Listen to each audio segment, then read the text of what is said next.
The reason I'm involved in self-esteem work is because I think it's the bottom line of every problem anyone ever has. When you feel you've got high self-esteem and you realize you can cope with anything, then what you do is you participate in life in a way that'll produce miracles.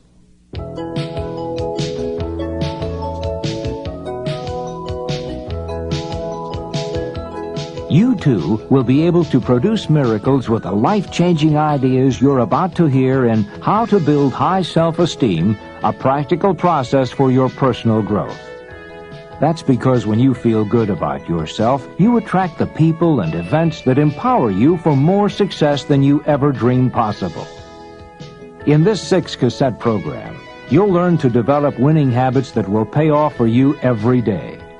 You'll discover how to celebrate and capitalize on your strengths, and how to accept your weaknesses without guilt or remorse. The main thing is to realize that underneath every aspect of our being, there's a function, a purpose, a valuable contribution that this part of me can make. What we need to do is we need to accept every aspect of ourselves, because it's who we are. And someone once said, you may as well learn to love yourself because you're going to take yourself everywhere you go. You can't take a vacation from yourself.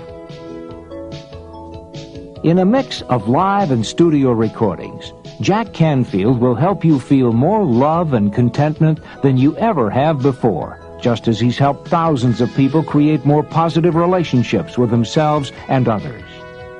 Jack is an internationally known expert in the areas of self-esteem, peak performance, and the psychology of achievement. He's a graduate of Harvard University and the University of Massachusetts. He's a teacher, psychotherapist, and a corporate consultant, and he'll show you practical techniques that can bring about both immediate changes and long-term growth in your life. How can we become more capable? How can we become more successful? And these steps that I'm going to teach you apply to every area of your life. They can create business successes, personal successes, social, emotional, spiritual, humanitarian, global, political, doesn't matter, any area of your life. Prepare for your life to be changed as you proceed through a process that has changed the lives of thousands of people. As the Nightingale Conant Corporation brings you How to Build High Self-Esteem with Jack Canfield.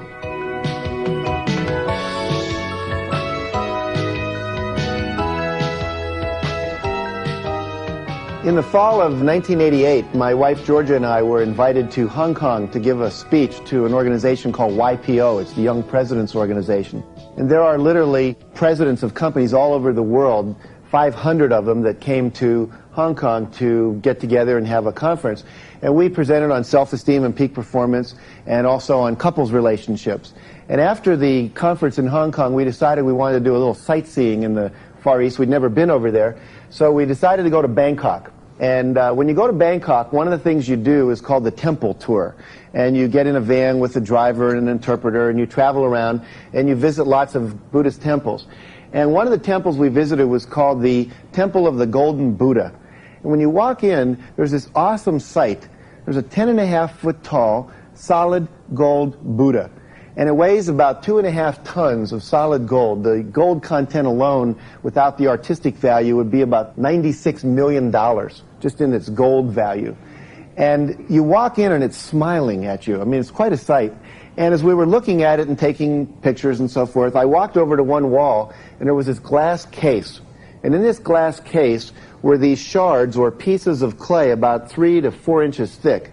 And there was a little story underneath. And it turned out that this golden Buddha was only discovered about 1957. What had happened was they were moving this Buddhist temple in order to make way for the advancement of technology and superhighways and so forth in Bangkok as it was expanding. And they were lifting up this clay Buddha to move it across town, and it cracked. You can imagine if you were the head monk of this monastery and you were moving this sacred icon and you broke it, okay? So he was severely distressed, and they decided to put the Buddha back down, and they put a tarp over it, a canvas, because it was starting to rain. That evening, the monk came out and he wanted to see if it was dry.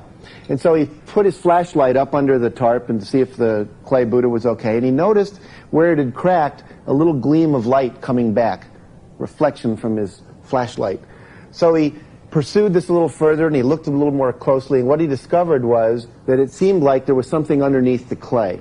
And he took a screwdriver and a hammer, which is all that he had, and he started to chip away a little bit of the clay. And to make a long story short, several hours later, he was faced with this solid gold Buddha. Now you can imagine finding such a thing. Now what had happened, it turned out, was the Burmese army had invaded Thailand. And as they were coming down, the Thais knew this was happening. They covered this golden Buddha with clay because they didn't want anyone to steal it. The problem was, when the Burmese got there, they killed everybody. And so what happened is, no one knew that the clay was covering the golden Buddha. And 200 years later, the secret was still there, and he discovered it. Now, the reason I tell you this story is because I think that underneath each of us, there's like a golden Buddha, or a golden Christ, or a golden essence. And what today is about, this seminar is about, is how to rediscover that essence that lives underneath the surface of who we think we are. How to rediscover our self-esteem, our self-respect, our self-confidence, the essence of who we are. So what I'm going to be doing with you in this seminar is teaching you tools and principles that will allow you to begin to regain the essence of joy and power and love and competence that you had when you were a little kid. And somewhere along the line, for most of us, when we were growing up, somewhere usually between the ages of 2 and 9 years old, we began to shut down due to parenting, due to teachers, due to Boy Scout leaders, due to coaches, and sometimes even ministers and churches and so forth, and Sunday school. We begin to push down the essence of who we are. We begin to have a sense that maybe we're not okay. And so what we're going to do today is learn a bunch of technology that will free us up and allow us to come back into a powerful relationship with ourselves. 2 out of 3 Americans have low self-esteem. Only 35% of us feel adequate and competent to handle life as it faces us. So I often say in a group like this, look to your right, look to your left, one of you is okay, 2 of you are in trouble. And you can kind of decide who that is, see? But the reality is, I'm telling you this because I want you to realize that self-esteem is not somebody else's problem. We all kind of think, well, I feel okay. Self-esteem must be a problem of the homeless or people that are drug addicts or something like that. But all of us are faced with this issue of loving ourselves more, being more competent, expressing ourselves more fully. In the state of California, we have literally a 25-person task force whose purpose it is to raise the self-esteem of the state of California. And we realize that this is a major problem because we're spending millions and billions of dollars for people to be in jail. We build more jails every year. It costs $30,000 a year to keep someone in jail now. It's cheaper to go to Harvard. See, so one of the things we realize is we're spending all this money on problems like drug abuse, alcohol abuse, spousal abuse, teenage pregnancies, and so forth. We began to discover that the root cause of all these problems was low self-esteem. So we have this task force, and we started to do research, and one of the pieces we discovered along the way was that in one school district, the kids entering school in the first grade, 80% of them scored high on a self-esteem inventory. By the 5th grade, only 20% of them were scoring high. And by the time they graduated high school, it was down to 5%, which says that the longer you stay in school in many districts in this country, your self-esteem actually goes down instead of going up. And so what we have to do, if you will, is take responsibility for our own self-esteem. Another study we ran across was one where they asked 1,000 parents and 1,000 teachers who was responsible for the development of self-esteem of children. 72% of the parents said teachers were. 78% of the teachers said parents were. So it appears that everyone thinks it's somebody else's job. So the essence is it ends up being your own job, because no one else knows enough to take responsibility to develop your self-esteem. So one of the major tasks we have is to be responsible for our own self-esteem, our own self-confidence, our own self-respect, our own feel-good, if you will. Question always comes up, well, why is self-esteem so important in our life? And I like to answer it with a story that goes like this, or it's really a metaphor. And that is that there's this thing I call the poker chip theory of life. And what I realized when I started playing poker is that if I had a lot of money, I felt comfortable to bet a lot. And if I had a little, I played more cautiously. See, let's say that Jim here and I sit down in a poker parlor in Las Vegas, and Jim's got 100 chips, and I've got 10. Okay, he's got 100 and I've got 10. Who's likely to play more cautiously in this game? Me with 10 chips or Jim with 100 chips? I am. How come? Yeah, I've got less to lose, right? In other words, if I lose 5 bets of 2, I'm out of the game. But Jim can lose 2 chips 50 times before he's out of the game. And self-esteem is like poker chips. Each of you that walked in here kind of like sit down and you put your poker chips on the table. And if you've got a lot of chips, you'll tend to participate in life. If you've only got a few chips, you'll tend to sit back. So what happens in life is we need to build up our stack of poker chips so that we can participate more. We've all heard that phrase, life is not a spectator sport. You've got to participate. In order to participate, I have to feel good about myself. So if you come in here today, or you listen to these tapes today, and you don't feel too good, maybe you've got 20 poker chips, but at the end of this seminar, you've got maybe 100 chips, see? Then you're willing to risk some of those chips. So if you stand up to give a speech at your office, if you contribute in a staff meeting, if you ask someone out for a date and they turn you down, if you make a sales call and you get rejected, if these kind of things happen to you, see, then you're okay, because if you lose 5 or 10 chips, you're still 30, 40, 50, 60 chips ahead of where you were when you started. So our purpose in this work is to build up that inner stack of poker chips so that not only can we feel good, but that we can actually produce greater results in our life because of the willingness to risk and participate more fully in life. In order to learn more in life, you also have to risk. I grew up in Wheeling, West Virginia, and I went to a little military school there from the 5th grade until I graduated high school, called Lindsley Military Institute. The initials were LMI. The neighboring kids called it Little Marching Idiots. And when I was in the 7th grade, I was a member of the football team. I played football, and there was another guy in my class named Jerry Podolny who played football. And Jerry and I were really close friends. And one of the things that happened one day, we were in a math class, and we were asked to go to the chalkboard, and Jerry was asked to go up, and he was asked to write 1% as a decimal. Now you have to remember that our football coach was also our math teacher, right? Now here's Jerry and I, we love playing football. We want to be loved and liked and accepted by this football coach, right? He's like a big power symbol in our life, authority figure. And Jerry goes up and he writes 0.1. Remember, the question was 1% is a decimal. He writes 0.1. And the coach gets up and he walks over to Jerry. Now Jerry's about 5'3" at the time, and the coach is about 6'2". And he looks down at Jerry and he says, "Son, that's wrong. You get one more try." Jerry started to shake as his hand went out and he wrote 0.001, which is also wrong. At which point the coach takes Jerry and he starts to shake him like a milkshake. I mean, he was just really shaking this kid. And all of a sudden, I think Jerry said something under his breath, like "stop it" or something like that, which really plugged the coach in. And then he takes him and he throws Jerry out the door, literally right through the door. The door was open, but he threw him out through the door, and Jerry bounced off a locker. And then I think he said something else, like, "You can't do this to me," or something. And the coach really lost it, and he goes on, he starts shaking Jerry, bouncing him off the lockers all the way down to the principal's office. Okay. Now, the question I would ask you, was it a risk to go to the chalkboard in that classroom? And the answer, of course, is yes, okay?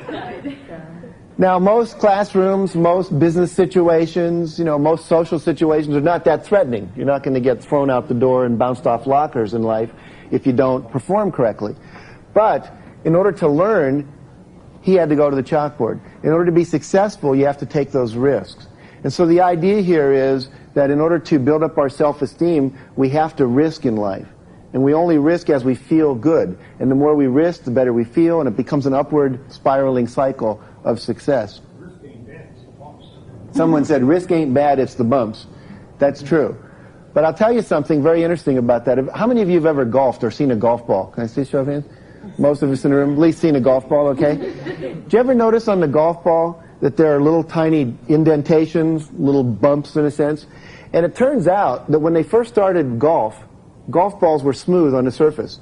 And what they noticed is the more you hit the golf ball, the more nicks it would get in it and so forth. The ball would actually fly truer and go further. And so then they started to design the golf ball by putting little lines through it, and then eventually you have these little holes or little dimples or pimples, I don't know what they call them. And so that in fact, the more bumps you have, the more scars and bruises, you actually can go farther and faster in life. So don't think about all of those wounds and those hurts as problems. They're actually things that support you because you're able to handle that in the future. You're much stronger as a result of it. Let's look at the question, what is self-esteem? And I like to make it very simple. I have a little phrase called IALAC, I-A-L-A-C, which means I am lovable and capable. When I feel lovable and capable, I have high self-esteem. When I feel like I belong somewhere and people want me to be part of their group, they invite me to dinner, that kind of thing, I feel lovable. When I feel competent, that I can handle anything in life, that whatever shows up, I'm able to deal with it, that I'm adequate to the task of life, then I feel capable. And when I have these two things going, lovable and capable, I have high self-esteem. The love side is really unconditionally accepting yourself just the way you are. To feel that no matter what problems you have, no matter what your body shape is, that you are absolutely 100% lovable. Now, where do we get that experience that we're lovable? It's from having someone in our life sometime love us. So if we're children growing up, the two things we need to feel lovable and capable are nurturing and love and structure. Now, if you didn't get that as a kid, then you've got to give it to yourself now. We have to reparent ourselves. The most important relationship in our lives is our relationship with our parents. And a lot of us got what we needed from our parents, which was structure and nurturing and guidance and encouragement and support. And a lot of us didn't. A lot of us were told things like, who do you think you are, and you're never going to amount to anything, and stuff like that. So we need to take responsibility for giving ourselves the kind of nurturing support that we may not have gotten from our parents, the kind of positive encouragement to go for our dreams that we didn't get from our parents. Sometimes even the nurturing and the touching we didn't get from our parents, we need to build into our life through getting massages and making sure we get enough hugs and cuddling and nurturing in life. And when we get those experiences, it starts to heal and fill that lack that we had from childhood so that we can become a full, whole person as an adult. One of the aspects of parenting ourselves is providing ourselves with the kind of words that we never heard as a kid. And we usually call that self-talk. And the self-talk needs to be positive. So I need to say the kind of things like, you can do it, I know you can go for your goal and achieve it, I really love you, you're a great person, you can have anything you want, things like that, so that we start giving ourselves the kind of parental messages of permission and encouragement and support that we didn't get as a kid.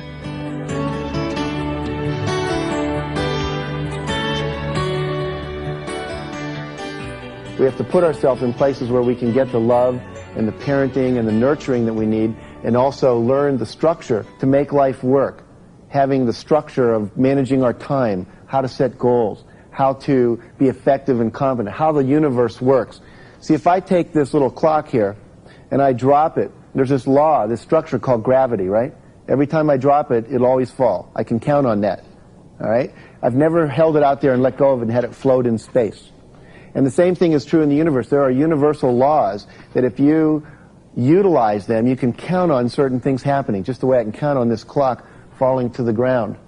But if you don't know those laws, if you don't know those structures, both in terms of how to feel good and how to produce success in life, then you're at a disadvantage. So we need that capability, mastery, will, power, if you will, and on the other side, love, vulnerability, intimacy, and that kind of thing. Now, the good news about self-esteem is that it's plastic. It can be changed. It can be malleable. So as you're listening to this, I want you to realize that wherever your self-esteem level is right now, by using these techniques that we're going to talk about, you can take your self-esteem and raise it to any level that you want. In the first half of this seminar, we're going to focus on how to feel more loving, more capable in terms of your psychological self. And then in the second half of the seminar, what we're going to focus on is how to produce more effective goals in your life, and how to become more of a master. I'm going to teach you what I call the 10 steps to success. So the first half will be about coming into a greater loving relationship with our mind, our body, our emotions. In the second part of this program, what we're going to do is to focus on these 10 steps to success. Also, in this program, there's a 6th cassette. And the 6th cassette is a new technology that's been developed where you're going to be listening to support statements that will take the principles of this seminar that we'll learn didactically and intellectually and charge them into the unconscious using 3 voices. It's a very powerful technique. We'll tell you more about it at the end of the 5th tape. Let me give you 3 suggestions for how to get the most value out of this program. The first one is to take notes, to write things down. Now, if you're listening to this in the car, obviously you can't do that. But if you're listening to this at home or at work, I want to advise you to take notes. Write things down, capture it in pencil or pen. The second is what we call spaced repetition. I want you to listen to this tape at least 6 times, minimum of 6 times, and more if you can.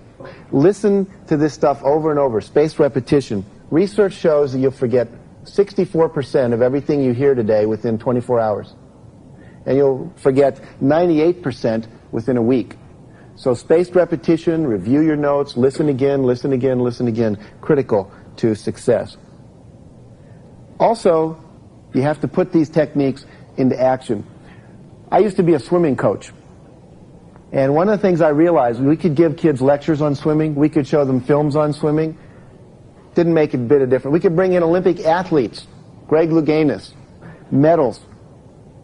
But if they didn't get in the pool and practice swimming, they weren't going to improve. So you've got to get and put these ideas into action. It's a combination of information, motivation, inspiration, and perspiration. So today is going to be about motivation, inspiration, and information. And after the seminar, after listening to this, you've got to do the perspiration part, put it into action. Chinese have a proverb, some of you have probably heard of it. It says, I hear, I forget. I see, I remember. I do, I understand. So again, make it experiential for yourself. So one of the things we know, a great way to build self-esteem in your staff and in yourself and in your kids and so forth, is to give people applause. Make them the center of attention. Let me say this at this point too. Everything we're talking about here not only can be applied to your own self-esteem, but can be applied to raising the self-esteem of your children if you have kids, your spouse if you're married, your staff if you have people that work for you or with you, and anyone else you come into contact with, clients, customers. Some of you work with Boy Scout troops and Girl Scout troops. Some of you are people that are involved with Little League and church groups and so forth. All these principles and techniques can be used to raise other people's self-esteem as well as your own. You know, it's so important to give mutually loving support like that, one, to ask for it in your own life and also to give it to others. There's a lot of research now about the importance of touch, the importance of human touch. One of the studies I just read was from Princeton University, where 2 people did research, and they found that babies and kids that were touched a lot, up till about 12 years old, are much more able to be intimate and loving in a relationship. They find that they are able to snuggle and cuddle and hug and touch and hold hands. And people that didn't receive that as a child are very uncomfortable. They're not able to make that kind of connection with people. Virginia Satir, who was one of the key family therapists of our time, said that we need to get 4 hugs a day for survival, 8 hugs a day for maintenance, and 12 hugs a day for growth. So you might think about, are you getting your 12 hugs a day? It's important to do that for yourself and to do that for your family and your kids. We need touching. It's a normal kind of thing. Kids do it all the time. They crawl into your lap, they touch you, they hold onto your hand. And then sometimes, we start being told things like, you're a big boy now, you shouldn't kiss your daddy goodnight anymore, and so forth. And we stop touching and cuddling and holding each other. It's a common need we have, and we need to start interrupting that conditioning and start getting and asking for what we need. Touching also affects us in another way. There was another research study I read where they put money in the change box in a public telephone. And what would happen is people would come over and they would make a call. And then you know how people always do, they put their hand in the little coin receiver at the bottom to see if there's any extra change. And they'd always find like $1.35 or something. And people would come up afterwards and they would say, did you find any money in the change box in the telephone booth? And they'd say no. They'd lie. 97% of the people said no. Then what they did, same experiment, they would leave the money in there, and then they would come up and they would say to the person, did you find any change in the change box? But this time, they would reach out and touch them on the shoulder or on the arm. This time, 95% of the people said, yes, I found money in there, and they offered it to the person that asked them. Somehow, touch makes us more honest, if you will. We also know that touching builds up the immune system.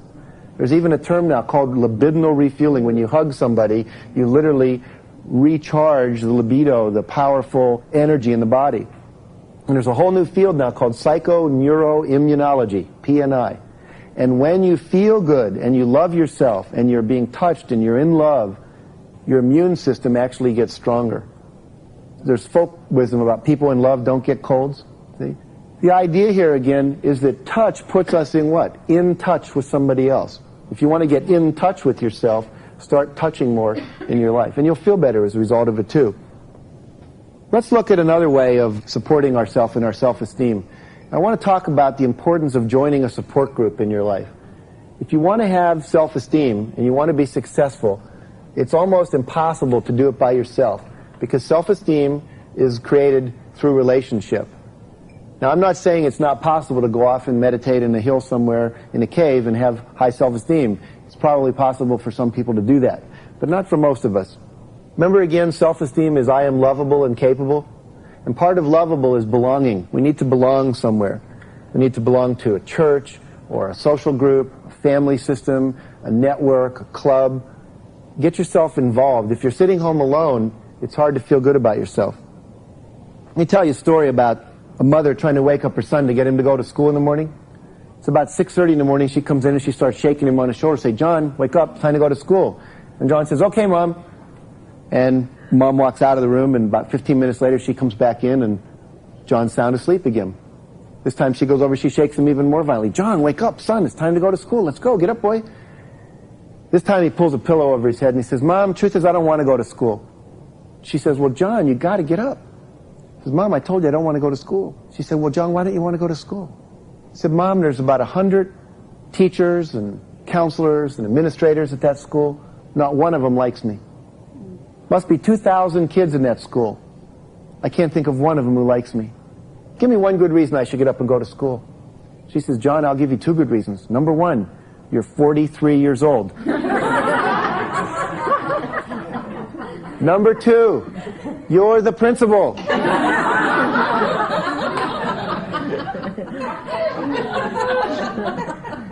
Now, I tell you that story not to make fun of school principals. They have a tough job out there. But to make another point. And that point is that people don't want to get up and go places where they don't feel they're liked. Okay? So you've got to create places in your life that you feel when you go there, the world brightens up for you and for them. One of the groups that I belong to in California is called the Inside Edge.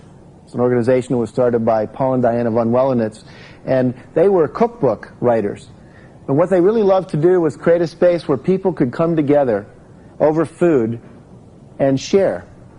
And what they decided on a trip to Russia, when they were really getting in touch with their desire to contribute to world peace, was they were going to create a place where people could come together and bring great speakers and facilitators together and share.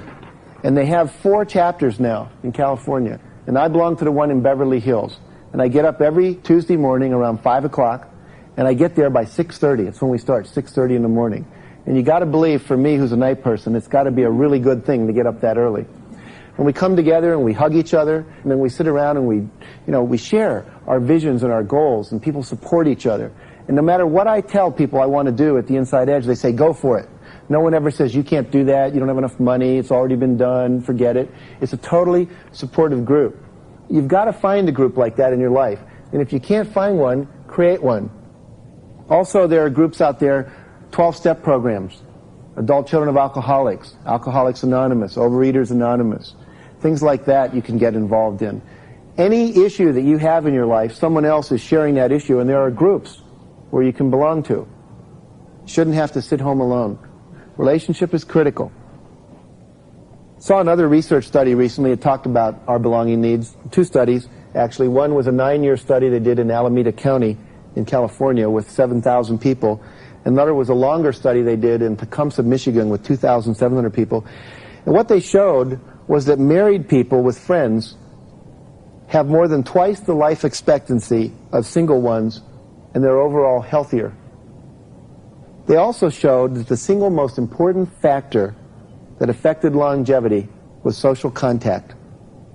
For men, the more the social contact, the lower the death rate. And in the Tecumseh study, they indicated that men who did volunteer work at least once a week outlived men who did none 2.5 times. 2.5 to 1. Because they were getting out of themselves, making contact with people, making a difference, and feeling good about themselves. See, a lot of us sit home, watch TV, don't do that. We don't get that self-esteem boost. We don't get our belongings need met at the same level.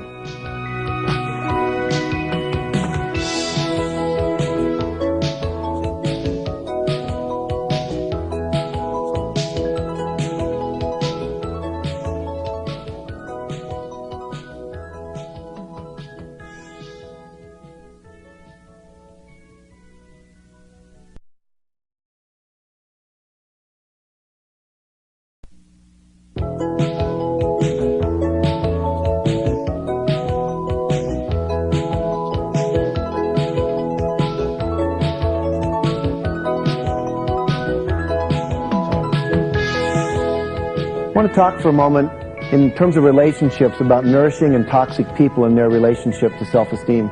How many of you know people in life, when they walk into a room, everyone else kind of leaves, you know?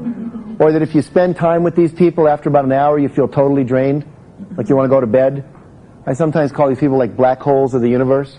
You know, they suck energy. They're like energy vampires, okay? And how many of you know people that when they walk into the room, the whole world brightens up? It's always kind of interesting to ask yourself, what kind of person are you, right? But the key here is that we have what we call nourishing and toxic people in life. Nourishing and toxic people. And if you want to increase your self-esteem, hang out with nourishing people. I was doing a seminar recently, and a woman shared with me that she didn't like to go home for Christmas. And I said, why do you go home then? She said, because it's expected of me. I said, what happens there? She said, I can't stand my in-laws. She said, I love my mother-in-law. And I love my mother, but I can't stand my husband's brothers and sisters. And we go there for 2 or 3 days, everyone puts everyone down, they're competitive, they're negative, I don't like to be around it. I said, well, don't go. She said, I have to go. I said, no, you don't. She said, but then my mother-in-law will be hurt. I said, here's the deal. Call her up and say, look, I'll make up her name and say, Agnes, look, here's the deal. I don't want to come for Christmas this year because I can't stand all the other people that are there. They're negative and they put each other down, but I love you. So I'm wondering if maybe about a week after Christmas, we'll come over for a weekend, we'll bring the kids, and we'll get together as a family, and just be with you, because I love being with you. I don't want to be with those other people. Do you think she'd understand? She said, well, yeah, she might even think that was kind of nice, that I wanted to be with her that much. See, you don't have to go home for Thanksgiving. If when you go home, like when I go home, sometimes my mother is like, I'm still 6 years old.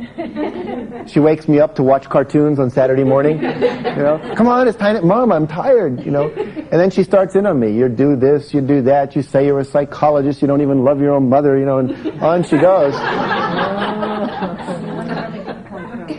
And, you know, that's not fun for me. So I started just not going, you know. And then my mother started saying, well, how come you don't come home? And I told her. See, I said, when I feel like I'm around you, I don't feel nourished.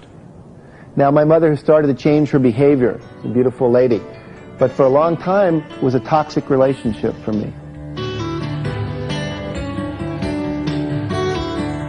Another thing I found that really helped me with my mother was the idea that when I was resisting her negativity, she would push on me and I'd say, no, I'm not. And she'd say, yes, you are. And I'd say, no, I'm not. And we'd get into this struggle and I'd be defending myself. And one day, I was watching an Aikido demonstration, which is a martial art, like judo. And the whole principle in Aikido is you don't resist energy coming at you, you blend with it. So if someone's swinging at you, you just kind of move to the side and keep kind of pushing their arm forward and you just get out of the way. And so I started to apply that principle to my relationship with my mother. She'd start to say, you know, you're really a bad son, you never call. And I'd say, you know, if I was you, I'd feel the same way. You know, I probably am a bad son. Then there'd be this long silence on the phone. And then she'd say, well, you're not that bad. And I found that if I stopped resisting people judging me and criticizing me and just agreed with them, that they had nowhere to go, because all of their energy was defending their point. And if I just said, well, I can understand how you'd feel that way, then invariably they'd stop and start to focus on the other. It's a very strange phenomenon, but I find that it works anytime people are in kind of a conflict situation with me. If I don't resist them and I just agree with them, then they stop attacking me, and then usually they're open to listening to my point of view. When I say agree with them, I'm not saying that they're right. And I'm saying that I understand how they could have that perception. I understand how they could feel that way. But I'm not saying they're right. But I still internally inside of me know that I have my point of view and my perception of who I am, and that's right too. It's almost as if we can both be right. That there is no truth out there. There's only your experience of me and my experience of me. And I choose to believe my experience of me while I let you have your experience of me. All self-esteem is created in relationship. Okay, so I have relationships with people at work. I have relationships with people that I'm in personal, intimate contact with, my family and so forth. And if you want to have high self-esteem, one of the easiest ways to start building that is to surround yourself with nourishing people, to literally start avoiding toxic people.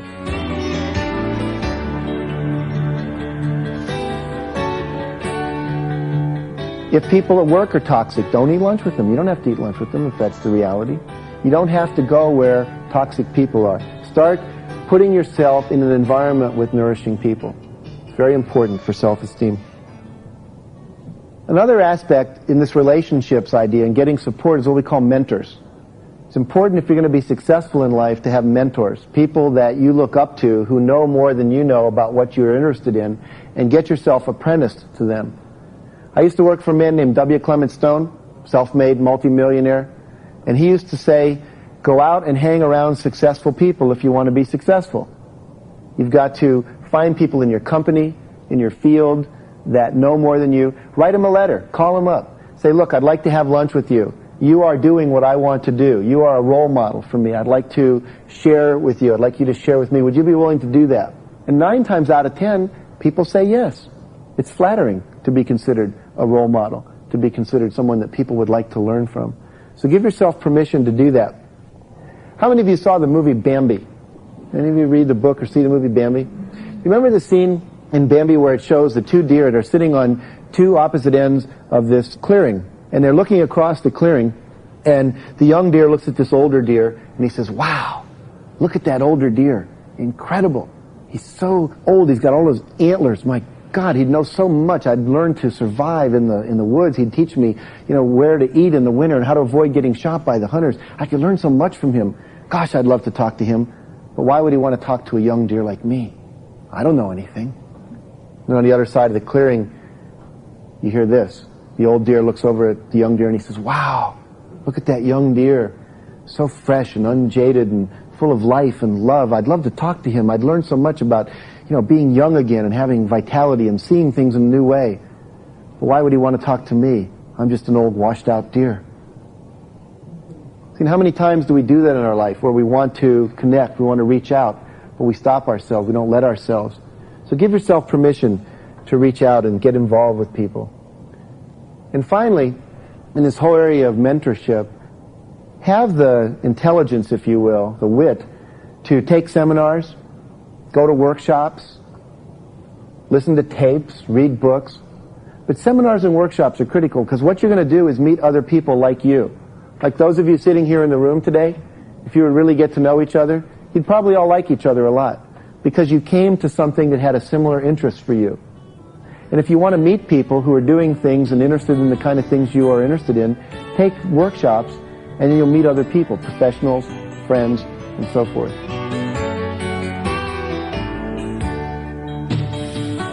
Okay, I'd like to look at another aspect of building self-esteem, a principle that will really work in your life, and it's adopting the attitude that I'm 100% responsible for everything that I experience and that happens in my life. 100% responsibility. The idea that no one else is in charge, but you're in charge. We've got to quit blaming others. We've got to quit complaining. And I use a little formula called E plus R equals O. The E stands for the events in your life, the things you experience. The R is your response to those events, and the O is the outcome, what shows up as the result of the E plus R. And everything in your life that you like or don't like is an outcome of some earlier response to the way things were in your life. Like when people go to therapy or to counseling or to talk to a friend, they complain about something, they're always complaining about an outcome. If they say, I got fired, I'm not happy, I've got an ulcer, that's an outcome of a previous response to the way things were. And if you think of this formula, E plus R equals O, it's kind of like mathematics. 2 plus 2 equals 4. And if you don't like the outcome that you have in your life, if you don't like how it is, financially, physically, interpersonally, whatever it is, you've got to go back and change something in the formula. Because if 2 plus 2 equals 4, and you don't like 4, and the E is called the way the world is, then your only way of changing that outcome is to change your response. And so that's your point of power.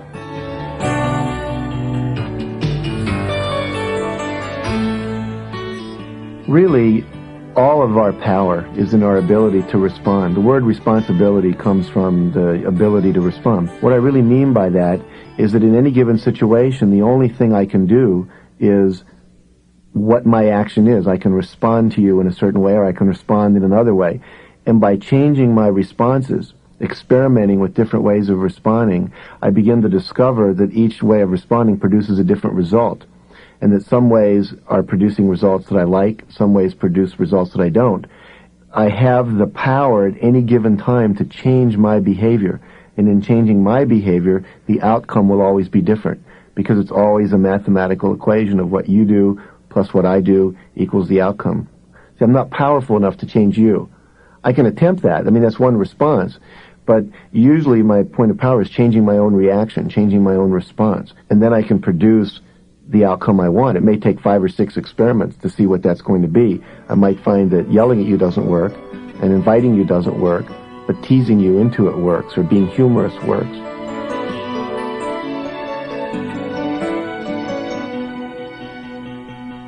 How many of you have ever blamed the traffic for being late to work? Anyone ever do that? Yeah. See, that's like blaming the event for the outcome called I was late. When the reality is, if you've lived in Chicago or LA or New York or most big cities, you know that you have traffic jams. Okay? No one ever says, you know, I left too late. They always say the traffic made me late. See? The weather made me late. My kids made me late. Someone else. It's always the E. See, and somehow in life we want to blame the E. We want the E to change. If only the E would change, then my life would be better. Do you ever hear people say things like, if only we had a different administration in the White House, if only I had more money, if only my boss understood these kind of things we're talking about in the seminar today. If only my wife would take Marriage Encounter, boy, then we'd really have a great relationship. So it's always like something out there. We want it to change. How many of you in the room are married or have been married? Can I see a show of hands? About 3/4 of the people. Raise your hand again if you got married or were in a relationship and thought, this is a pretty good catch, pretty good person, but there's 1 or 2 little things about them I'd like to change. Let's see, show of hands. Almost everybody. Now keep your hand up if you were able to get them to change that thing about themselves. No hands up in the room, see? They don't usually change. In fact, as we get wiser, we realize we need to change. We need to become more accepting and so forth. We need to change our response because the world just is the way the world is. Okay? And if it rains on your birthday, you don't have to take it personally. It's just doing what it does. Would it be possible to come into this room with about 30 or 40 people in here and leave at the end of the day feeling lonely? Would that be possible to do? Yeah. Sure. Would it also be possible to come into the same room, same people, same temperature, same barometric pressure in the universe, same astrological configuration in the sky, and leave here feeling connected to people? So you could produce both of those results in the same room with the same people. So it's not the people. What happens is what you do. See, some people come into the room, they sit down, they look to their right, and they go, oh, I don't want to talk to her. She looks too old. I don't like old people. They look to their left, and they go, I don't want to talk to him. He's got a crew cut, looks like military. I never liked military people, so I don't want to talk to him. And instantly they look around the room and they start eliminating everybody as a possibility to speak to. Right? Then they go home and they say to their wife or their husband, they say, you know, I went to that workshop with Jack Canfield. Boy, what a group of unfriendly people. Nobody reached out to me the whole day. Someone else comes in, they sit down, they look to the right, they say, hi, my name is Jack Canfield, or whatever their name is, and where are you from, and what do you do? And pretty soon they're connected to 2 or 3 people. It's not the group. It's not the people. See, it's how you respond to those people. See, a lot of times people are so afraid of rejection. And if I were to ask someone here to go to lunch with me, and she were to say no, did I have anyone to go to lunch with before I asked her? No. Did I have anyone to go to lunch with after I asked her? No. So it didn't get worse, did it? It stayed the same. See, one of the things is when you get rejected, it doesn't get worse. It only gets worse if you add something onto that in your mind, like my mother was right, I am the slug of the universe, no one will ever love me. See, that kind of thing. How many of you have ever bought oranges in a store? Can I see a show of hands? Almost everyone in the room. Now, how many of you ever bought every orange that was in the store? No hands. So you've all left oranges there. Do you think the oranges that you left there felt bad? You think they felt rejected? No, they didn't. Because they don't think like that. They know that someone else is going to come along and pick them, or they don't know anything. But the point is, they don't feel bad. See, you only feel bad when you talk to yourself after the event. Let's say I go up to Jim here, and I say, you know, James, you are the biggest idiot of all the people I've ever met in my entire life. I've done workshops on 5 continents with over 100,000 people, maybe 500,000 people. You got to be the biggest jerk and idiot I've ever met. Now, how many people think that would raise James's self-esteem? Can I see a show of hands?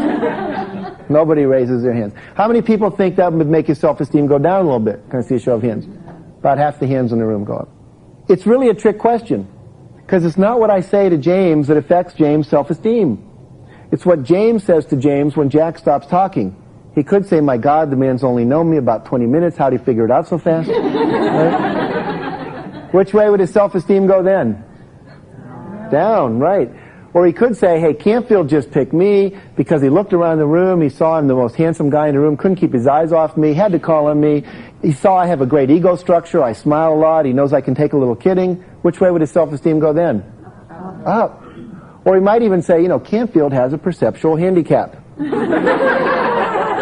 Should put him in a special ed class somewhere, you know, refer him to a specialist. I think it was Eleanor Roosevelt who once said, nobody can make you feel inferior without your consent. See, it's not what people say to you. It's what you tell yourself when they stop talking. It's the meaning you make out of their talking to you. In other words, there's a lot of different responses, and what you respond is going to determine how you feel.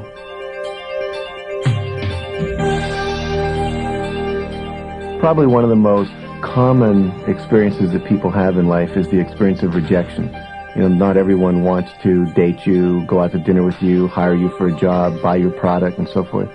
And it's a very common experience. It happens to kids when they're in school. They don't get picked to be on the baseball team, or they don't get picked to play kickball at the playground. And so what happens is, if we're going to have high self-esteem, we have to be able to handle that experience in a way that leaves us feeling good about ourselves. When I'm rejected, I might say something to myself like, well, they don't know me very well. Or I might say, maybe I'm not a great baseball player, but I'm a good tennis player. I always want to fill in the blank after that experience, so I don't go into something like, they're right, I'm not a good baseball player, I'll never be good at athletics, no one likes me. A lot of people go into generalizing, you know, well, if they don't like me, nobody likes me. And when I'm working with clients, I often say, when they say, nobody likes me, I say, even the Premier of China doesn't like you. And the idea there is that we each have lots of people in our life who like us. And so we have to remember to focus on the positive rather than the negative, and fill in the blank in that space after I've been rejected. I often say to myself, if someone rejects me, well, there's something better in store for me. You know, there's something else I need to be doing right now. If these people don't buy my product, somebody else will. If they didn't buy my product, maybe it's because they really don't need it right now. It's not about the value of my tape or the value of my book. See, what happens is, if something happens to you, there's a vacuum in your mind. And if you don't fill that vacuum in with something positive, usually what will happen is you'll pull something in from the past that's negative. And so you can't just be neutral. You know that phrase, sticks and stones will break my bones, but names will never hurt me? I mean, that was a wise bit of folktale. When people say, you know, if you're starting to get angry, count to 10. Because when you're counting to 10, you can't be thinking about the thing you're angry about. At night, when people want to fall asleep and they say, count sheep, if you're going 1, 2, 3, 4, you're not sitting there worrying about the fact that, you know, they didn't like your proposal at work today. So it's really important when our mind is either starting to go negative, or if it's just kind of quiet, to build in the positive so that we are in charge of creating the kind of response we want inside of ourselves that will make us feel good.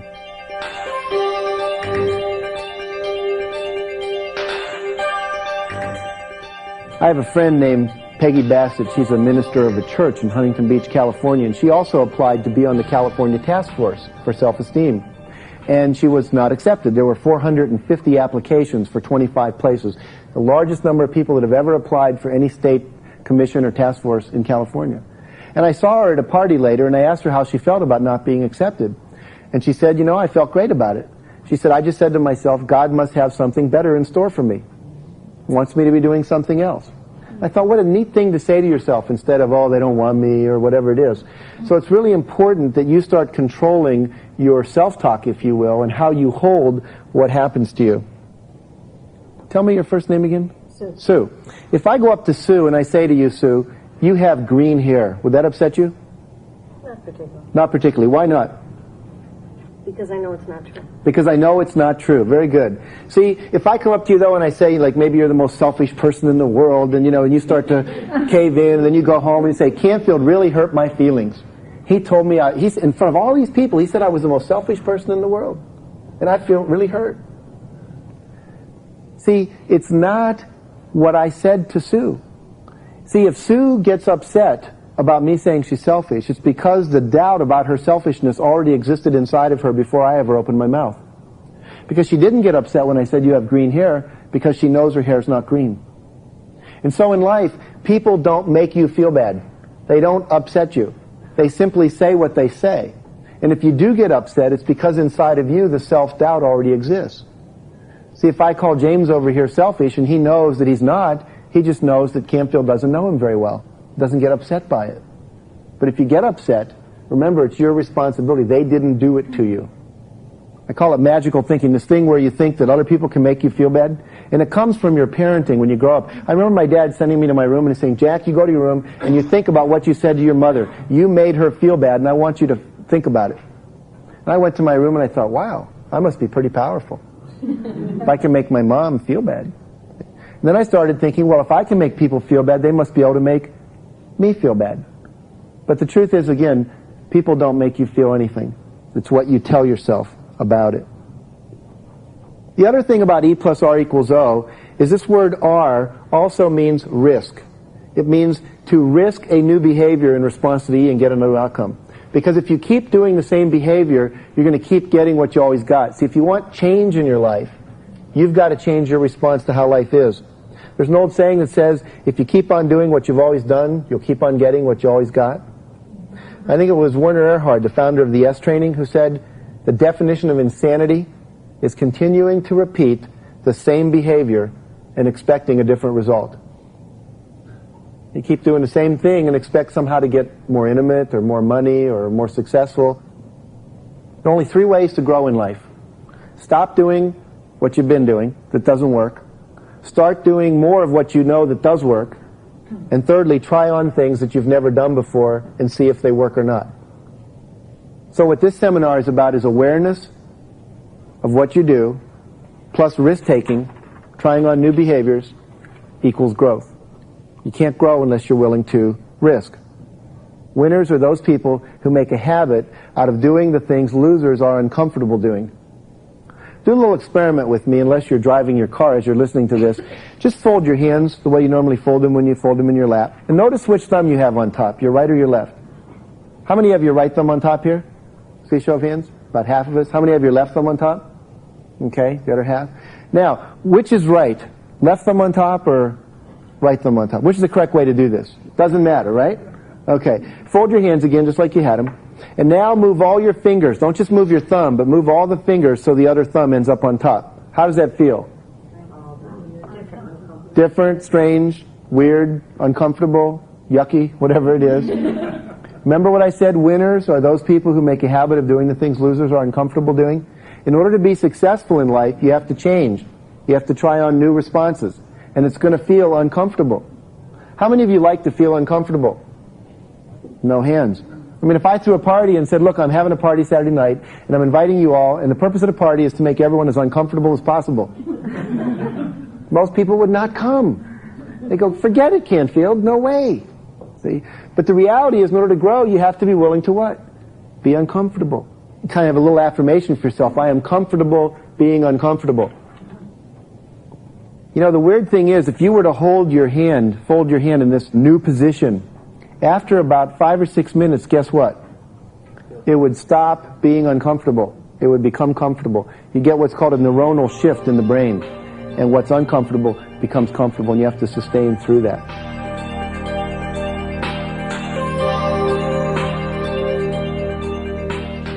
All growth requires change, and all change requires discomfort, because if something's new, it's almost always uncomfortable, which means if I'm going to become a better salesperson, I might have to make cold calls I've never made before and risk rejection. I might have to go to parties and introduce myself to people so they know I'm available selling insurance or real estate. And if I've never done that before, usually it's uncomfortable. If it wasn't uncomfortable, I would have already done it. Talking to my kids in a vulnerable way, asking my wife for feedback, or even going to my boss and talking about my dissatisfaction with how I'm being managed. The discomfort usually is based on there's some fear. You know, I'm afraid of being rejected, I'm afraid of being hurt, I'm afraid of some kind of financial loss. And it's awkward. First time I gave a talk, it was very uncomfortable. You know, I'm trying to look at my notes and look at the audience and think about my speaking and my cadence and be funny and remember my points. And it was very difficult. I was nervous and uncomfortable. Now you give me a microphone, I won't shut up. You know, it's like I can't wait to get out there. I have a good time. I don't even think about it.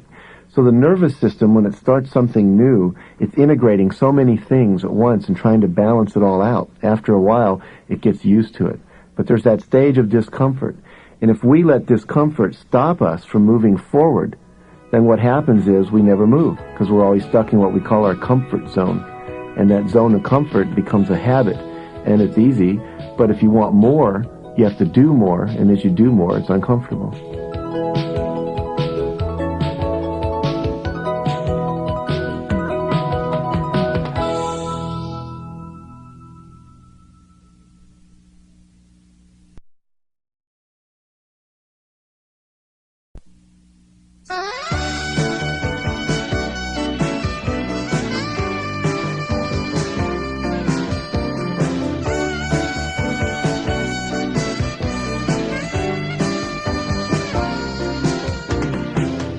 Let's take a real quick look at 5 areas that you're going to need to focus on in your life. 5 areas where you're going to need to change the R's, the responses to how you've been, in order to have high self-esteem.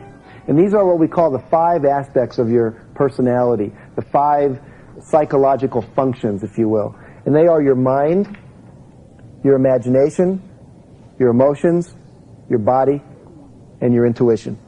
In order to have high self-esteem, with the mind, we're going to have to learn how to be positive and have a positive focus. We're going to have to use affirmations.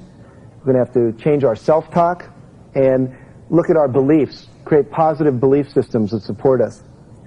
In our imagination, we have to have positive pictures of ourselves, positive pictures. We use visualization so we can change our self-image, the image we have.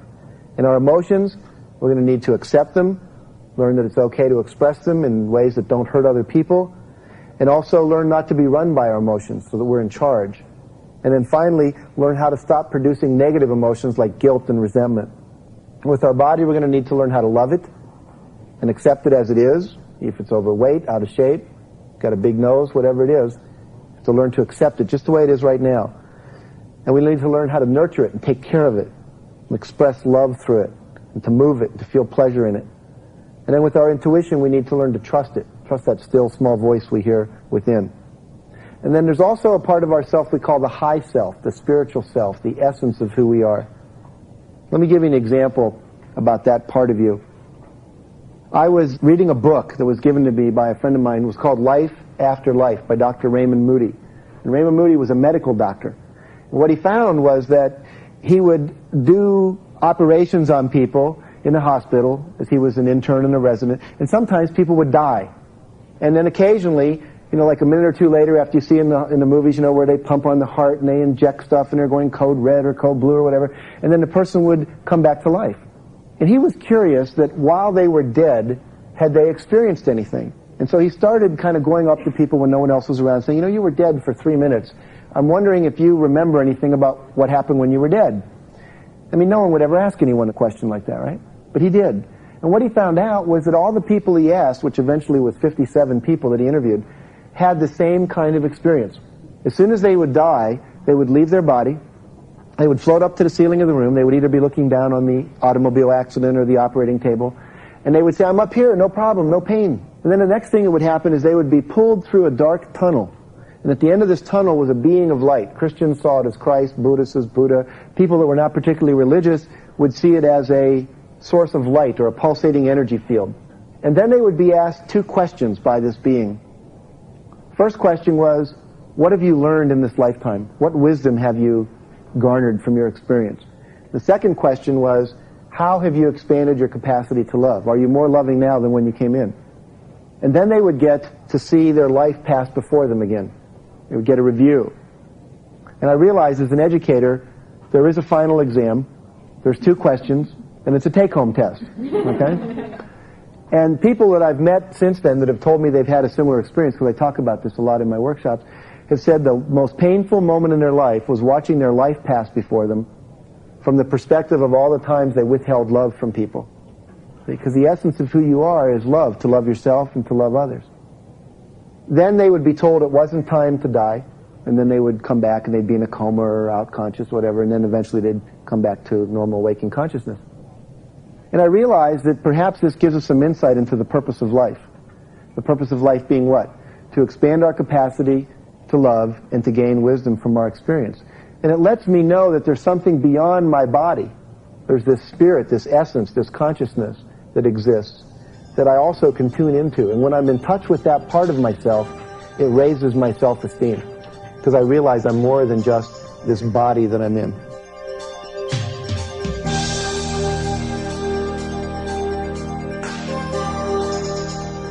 The deepest part of who we really are is what we call our high self. And it's the part of us that is beyond our body, it's beyond our mind, it's beyond our emotions. It's the part of us that when we meditate or pray, we get in touch with. People talk about having out-of-the-body experiences. Well, what is it that goes out of the body? It's certainly not your body, it's not your emotions, and it's really not even your mind. People have had this experience of watching their mind go by. People have had this experience of being angry, and you're ranting and raving at someone, and then you hear this, you kind of almost step out of yourself, and you see yourself being angry, and you go, boy, I'm really angry. And that's that centered part of us. It's our self with a capital S.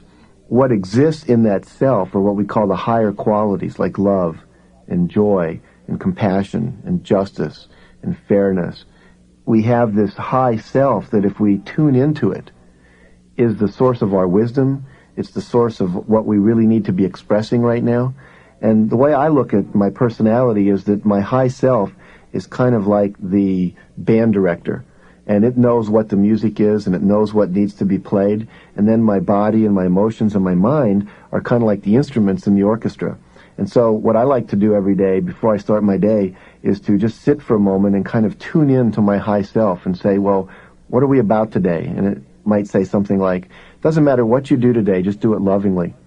Or it might say, today we really need to focus on your family. You haven't spent enough time with your kids. And so it kind of gives me the curriculum for the day, the agenda. And then I use my body and my mind and my emotions to act out the script that I've been given from my high self. You can get in touch with your high self a number of different ways. Some people actually hear voices. You know, it's kind of like you're talking to yourself and you hear a deeper voice that says, you know, do this. Some people it's more like a feeling. You know, this is what feels right today. Some people it comes in the form of an image. So you can get impulses, if you will, from your high self as visual things. You can get them as sounds, like internal auditory voices, and you can get it as a feeling sense.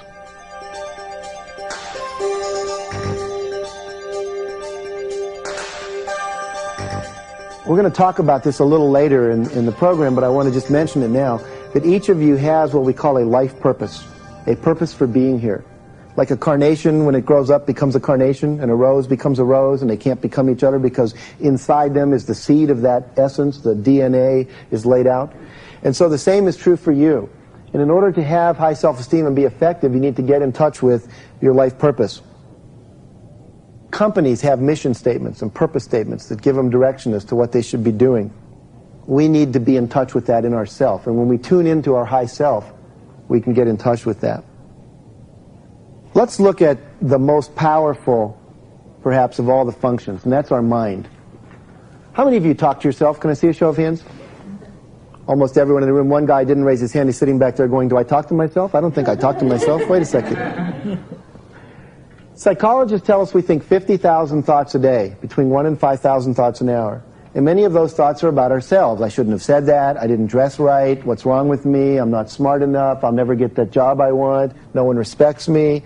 The economy isn't right. No one understands me. I'll never get organized. And I know none of you have ever thought thoughts like that, right? But we think like that all day long. And what happens is it affects us.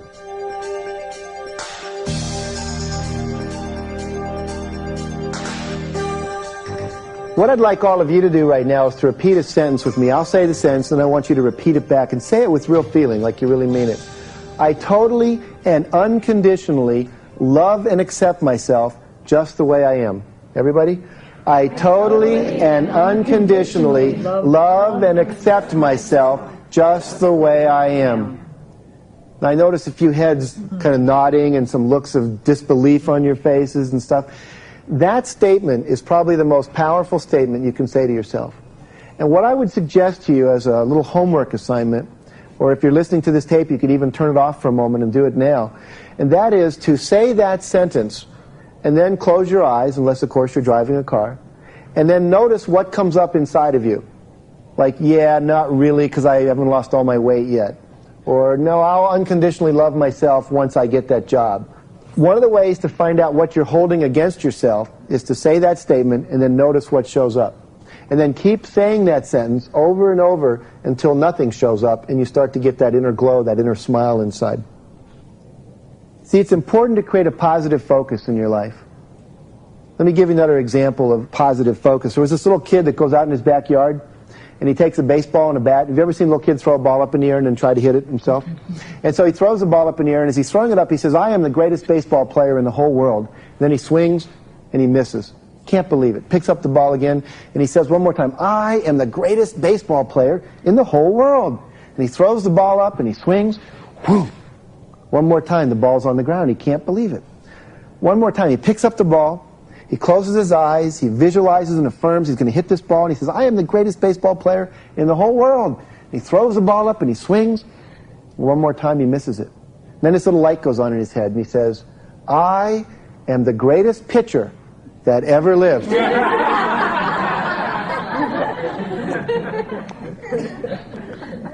So we have to have positive focus, okay? Always look for the positive. Do it in your favor. How many of you have ever compared yourself to another person? Can I see a show of hands? Almost every hand in the room. Keep your hand up if you've ever compared yourself to another person and came out exactly even. No hands. See, comparison is one of the things you have to stop if you're going to have high self-esteem. So we say that comparison is the fast track to misery, because you'll never come out even when you compare yourself. If you're going to compare yourself at all, compare everything. Like if you're going to compare your tennis game to John McEnroe, you're probably not going to win, but at least then compare your emotional ability to not blow up, and you'll probably beat him on that score, okay? You might compare yourself to someone who's a better businessman than you, but they might not have a better relationship than you.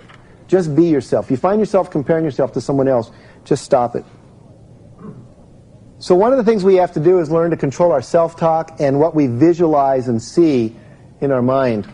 I was interested when I was watching the Olympics in Seoul, and Greg Louganis, the American diver, who won all those medals. And most of you probably saw that on TV. Do you remember when he did that back dive and hit his head on the diving board? Some of us saw that replayed about 520 times, right?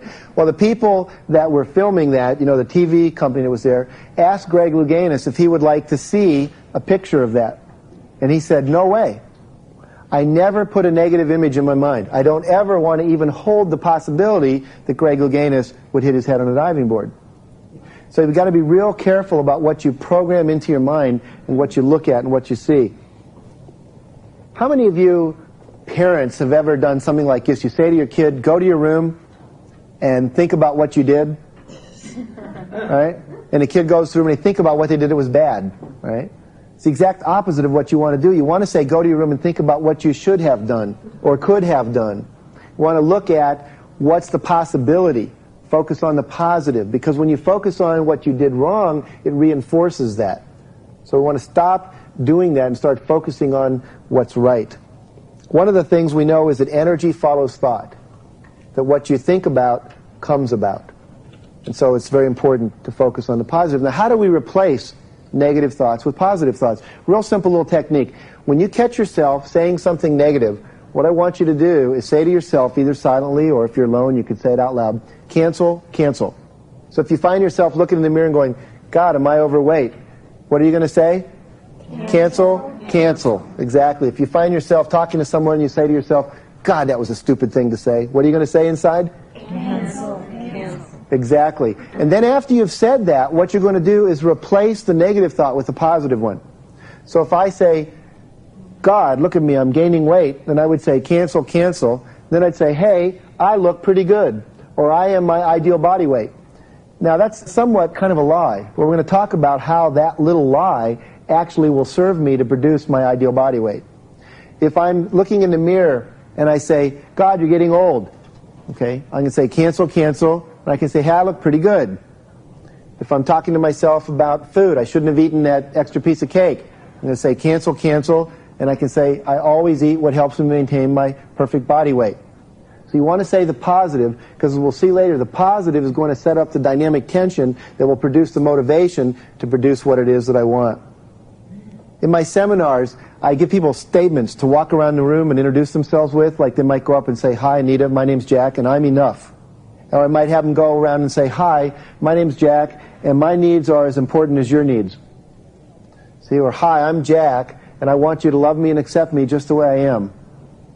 And what happens is, I have people practice with those statements over and over and over, like little affirmations, constantly focusing on the positive. One of the things I noticed about asking people to say my needs are as important as your needs is that people freak out, particularly parents and people that have older parents that maybe they're taking care of, or their kids, whatever. They think, God, I can't say that. But if your needs aren't as important as your kids' needs, or your needs aren't as important as an older person's needs, you're going to get in big trouble. So you want to always affirm the positive. And if you've got an issue in your life where you've been negative, state the positive over and over and over. When you're running, every time your left foot hits, make a statement. Another thing is, what do you do when people put you down? When it comes from the outside. Someone says, "Guy, you're the dumbest person I ever met," or "I hate you, Mommy," or "That report will never make it, you're fired," whatever. I teach people a little phrase that goes like this: no matter what you say or do to me, I'm still a worthwhile person. I'd like you all to repeat that with me. No matter what you say or do to me, I'm still a worthwhile person. So close your eyes for a minute, and we're going to say that for about 30 seconds. And after a few times, I'm going to yell negative things at you, like you're dumb, you're ugly, whatever. I want you to yell back in unison, no matter what you say or do to me, I'm still a worthwhile person. On the count of 3. 1, 2, 3. No matter what you say or do to me, I'm still a worthwhile person. Big smile on your face. No matter what you say or do to me, I'm still a worthwhile person. Stick your chin out when you say it. No matter what you say or do to me, I'm still a worthwhile person. You're ugly. Oh, no matter what you say or do to me, I'm still a worthwhile person. That's the stupidest thing I ever heard. No matter what you say or do to me, I'm still a worthwhile person. Fatty, 2x4, can't get through the kitchen door. No matter what you say or do to me, I'm still a worthwhile person. You're fired.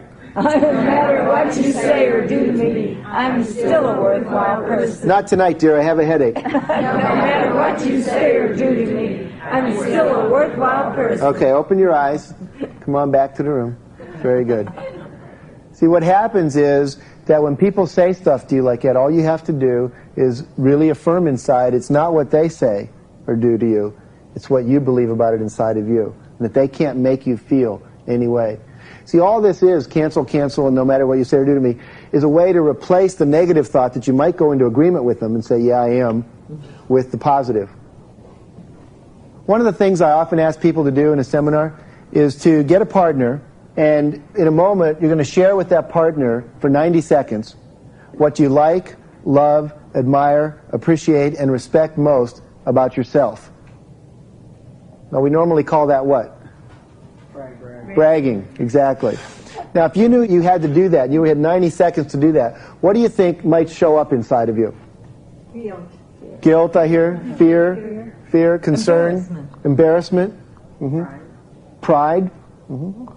What are some of the things that might create you feeling uncomfortable? In other words, if you started to say, wow, I feel a little uncomfortable doing this. Remember the little formula E plus R equals O? The E is the event. Jack Canfield says you're going to brag about yourself. The R is your response. The outcome is feeling uncomfortable.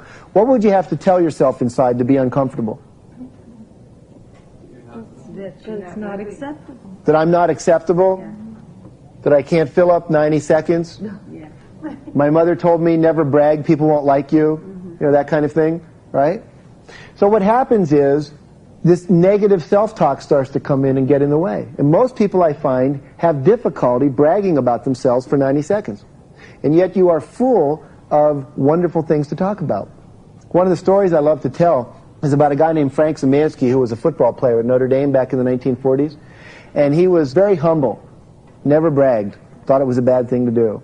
And one day he was called in as a witness in a civil suit in South Bend, Indiana, and they swore him in, and the judge said, Zemansky, I know I've heard that name. Where have I heard your name, son? He says, well, I play football over at Notre Dame, Your Honor. Perhaps you heard it on the radio or read it in the newspaper. He said, that's right, Zemansky. He says, what position do you play? He said, I play center, Your Honor. He said, center?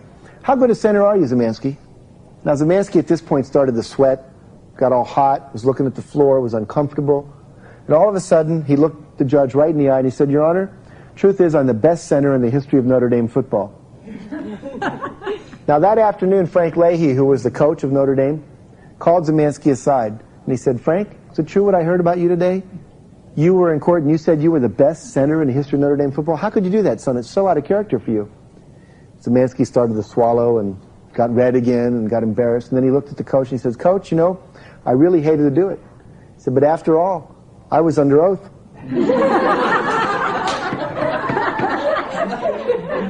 So I want you all to be under oath in your life to tell the truth about what's good about you. People are always afraid, though, that if they do, they'll become like a braggart and become obnoxious. So we're not talking about becoming conceited, but becoming a person that just tells the truth about the good news about you, who you are, what your strengths are, what your positive qualities and assets are. One of the exercises I recommend to people in my advanced seminar is to go home and make a list of 50 positive qualities. Now that usually takes a day or two of thinking, and sometimes you have to ask friends, you know, what do you like about me? What do you see as my strengths? But if you come up with 50 positive qualities, it will really enhance your self-esteem a lot. One of the things that can ruin self-esteem is what we call unrealistic expectations. I had a woman in a workshop in California recently, and she graduated #2 from Caltech University. Her father came to graduation, and the only thing he said to her all day was, why weren't you #1? Turned on his heels and walked away. You see, but not everybody can be #1. I've always thought it was crazy. You know, you go to the Super Bowl, you're the second best team in America, but you lose by 1 point, and then you feel bad about yourself for a whole year? That's neurotic. That's crazy. See, it's an unrealistic expectation. How many of you have had the experience where you get 5 A's and 1 B on a report card? What do your parents say? Why the B? Why the B? Someone told me once they got a 98, and their father said, who got the other 2 points? I mean, the reality there is 5 A's and 1 B. Way to go, kid. This is fantastic. That's the kind of response you want. But see, people take it for granted. We need to not let that kind of stuff affect us. We need to know that not everyone's going to be #1. That it's okay to be #2. It's okay to make a mistake. It's okay not to be the winner all the time.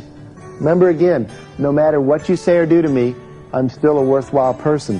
Can be one of the responses.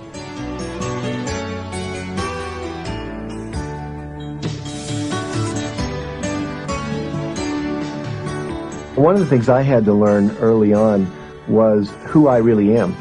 And I used to think I was my accomplishments. In fact, I remember in my 30s, I was sending home every article I wrote and to my mother. Look what I did, Mom. See, you know, then you'll love me. I'm enough now, you know. And I began to realize I'm not what I do. I'm not my achievements. If my self-worth is linked with my achievements, then I'm in trouble because I'm not always going to win. I'm not always going to be achieving. You see these people that lose their jobs when a corporate takeover happens, and all of a sudden, you know, you've got 55 executives out of work at the age of 50 or 45, and their self-esteem just like dies, you know, because they think they're their work. There's research about people who retire, and we find that when they retire, maybe within a year or two, they die. A tremendous number of people, because they think they're their job. Well, not only am I not my job, I'm not my roles. My role as parent is not who I am. We see the empty nest syndrome when women have their children leave home, and all of a sudden, if I'm not a mother, who am I? You know, and I had to learn I'm not my roles, I'm not my job, I'm not my body. You know, as we get older, we watch our body change, you know, and I realize I'm not my body. I feel like I'm still the same person inside. And I'm not my emotions, because my emotions are always constantly changing. And I'm not my thoughts, because there are things I used to believe 20 years ago that I would have fought for, maybe even died for, that I don't even believe anymore. There's something deeper inside of me, which I call my essence, or my high self, or just myself. It's really who I am. And I've come to love that part of me. And the weird thing is, when I love that part of me, it loves me back. And then there's this kind of synergistic love going on inside of me. I got a card from a person about a year ago, and it said, you know, the love I give you is secondhand because I feel it first.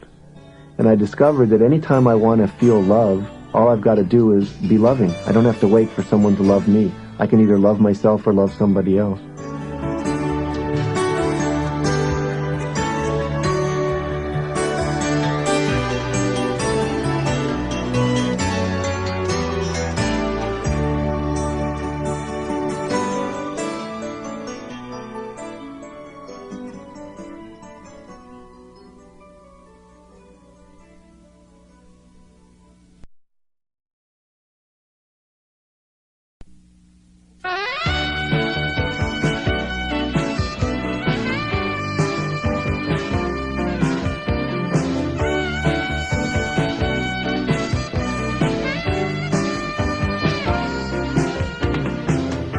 I often wonder why we get so negative, why our self-esteem is often so low and our focus so negative in terms of thinking. One of the studies I found was done at the University of Iowa.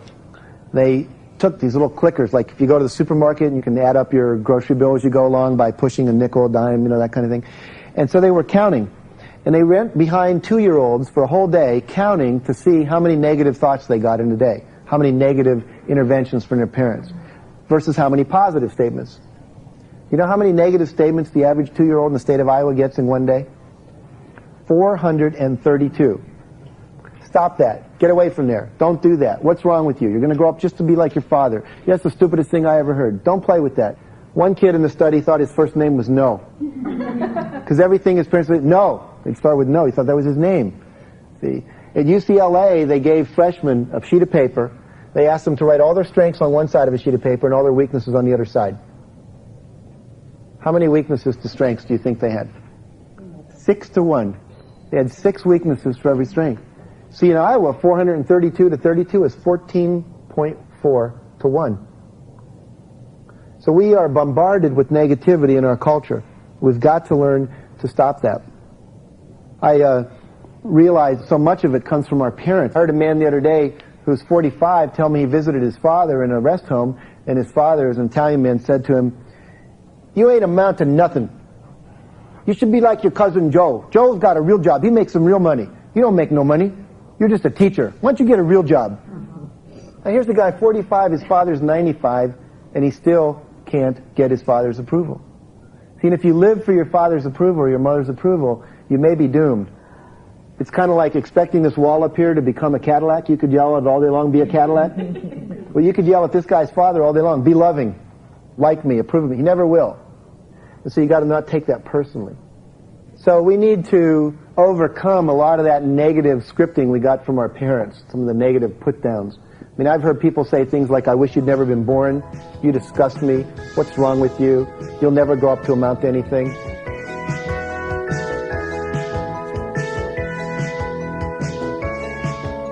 I think the 2 most important things that parents can do for kids to help raise their self-esteem, one is to listen to them. The biggest thing I hear from teenagers and younger children all across America when I talk to them is that nobody listens to them. Nobody pays attention. Nobody understands me. And there was a study done where they asked 160,000 kids in America what they wanted most, and it was to be loved and to be listened to by somebody, to be understood and cared about. And we have to spend time listening to our children. One of the things the Kennedy family used to do was at dinner every night they would go around the table and each kid was asked how their day went, what they learned, anything they wanted to share with the family, and they were the focus person for as long as they wanted to talk. And in most of American homes now, people sit around the TV when they eat dinner. They don't even talk to each other anymore.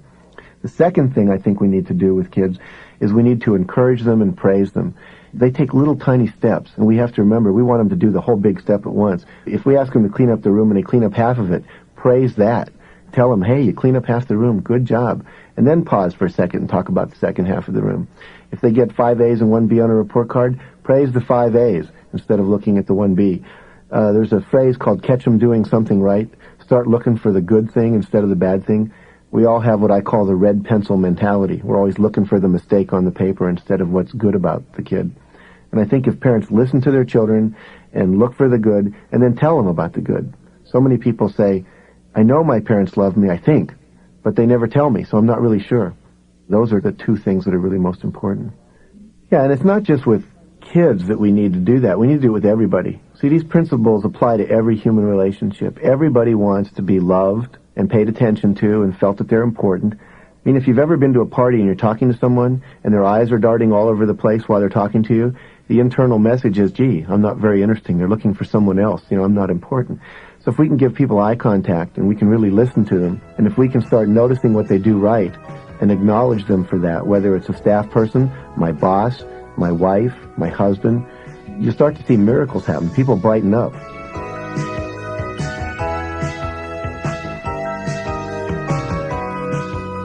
Here's a couple techniques you can use. One's called the success review. And what I'd like you to do is to divide your life into thirds. Let's say you're 45 years old, it'd be 0 to 15, 16 to 30, and 31 to 45. And what you do is you write down 3 successes you've had in each period of your life. And in my advanced seminar, I ask people to make a list of 100 successes you've had. Sometimes you get down to, I learned to walk, learned to ride a bicycle, got my driver's license. See, but those are important, and now we take them for granted. And then I ask you at the end of that to make 3 successes you'd like to have in the next 5 years. 3 goals you have that you'd like to complete. Another technique is called the success recall. You simply think of a success, close your eyes, and you see yourself reliving a success you had.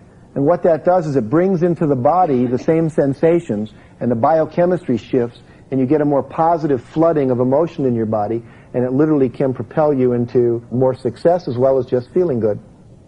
And when you do that, you want to see what you saw, hear what you heard, and feel what you felt. So it's auditory, visual, and kinesthetic input. Now, a lot of people I've done this in workshops with, they'll say to me, Mr. Canfield, I ain't got no successes.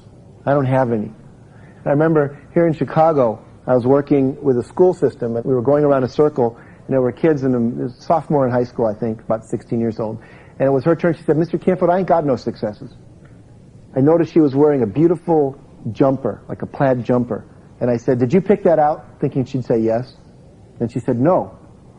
I thought, Then she said, I made it. I don't know how many of you have ever tried to sew with plaid. When you get little darts in there, you try to get those lines to match up. It's hard. And this looked, as we said in West Virginia, store-bought. It was beautiful. But she ain't got no successes. I said, honey, that's a great success. She said, no, it's not. I said, why not? She said, because it's what I have to do. What do you mean? Turns out her mother was an alcoholic, on welfare. She worked at McDonald's after school. Whatever money she got, she bought material, and then she'd take it home, borrow her aunt's sewing machine, and make her own clothes. I said, what else do you have to do?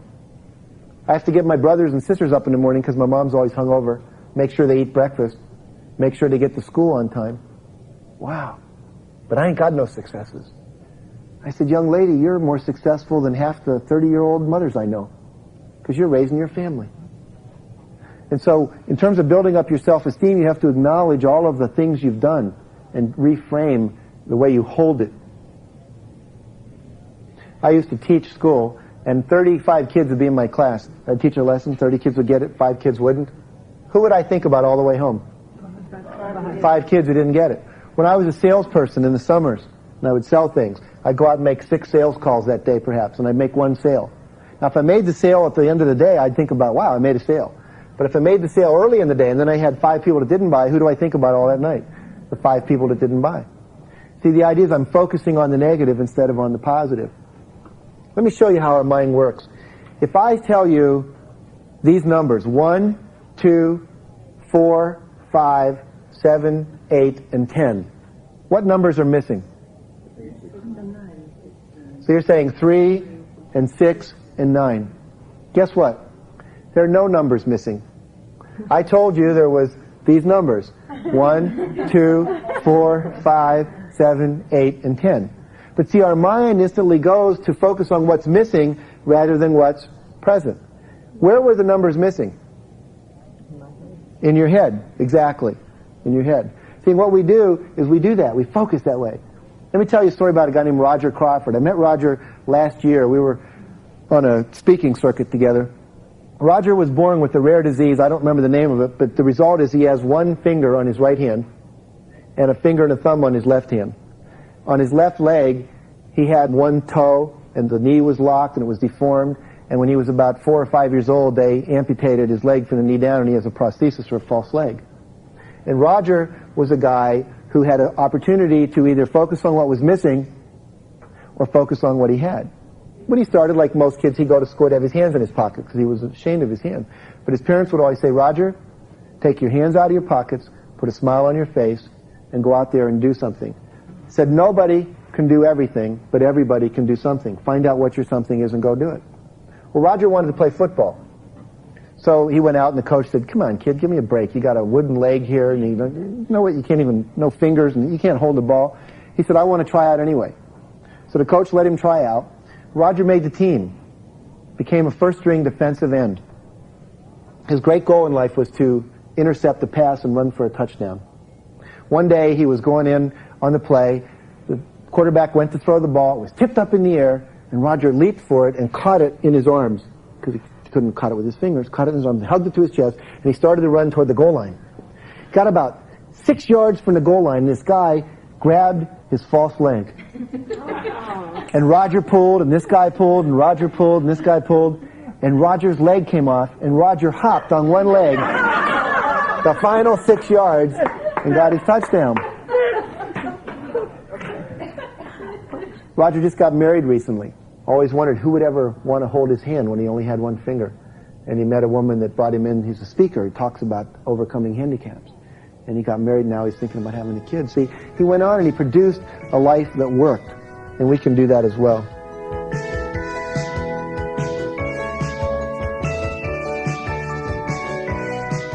Let's take a look now at imagery. Imagery, the power of images. Images are even more powerful than thought. So what we have to do is we have to learn to control the images in our mind, or they will control us. One of the things I often ask people to do is to close their eyes and imagine they're standing in the middle of a small terrace on top of the tallest skyscraper in the world, and at the edge of this terrace there's no railing. And then to walk to the edge, and when they get to the edge, look down. Now you guys have your eyes open, and some of you are already like, I can see your faces tightening up, and you stop breathing. See? And then I ask people, what did they experience? They say, my stomach got tight. I started to sweat. My palms got sweaty. My heart started beating faster. My knees got shaky. I felt dizzy. Then I say, where was your body in this chair? What was it responding to? The image in my head. See, because your body cannot tell the difference between a real event and a vividly imagined event. Now, there's bad news and good news about that. The bad news is you can scare the heck out of yourself. You ever been going across town to a doctor's appointment and you're late? And you're imagining when you get there the doctor's going to be mad at you, you're going to miss your appointment. See, and you make yourself miserable, right? And then you get there and guess what? The doctor's late. You have to wait an hour in order to get your appointment. Well, who made you miserable all the way across town? You did, by imagining what we call a catastrophic event. See, the opposite is what we call an anastrophic event. It's where you imagine the best. I used to work for W. Clement Stone, I mentioned earlier. We used to call Stone an inverse paranoid. He literally believed the world was plotting to do him good. Truly. He'd send someone out to Iowa to sell insurance, and they'd come back and they'd say, we can't sell in Iowa. He'd say, why not? They're all Amish, Mennonites out there. They're clannish, you can't get in. He'd say, great! He'd say, great? Great! Why is that great? Hey, Klan, it's wonderful. Sell one, you'll sell them all. We just got to get into that first one. He says, but they're really tight with their money. Great! He says, why is that great? He says, we sell insurance, dummy. That's how you get people to protect their money. Every negative he would see in it a positive. He used to have a little phrase, in every negative event is the seed of an equal or greater positive. That's where that old phrase, if life hands you a lemon, squeeze it and make lemonade, comes from. So he was always visualizing the positive outcome. Because when you visualize the negative, your body will tighten up, freeze up. When you visualize the positive, you create what you want.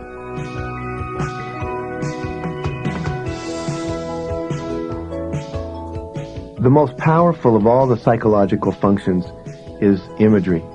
It really overrides everything else. You know, I can scare myself to death by fantasizing something scary happening, and I can also get myself very happy thinking about something good that's going to happen. We call that a catastrophic and an anastrophic expectation. You know, we all know about catastrophes. All you have to do is sit on an airplane next to someone who's got white knuckles and they're holding on real tight, and you talk to them and say, what's going on? Well, I'm fantasizing about the plane crashing, or I'm not sure we're going to land well. So they're making themselves crazy by imagining a negative event that hasn't happened yet. But see, you can also use your mind to do the other, and that's to imagine a positive event.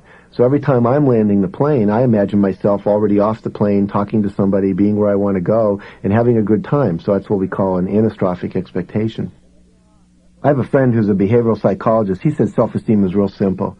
He says that if someone has something they can look forward to, and if they have things about themselves they like, they're going to have self-esteem. So he even teaches teachers in schools when kids come into the door in the morning to shake their hand and say, what are you looking forward to tonight, Johnny? Oh, we're having macaroni and cheese at my house. I really like macaroni and cheese.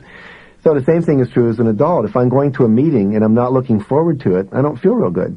But if I'm going to a meeting and I look forward to it because I know good things are going to happen, I feel great. So what we want to do is start imagining that good things are always going to happen. Start imagining that I'm always going to be accepted. Start imagining that my proposals get funded, etc. Not only will you feel good in the moment, but even more importantly perhaps is the fact that if I imagine positive things, it kicks into gear the subconscious in my mind that starts thinking about ways to produce that positive result. It draws creativity out of my unconscious. It's the way we turn on our creativity is by having some result we want out there. I mean, the Wright brothers wanted to fly. They had a picture, they knew what they wanted, and then their creativity kept coming up with solutions to that problem. And so if I want something in my life, whether it's a personal quality like to be relaxed in a tough situation, or to be more assertive with my boss, or to be more calm and playful with my clients if I'm a salesperson, or if I want to have a certain result like a bigger house or more money, as long as I keep visualizing that, that's what turns on the switch of my creative unconscious, and then I start having the ideas to produce the result.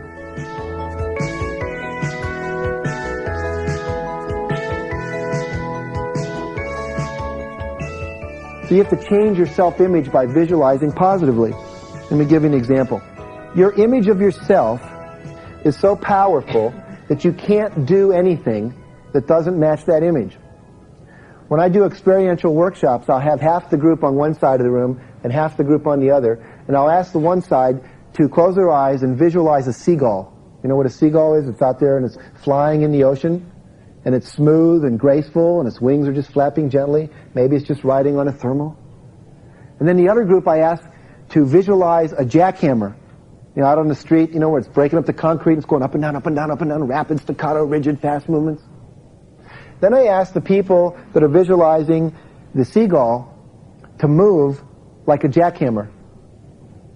And what you get is you see these people with their arms out, and they're trying to move like a jackhammer, but they can't do it. It's like they do this little move and then they stop, and then their arms go out, and then they kind of look graceful, and then they stop again. There's this little jerk, and they stop again. But they can't really move like a jackhammer. And then I ask the people that are a jackhammer to move like a seagull.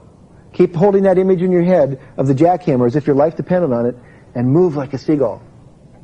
And what you get is you get these people with their arms out, and they're bouncing up and down real fast. And they look like a seagull that's drank too much coffee or something. And the point we make is that you cannot hold one image in your mind and do something that's opposite of that image. It's impossible. We ask people, what did you feel when you were doing that?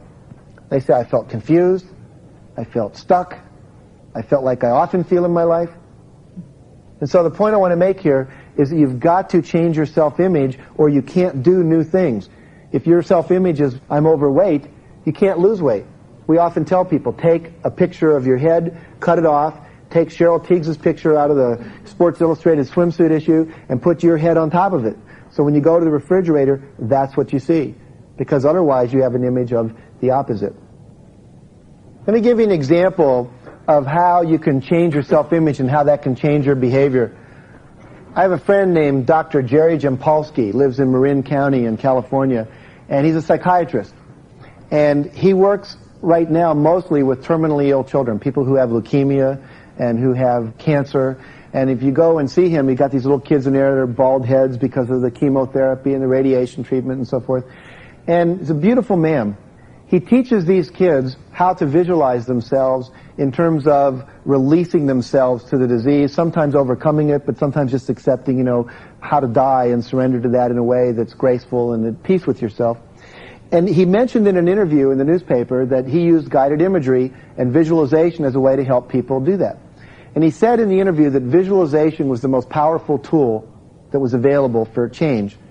Someone at the school board in Marin County read this and came to him and said, look, we're having a real difficult time with our remedial reading students.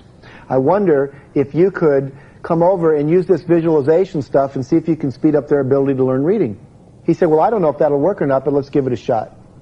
What he did was he goes over and he has the kids close their eyes and visualize going into a building, going up to the 10th floor, coming out of the elevator into a lobby of a movie theater.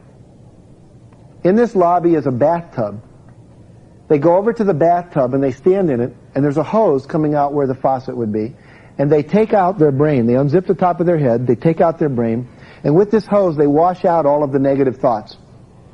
I can't read, this is too hard, I'll never learn, I'm stupid, that kind of thing. And the students watch all of these thoughts like little gray dirt go down the drain. Then they put their brain back in their head, they zip it closed, they get out of the bathtub, they go into the movie theater and they sit down. And then they see projected up on the screen a picture of them reading well. They see themselves sounding out the words, having their parents say, I'm so proud of you, hearing the teacher say, good job, Johnny or Mary, I'm so proud of you. And then they go out of their chair, and they walk up to the screen, and they literally go in the screen, and now they look at the movie as if they're in the movie. See, right now, if you're watching a movie of you see your whole body up on the screen. But when you're in the movie, you just see your own hands. You're looking out through your own face. You can't see your own face right now. We call this associated imagery versus disassociated imagery, which is more powerful to produce change. So whenever you visualize something you want, visualize it from inside of your body, what it would look like if you had it. Don't see yourself outside of yourself. It's not as powerful. Then he had the kids come out of the screen, sit back in their chair, take this movie screen and shrink it down to the size of a postage stamp. Still a three-dimensional, super scope, Technicolor, Dolby Sound movie, okay? And so then they would take this picture of themselves reading well, stick it in their mouth and chew it up. And each of these crumbs from this chewing up would go down their throat, into their stomach, and then out into their bloodstream. And then every cell in their body eventually had a picture of them reading well. Have you ever been in a TV store where there's 100 televisions all tuned to the same channel? And, one guy swings a bat and you see 100 bats swing? Well, it's that kind of picture, every cell in your body. Then he had the kids open their eyes, and then he had them record this little journey in their own voice onto a tape recorder. He asked them then to listen to this every morning when they got up and every night before they went to sleep. 2.5 months later, they retested the kids. They also retested kids who had not been in the study, who had not learned this technique. What they found was that these children increased their reading scores, their reading levels, 2.5 years in a little over 2 months. The average kid that had been in school, had not done this technique, had only increased a little under 2 months. That's how powerful it is when you change your self-image. They didn't change the reading teachers, they didn't change the textbooks, they didn't change the instructional technology. The only thing that changed was what? That's right, the self-image, the image they had of themselves in their head.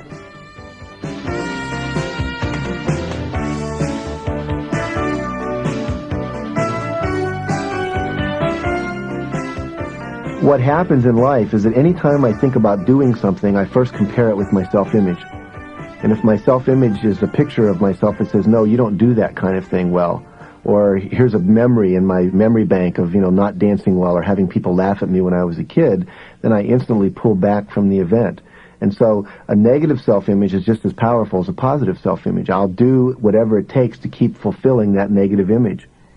Every image draws me toward its conclusion. My picture of myself is like a goal. It's a goal image. And so if my picture of myself is someone who doesn't dance, then when I go to a party, if someone asks me to dance, my little picture comes down and says, no, you're not a dancer, don't do that. So I don't experiment, I don't try, I don't have fun, I don't learn how to dance. All right? If my picture is I'm a $3,000 a year salesman, and then someone offers me a big order, I'll probably screw it up because that's not who I am. Or I'll say, well, that's a pretty big order. We better call John in on that one. He handles the big orders, see? And so I stay in that zone of my self-image. That's why it's so vital to change my self-image, because I'm never going to be able to produce more than my image of myself. And yet, I created it. See, the neat thing about self-image and self-concept is I created it, because I made decisions when I was a little kid, and I locked those images in. So if I decided it, I can undecide it and redecide it and reprogram it and start to have a new image of myself.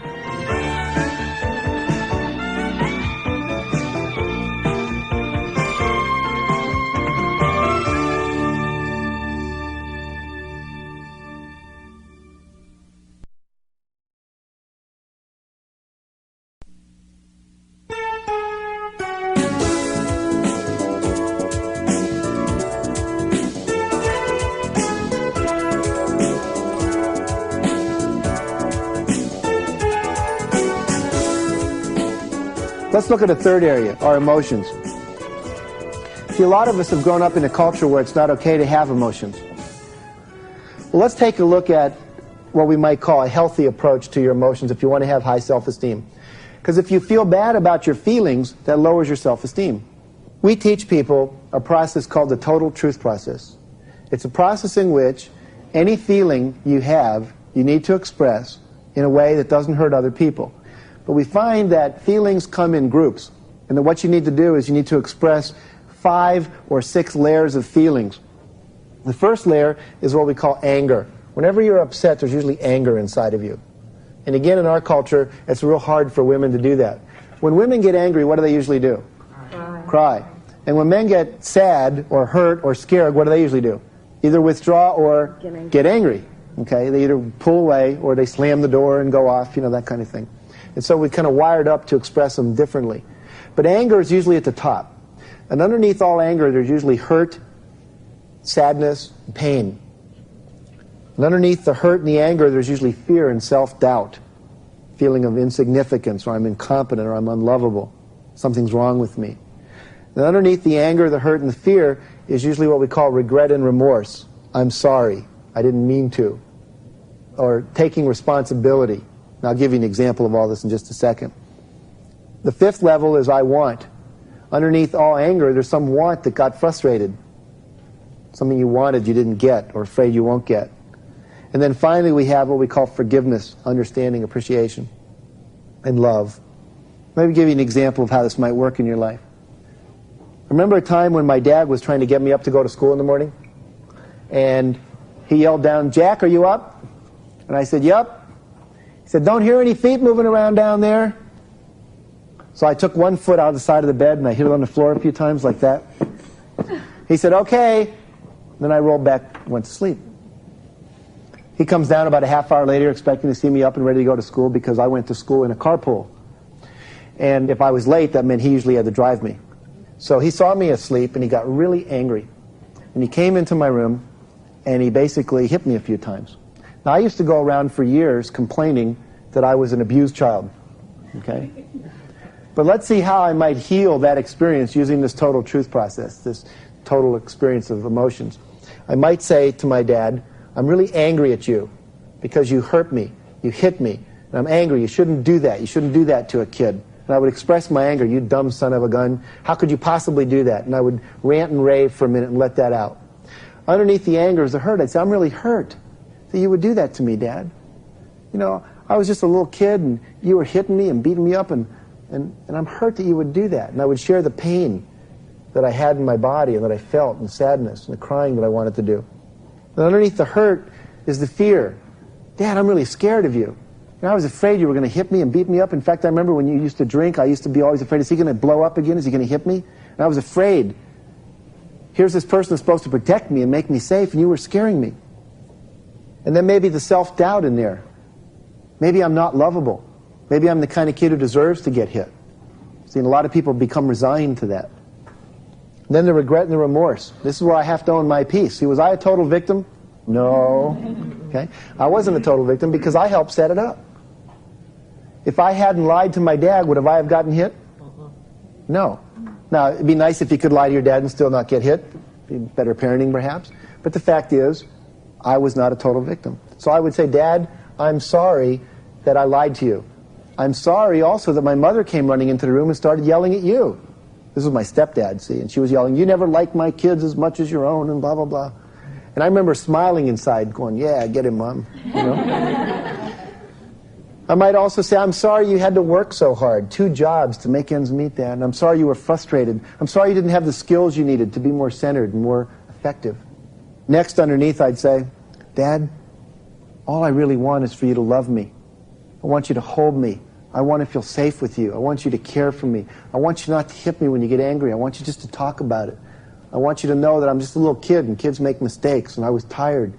I'd played football the night before and I was wiped out. And then forgiveness. Dad, I forgive you for hitting me. Understanding, compassion. I know you were frustrated. I know you didn't want to have to drive me to school. I know you were afraid of being late for your own job.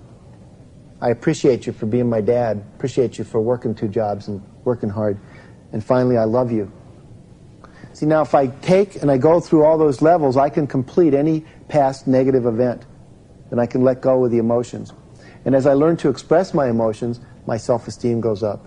I feel good about me. And I feel alive because I feel my feelings inside.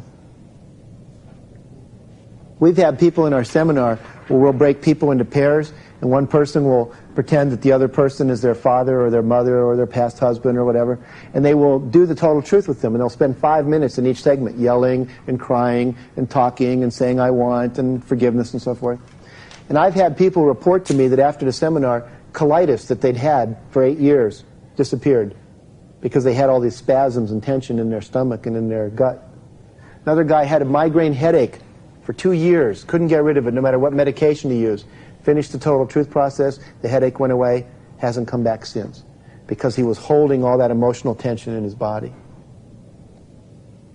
So I want to encourage those of you listening to this to do that kind of experience, to do the total truth anytime you're upset. And if you don't feel comfortable saying the words, write what we call a total truth letter and write the words down, write the paragraph. And you don't have to send the letter, you can burn it when you're done, but get it out of you.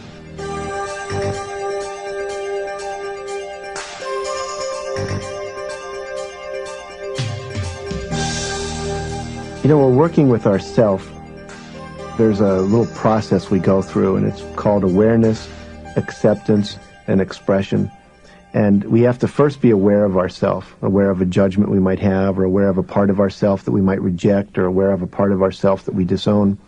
And then, after we become aware of it, then the next process is to accept it, to just accept that that's the way we are, and to be okay with that.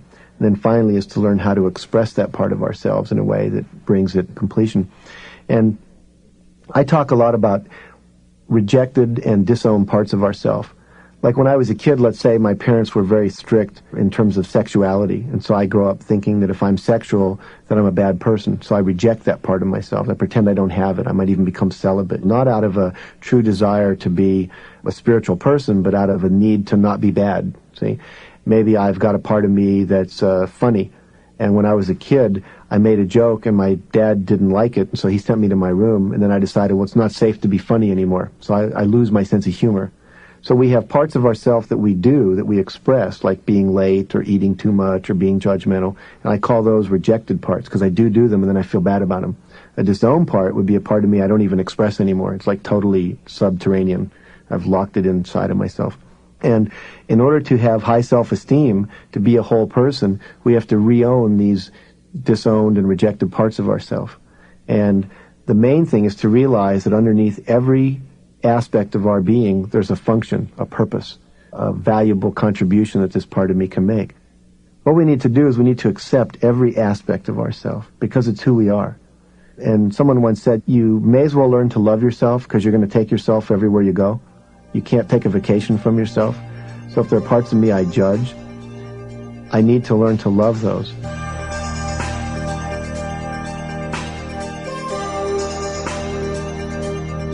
Another thing I want to talk about in relation to emotions are 2 negative emotions that have to do with guilt and resentment. Guilt and resentment. And so what I want to do is teach you how to get rid of guilt and resentment in your life. Guilt is the result of having a belief about how you should be, and then having your behavior not match that belief. I had a guy in a workshop.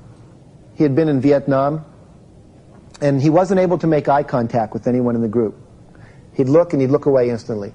So I had him come up to the front of the room, and I held his head with my hands, and I had him look into my eyes. And he did that for about 5 seconds. He started to close his eyes. I said, no, keep your eyes open. He kept his eyes open. About 30 seconds later, he started to shake. He started shaking more and more violently. You could see this fear and terror, and then he started to cry, and then he collapsed into my arms, and he sobbed for about 10 or 15 minutes. Didn't stop. Finally, I said, what was that all about? He said, every time I look into somebody's eyes, I see the people I killed in Vietnam. He said, I was a point man in the Marine Corps. The average life expectancy of a point man was about 2.5 months. He usually gets shot. You're the guy out front, first guy to come around the corner. And he said, more than once in hand-to-hand combat with a bayonet on the end of my gun, I would stick that bayonet into someone's stomach and literally, like less than 3 feet away from my face, watch their eyes and that look of disbelief as they died right in front of me. And he said, I felt guilty about that ever since. And I said, in order to feel guilty, you have to have a belief about how you should be that doesn't match your behavior. What was your belief? He said, well, my belief was good people don't kill people. And then he said, I killed at least 15 people. Now, the way to get rid of guilt is you've either got to change your belief or change your action. Okay? So if I believe that it's not good to have affairs, and I'm having an affair, I can change my belief and say it's okay to have affairs, or I can change my action called stop having affairs. Don't have any more in the future. But can I change my past actions? No.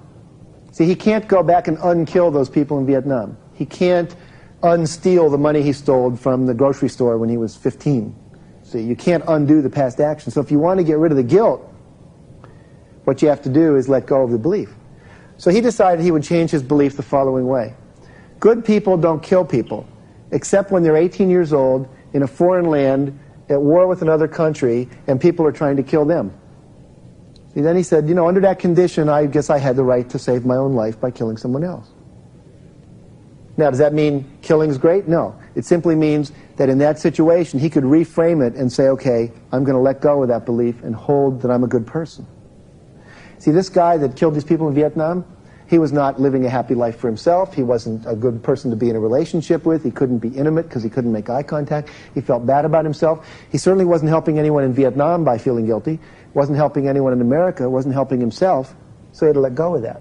Now, what he did do, by the way, is he decided as a way that he could help balance that action is he started working to raise money for the adoption of Asian children whose parents had been killed during the Vietnamese War. So you're always doing the best you can with the awareness, skills, and information you have to meet your needs. You never could do anything different. See, try to do something different from what you're doing right now. You can't. You can only do what you're doing. And you can only did what you did. You couldn't have done anything different. If you could have done it, you would have done it. People say, well, I knew better. You might have known better, but given the pressure that was on you and the needs you had and the skills you had and the courage you had and the information you had, you still couldn't have done anything other than you did. So the key here is to forgive yourself, change your beliefs, and let go. John Enright says the only function of guilt is to maintain the belief that you're a good person in the face of actions that deny your belief about what a good person is. So you get to maintain your self-image about being good in the face of acting out of sorts with that. And the fact is, who you are is who you are. So give yourself permission to be that. Resentment works the same way. When I resent somebody, like for calling me a name, being late, playing their stereo too loud, it's because I have a belief about how they should be that they're not matching. I have a belief about how the world should be and the world doesn't match my image. How many of you have ever resented the traffic? Did it ever make the traffic go faster? Did it make you feel worse sometimes? You get all tightened up, you know? I mean, the traffic is the way it is. So if you don't want that feeling inside of feeling, you know, uncomfortable and uptight, it's called learning to accept the world the way it is. Learning to give people permission to be who they are. And the other thing I found is I give people permission to be who they are. I give myself permission to be the way I am. I give myself permission to own that part of me. Sometimes when I see someone that's getting what I want that I'm not willing to risk for, I resent them for having it so I don't have to confront my unwillingness to take a risk to get it. And again, it's a self-esteem issue because if I thought I could do it, if my self-confidence was high enough, then I wouldn't need to resent them. Let's look at the next function here real briefly. It's called the body. The body. In order to have high self-esteem, you have to relate to your body. Number one, you have to love and accept your body just like it is. I don't know about in Chicago, but in LA Magazine, in the last issue, we had 17 pages of ads for plastic surgeons. 17 pages. Some of them full-page ads that sell out at about $5,000 a page. Now, what that tells us is a lot of people out there don't like the way they look. They feel inadequate. They think somehow they've got to look different to be attractive. You know, if I go and have liposuction, if I go and have a tummy tuck, if I go and have a facelift, if I get my nose changed, my eyelids, which are all black and drooping, I'll get those lifted up and the color changed and so forth, then I'll be acceptable.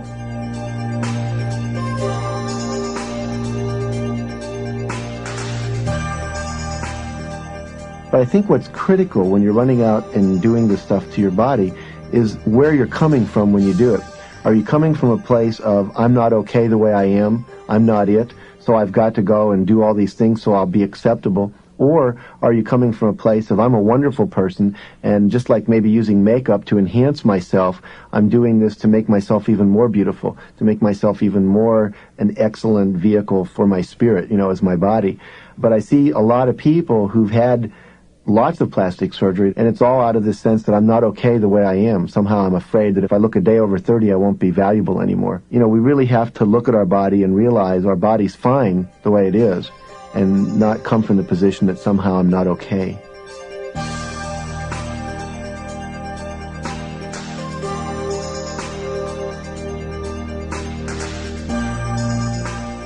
Because when you live your life from the context with your body that I'm not it, this isn't it, no matter what you do, whether you get thin, have a nose job, whatever, you're still holding the context, this isn't it.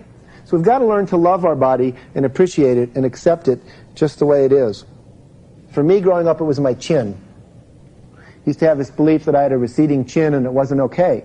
And I used to go to bed at night hitting my chin like this. I'd hit it with my knuckles, trying to build up a calcium deposit. Because literally I discovered that when you hit on a bone, it builds up a calcium deposit. I hated my face so much I would do that. But I grew a beard for 17 years. I had a beard covering up, and I would trim it in such a way that it looked like I had a big, strong jaw. You know, I'd let it grow down, and I'd trim it back at an angle like that.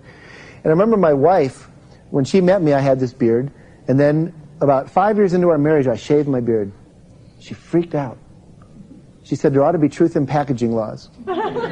Said, I thought I married this man. You look like a cross between a little boy, E.T., and a chipmunk, she said. Now, fortunately, my self-esteem was high at the time, and I was able to weather that. And we have to learn, ultimately, that our body is not our looks.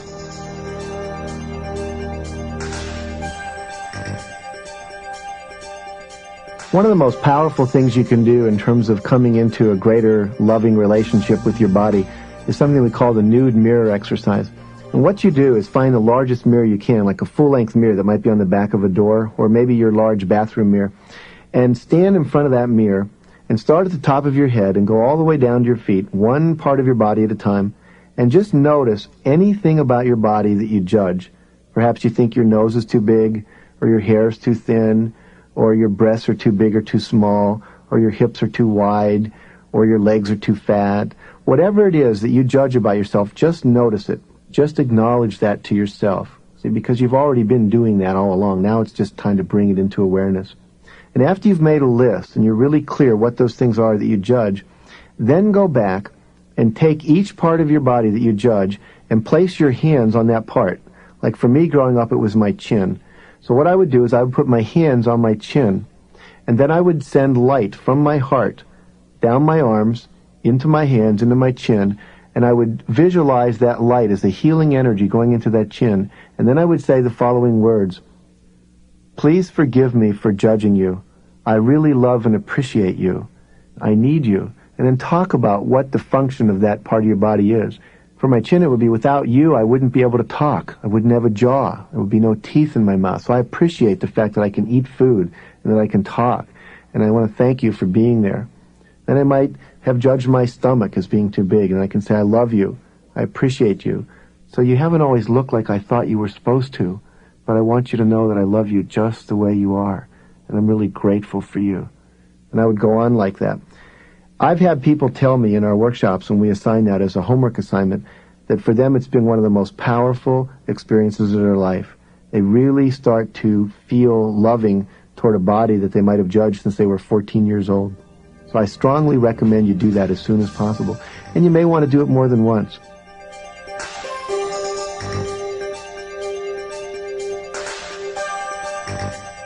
How many of you have noticed as you've gotten older that your body has changed? Any of you notice that? Yeah, wrinkles and less hair and maybe a little overweight and, you know, all the skin gets a little bit more grainy and less smooth and so forth. And that's just part of what happens. But I've talked to a lot of people who are older, and some of you in the room can relate to this, that when you get older, you don't realize it except when you look at your body. How many of you have that experience where, like, maybe you're 50 or 60 and you still feel like you're about 20? Yeah, a lot of hands go up in the room. Because the essence of who you are doesn't change. Your body is just a vehicle to carry you around in, okay? And as it changes, you're still the same. I teach kids and I teach adults that it's like you're a gift in a package. When you get a Christmas present or a Hanukkah present, you usually don't save the wrapping, you throw it away. You keep the gift. And so whether your body is black, white, brown, yellow, old, young, thin, fat, doesn't matter. What matters is who you are inside. We start using our body like a car. We use it to get around in and do our life in. Most of us don't spend our time at car shows comparing our car to the next guy's car. And we need to give up comparing our body and start loving and nurturing our body just the way it is. I saw a quote once that said, if you treat your friends like you treat yourself, would you have any? And I think about not only emotionally, but physically. You know, we abuse ourselves. We don't get enough sleep. We eat food that's not nutritious. And what we need to do is to make sure we nurture our body by putting good things into it, and also nurture it in terms of relaxation, meditation, exercise. But those are the kind of things I'm talking about with exercise, touch, listening to relaxation tapes, listening to relaxing music. Very, very powerful things to do for yourself. Another thing I want to talk about in relationship to body and self-esteem is breathing. I'd like to teach you a breathing technique. Now, many of you may know this, but we find that hundreds and thousands of people don't. And that's simply the difference between what we call chest breathing and stomach breathing, abdominal diaphragmatic breathing. They did a study. They went into a hospital ward, a cardiac ward, where they had 143 heart attack victims. And what they noticed is that none of them were breathing with their stomach. They were all breathing in their upper chest. They find that heart attacks are often associated with stress, which is associated with chest breathing. What we know is that the blood vessels that go through the lungs, 80% of the vessels that really take in oxygen are in the lower part of the lungs, not up in the top. So when you breathe up here, you can't get enough oxygen into the bloodstream. So when you're relaxed, you breathe down in your stomach. Will Schutz, who's very much involved in body work and in self-esteem, says you can tell a person's self-esteem by how deep they breathe, because oxygen is energy from the universe that supports you. And if you don't feel like you're worthy of support, you won't take in much air. And if you're worthy of support, you'll take in a lot of air because you deserve to be taking in a lot. So what I'd like you to do with me for just a moment is I'd like you to place one hand on your stomach and one hand on your chest. Now, if you're driving a car as you're listening to this, just place one hand on your stomach, keep the other one on the steering wheel. Now, what I want you to do is to breathe, and I want you to take that hand that's on your stomach and push it out as you breathe. As you inhale, you're filling that up like a balloon. And then as you exhale, pull that stomach in. And do that a few times. Long, slow, easy breaths, and then exhale, feel the stomach going in. Inhaling, feel the stomach go out.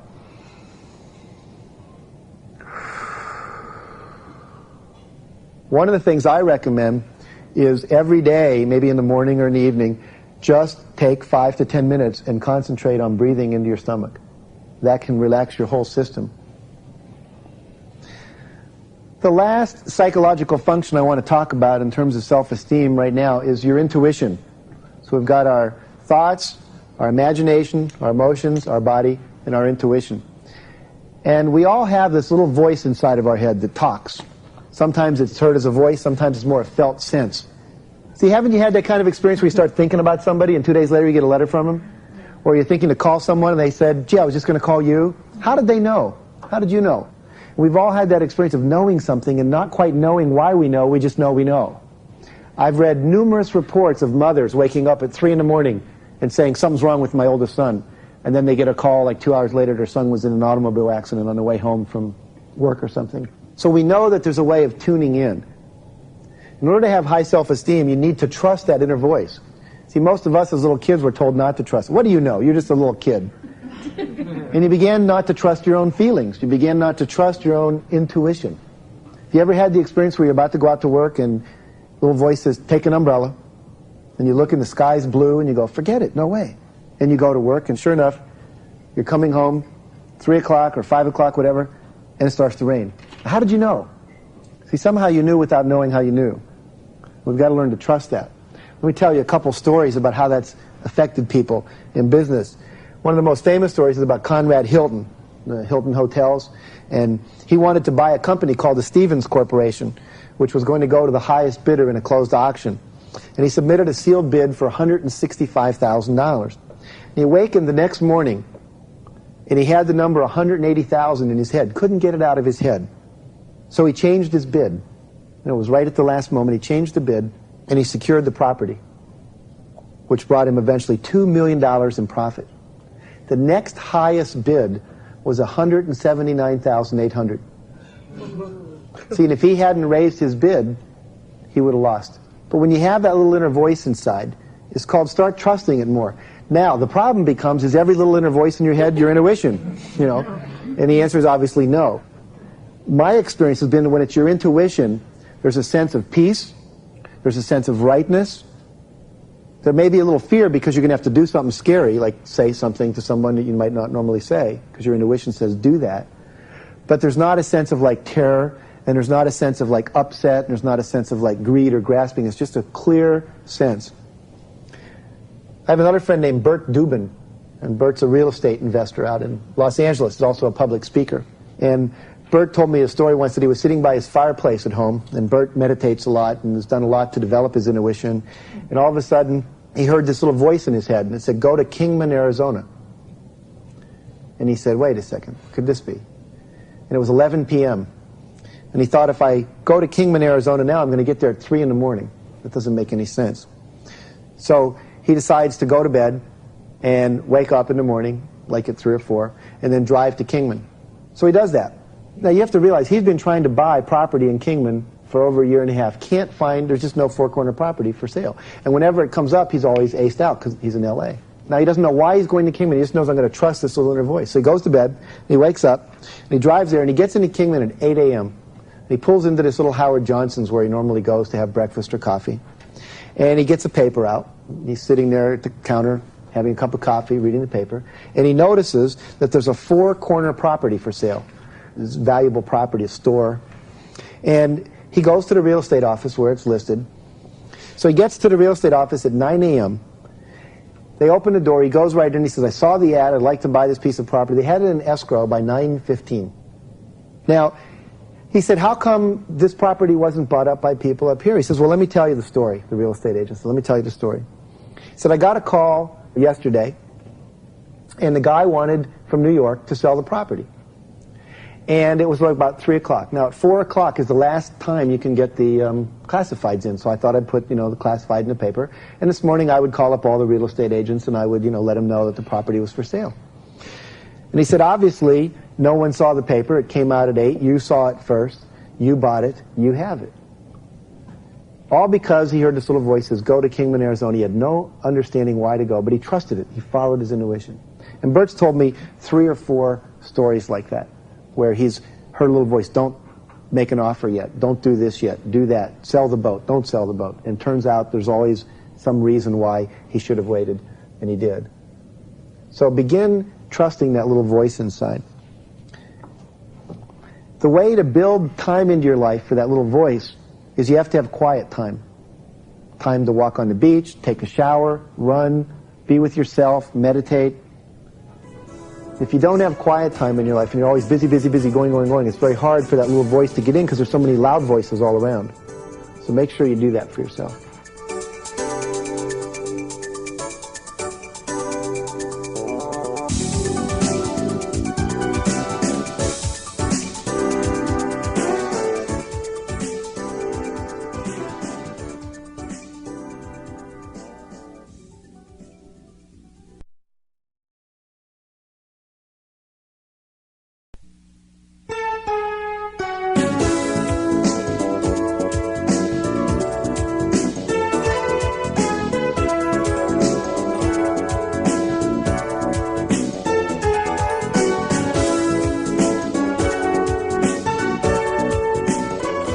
What I'd like to do at this point is begin to focus on what we call the 10 steps to building any kind of success you want into your life. Remember we said self-esteem is I am lovable and capable? ILAC? So we've been focusing a lot on the lovable part, learning to say loving thoughts to ourselves and think positively, use affirmations like I am lovable and capable, and no matter what you say or do to me, I'm still a worthwhile person. We focused on loving our emotions, loving our body, trusting our intuition. Now I want to look at the capable side of ILAC. How can we become more capable? How can we become more successful? And these steps that I'm going to teach you apply to every area of your life. They can create business successes, personal successes, social, emotional, spiritual, humanitarian, global, political, doesn't matter, any area of your life. Now, step one is called acknowledge and complete the past. And there are three areas we need to look at with this. The first one is psychological completion. The second one is healing the negative past. And the third one is acknowledging the positive past. So let's start by looking at psychological completion. In order to understand this, you need to know that everything in life, if you want to have completion, has to go through a cycle. And the cycles are choosing to do something, starting to do it, continuing to do it, finishing it, and then acknowledging that it's done. And you can get screwed up on any one of those steps. You can never choose. Like I meet people that they can't decide what to do with their life. They're 45 years old and they're still trying to figure out what they want to be when they grow up. It's as if they're waiting for 12 doves to fly over their house in the sign of a cross. You know, at the moment they have the right idea, so they'll know this is ordained and this is the right thing to do.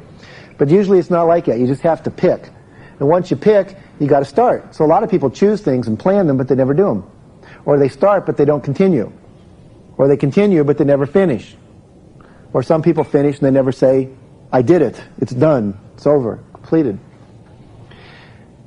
Now the problem is when you don't complete things, either with people or projects, a book you're writing, expressing your emotions, whatever it is, you end up with what we call attention units that aren't available. Now what do we mean by that? You only have so many units available in your brain, if you will, this is kind of a metaphor, for attention, to attend to a task. And if I've got something hanging out with Anita called someday we'll play tennis, but we've never played tennis, and I told Jim I'd return his tennis racket, but I still have it, and every time I walk past it I see that, and I told Ann that someday we'll have to finish that article we started, and I tell someone else that, you know, someday we'll come over and we'll have a picnic, and I haven't done any of these things. And then I've got a basement full of incompletes, the toaster that I never fixed, and the clothes that don't fit that I was going to give to the Salvation Army. Well, all these things that I haven't completed are taking my attention. They're like little hooks in my brain. They've all got things hanging on them. I can't take those hooks and attach them to some new project. So what I want to do is clean up those past incompletes so that when I come to a new task, whether it's to work or a relationship, I've got all of me available, or as much of me as possible. So let's look at some of the kind of things that you need to do to have psychological completion. I'm going to give you some homework to do as soon as you finish listening to this tape or after this seminar.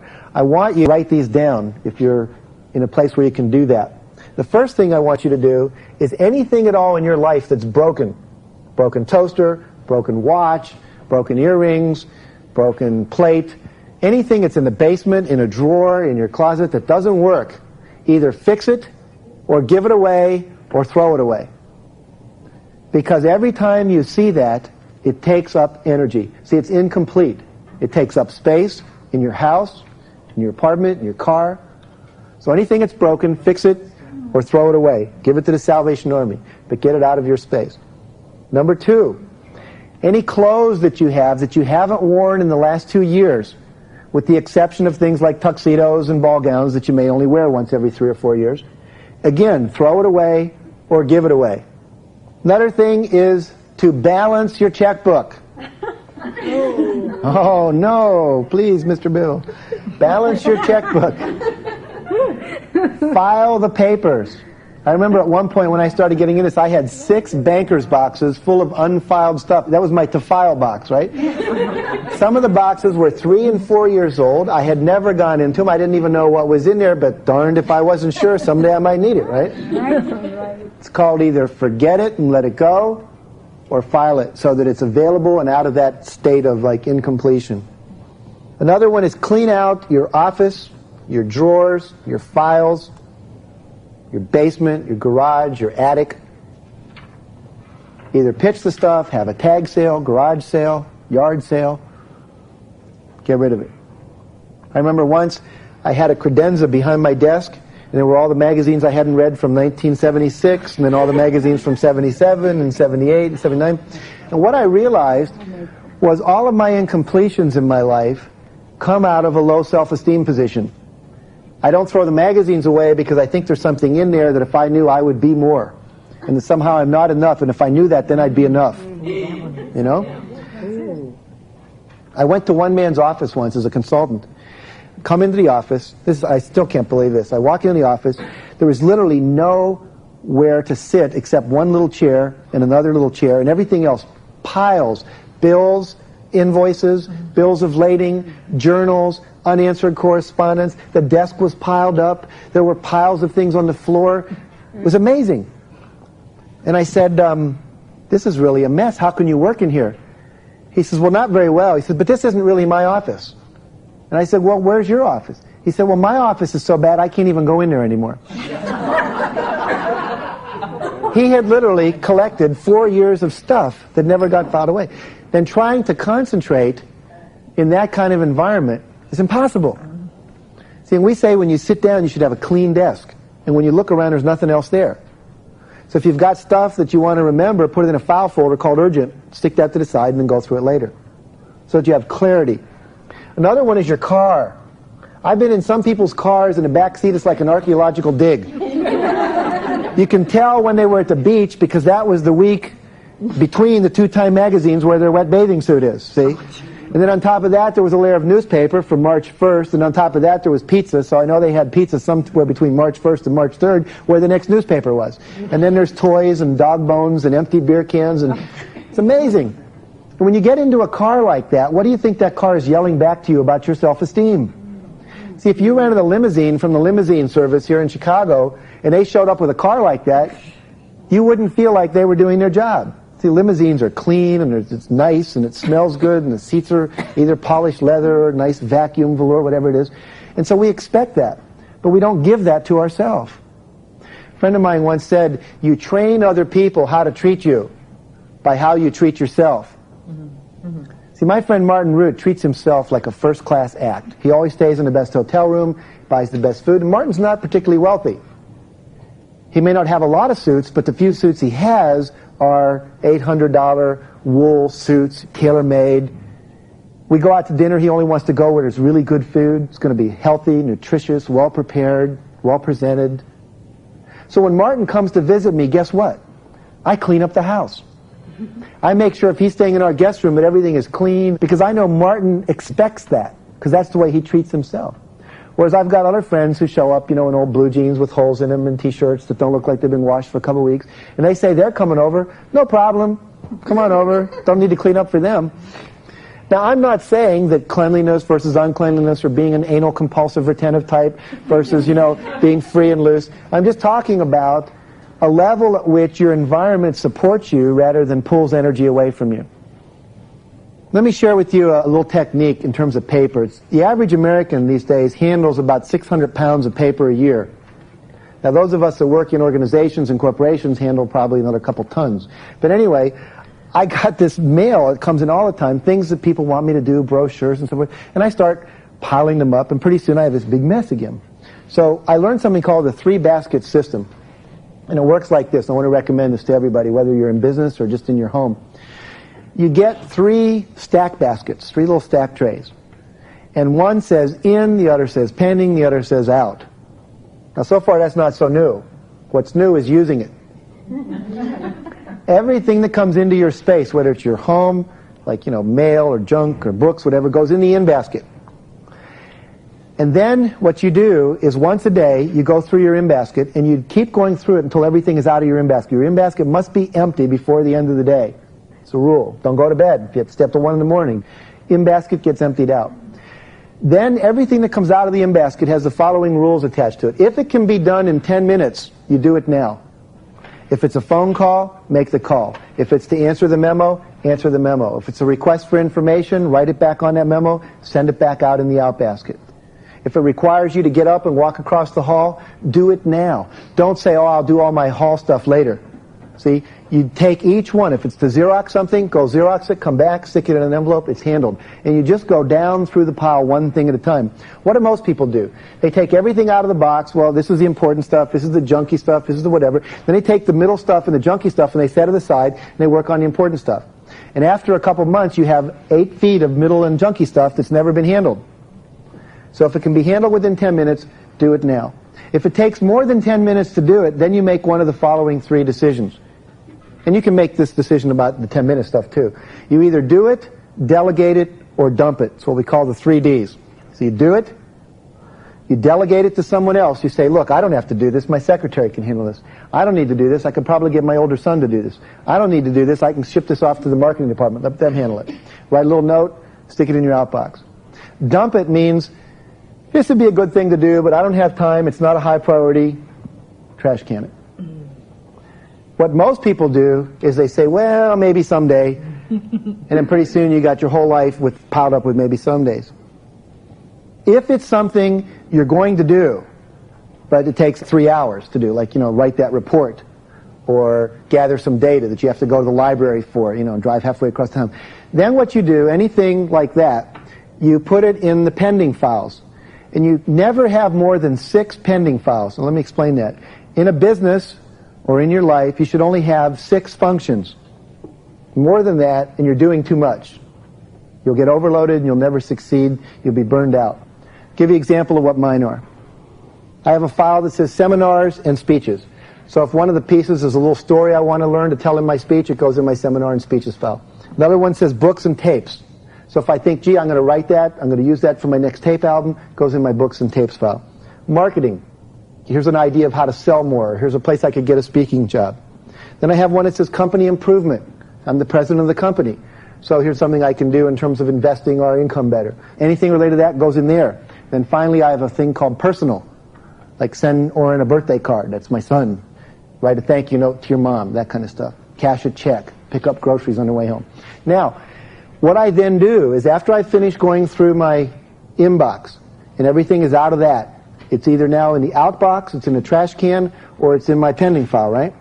Then I take and I say, of all the things I could do right now, what area of my life do I want to work on? Well, I say marketing. So now I pull out my marketing file. And I go through my file, and I order every piece of paper in there from top to bottom, from what's most important to be done to what's least important to be done. What do I do now? I take that file and I put it away, and I only take that one piece of paper out. Now that's what I work on until I'm done.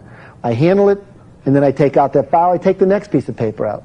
When you're putting stuff in your pending files, you always write on that piece of paper, what's the next action step that you can take that will move that forward? Now, as soon as I've written down what's the next thing, see, I can put it in my pending file. So when I take out my piece of paper from my pending file, guess what? I know exactly what I need to do.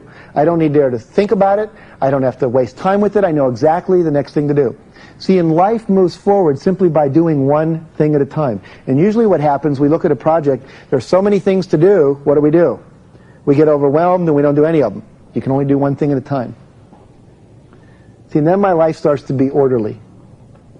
And I get completion. What I have is 12 folders that say January, February, March, April, etc. And if I don't think I'm going to get to this until August, I don't want it in my file bothering me every day until August shows up. Someone once said, success by the inch is a cinch, by the yard it's hard. If you break down these big tasks into little tiny steps and do them, you can make some real progress in your life.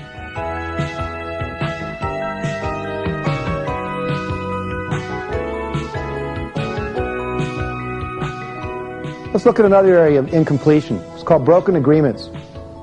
How many of you have made agreements with people in your life that you still haven't kept? Anyone out there? Most of the hands up. Every broken agreement is an incompletion. Well, it blocks your energy, and it blocks the relationship, cuts off the trust that you have with that person, and undermines your self-esteem because you don't feel like a person of integrity. So what you need to do where you have a broken agreement is, first of all, there are 3 steps. The first one is acknowledge that you have a broken agreement. The second step is to apologize.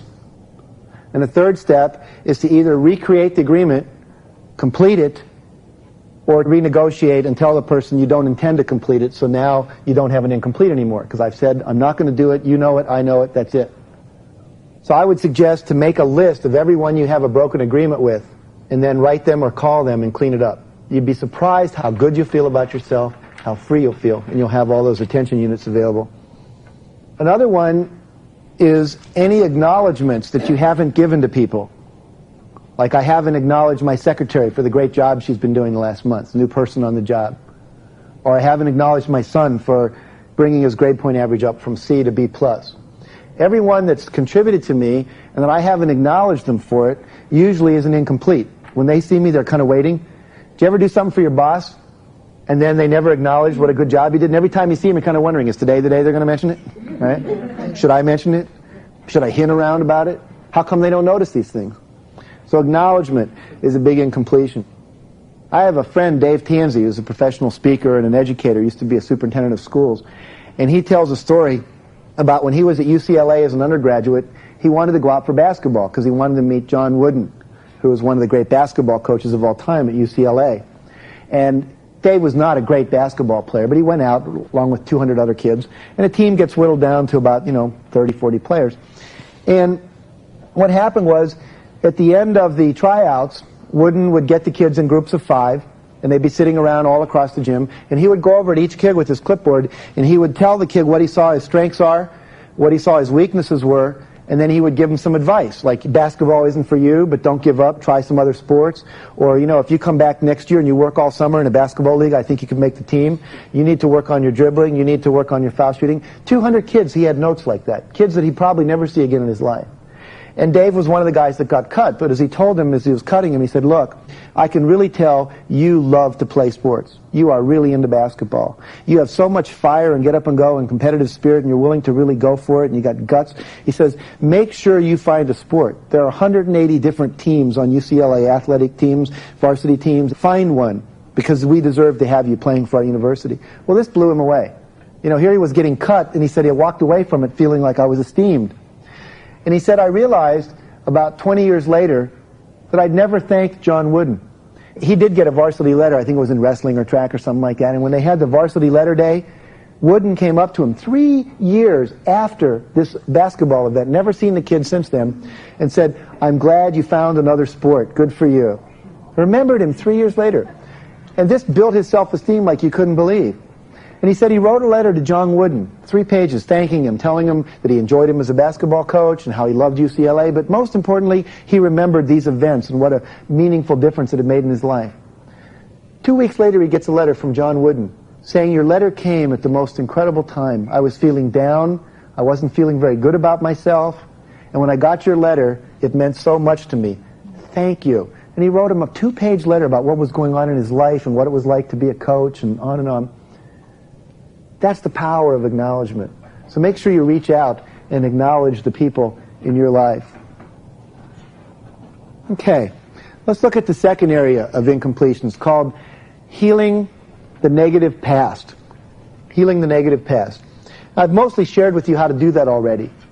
The total truth process, where you share your anger, your hurt, your fear, and your regrets and your I wants, and the I love you and appreciation stage. Anything where you have emotional hurt from the past, there's always a person involved. Sometimes it may be even with God. You're angry at God, so then do the total truth with God. Do it with yourself, whatever's there.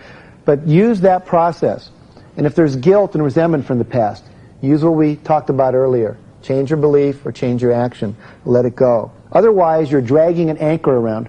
Any of you had that feeling where you're driving a car and you look down and the emergency brake's on? Any of you ever done that? How many of you, when you do that, instead of letting the emergency brake go, just push harder on the gas? That's crazy. We wouldn't do that, would we? What do? You release the brake.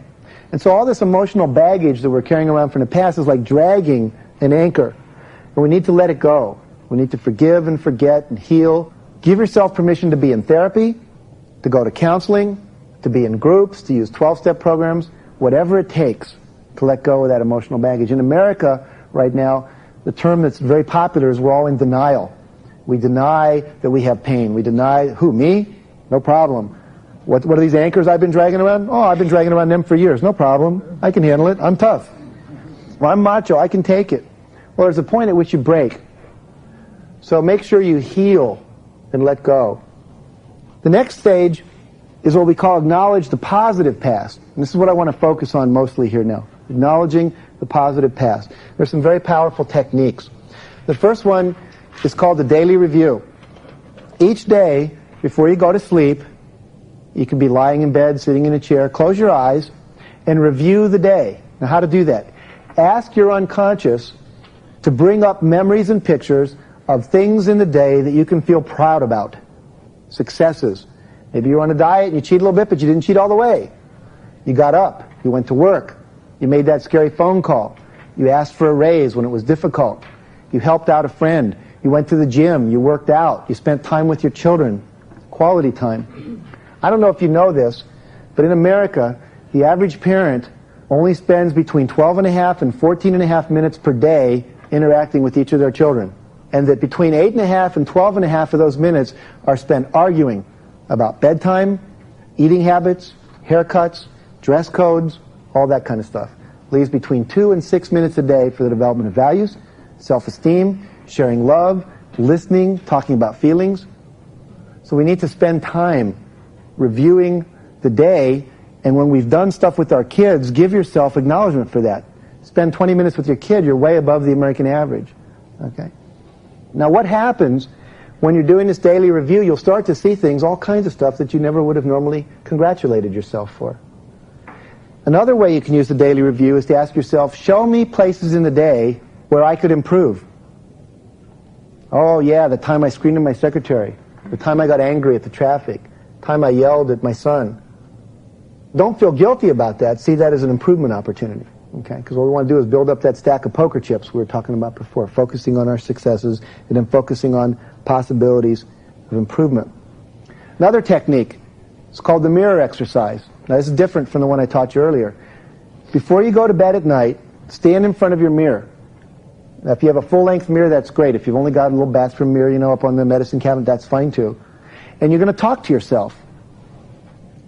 And you're going to say the following things. You're going to tell yourself what you appreciate, admire, and respect about you from the day. And at the end, you're going to say, I love you.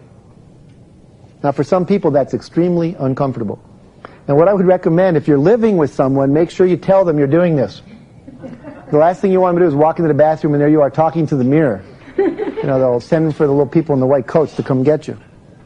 Let me give you an example of what it might sound like if I were doing it. Hi Jack, you had a great day today. Really proud of you. You got up early in the morning, and even though you had a full day ahead of you, you got up and you got some exercise, and then you did some stretching and you meditated for 15 minutes. You ate a really balanced, healthy breakfast, and you came down and you worked with a group all day and you were really present with them and you did a good job. You articulated yourself better than you usually do. You said less gonnas and you said more going tos. I was proud of you for that. And then you got together with some other people and you went out for dinner and you ate well. You stayed on your diet. And when you came home, you called your children and you talked to them, which I'm really proud of you for that because that's important in our life. And one more thing I want to tell you. I really love you. And then you hold eye contact with yourself. And that's really hard for a lot of people. They want to go, I really love you. And then they kind of look away. Or I really love you. And then they kind of run as fast as they can because they don't want to look. Really get to know that person in the mirror. Make eye contact. Go deep into those eyes. First time I did this exercise, I was in a group and I was asked to do it for 3 months and not to miss a day. So I did it for 3 months. And about 2 months into it, a really weird thing happened. I'm talking in the mirror, and all of a sudden I said, I love you. And I had this weird feeling come over me, like my skin got all tingly and I felt warm and my stomach felt hollow. And the feeling was kind of like what I felt when I got a crush on Judy Graham back in high school. Or when I first met my wife Georgia and our eyes met, and it was like love at first sight. And I thought, my God, I've gone too far. You know? I said, I think I have a crush on myself. You know, this is bad news. Oh, good news. So I went to my wife Georgia, who I mentioned as a counselor, and I said, Georgia, I think I've blown it. You know, I think I've done this thing too far. I have this crush on me. I'm getting into narcissism or something. She said, Jack, don't worry about it. She said, that's what you're supposed to feel. It's okay to love yourself that much. This was a totally new experience, you know, because I was brought up, you didn't love yourself. You know, that was bad. So don't be surprised if when you're doing this you cry, if you shake, if you feel nauseous, if you feel silly or giddy. All those kind of things can show up for you. One person told me they started doing this and all of a sudden they stopped and the person in the mirror, I mean it was their own voice, said, well, it's about time you told me something nice. So give yourself that possibility.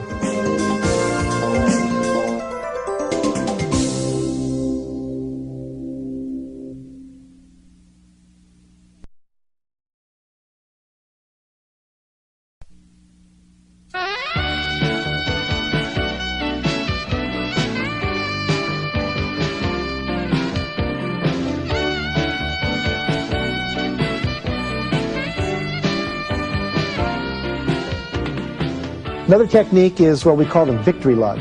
The victory log. Ask you to keep a notebook like many of you are taking notes in right now, a little spiral, 3-ring binder, or a steno pad. And every time you have a little victory in your life, it doesn't have to be a big one, you write it down.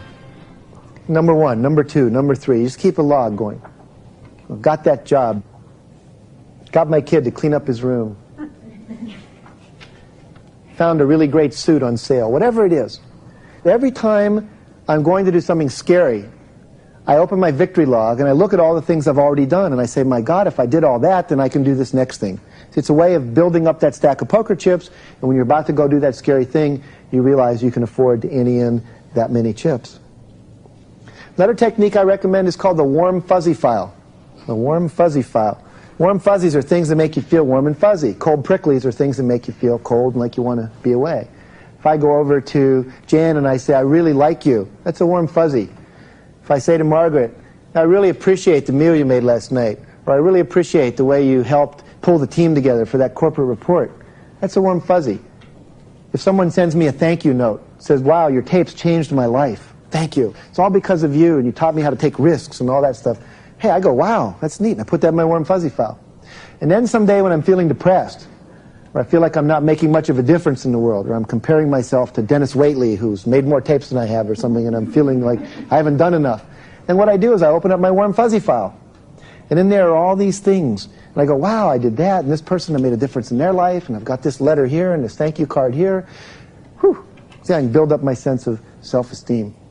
I have a friend named Paula Klimek, who for my 38th birthday gave me a box, just a little tiny box, and in it were about 30 things. Little trinkets that you might buy, like little charms and things, but cheap, inexpensive things. A little bell, a little tiny candle charm. There was a little elephant in there. There was an acorn. And each thing was wrapped in a little piece of paper with a rubber band around it. And she said, I give you this acorn because you represent wisdom in my life. You're one of the wisest people I know. I appreciate that. And the little candle said, you're a bright light in my life. Sometimes when I feel depressed, I call you and you cheer me up. And each little gift like that had a little note around it. I mean, there was a whole box full of warm fuzzies. I still have that box because it reminds me of who I am when I forget. Another thing we do is in our company we have a technique called the victory wall. From floor to ceiling, it's got little victories on it.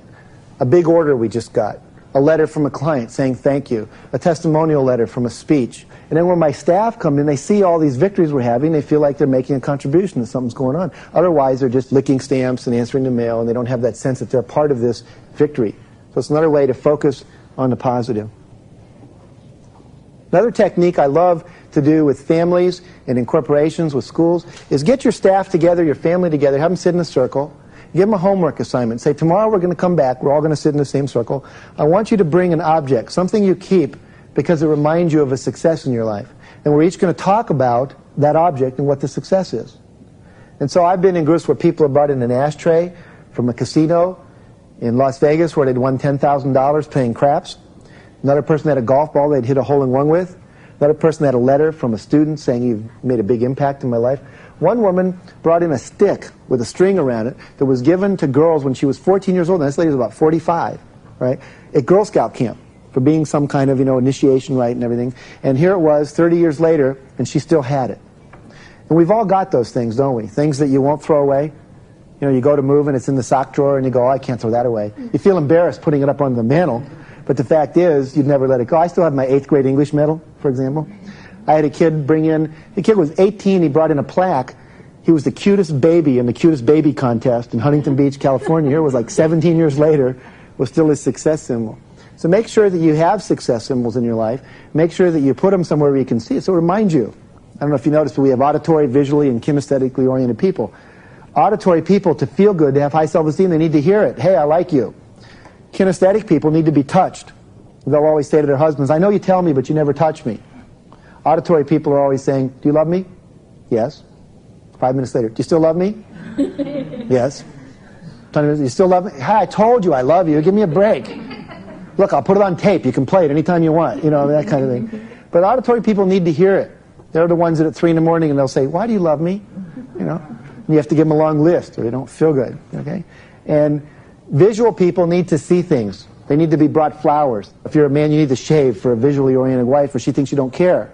You know, because she's visual. If you mess up the house, it's a personal affront. Whereas a kinesthetic person never cleans up the house. Who cares? Just have a good time. Feels good, right? So visually, if you're a visual person, make sure you display your success symbols. Another aspect of acknowledgement is to ask for acknowledgement.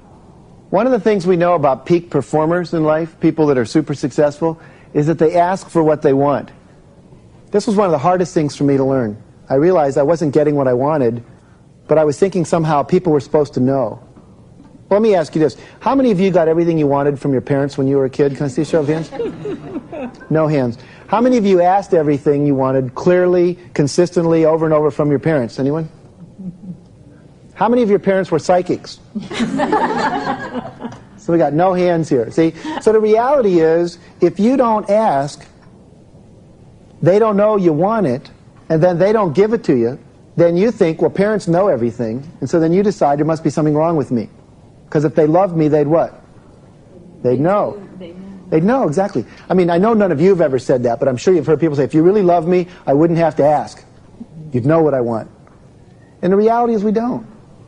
So I've learned you have to ask for acknowledgement. Remember recently I cleaned our basement up, which was something I didn't really want to do, but it got to the point where it was a mess, and I told you about completion, so we cleaned the basement up. And I finished up, and I went upstairs, and I got Georgia, and I asked her to come down.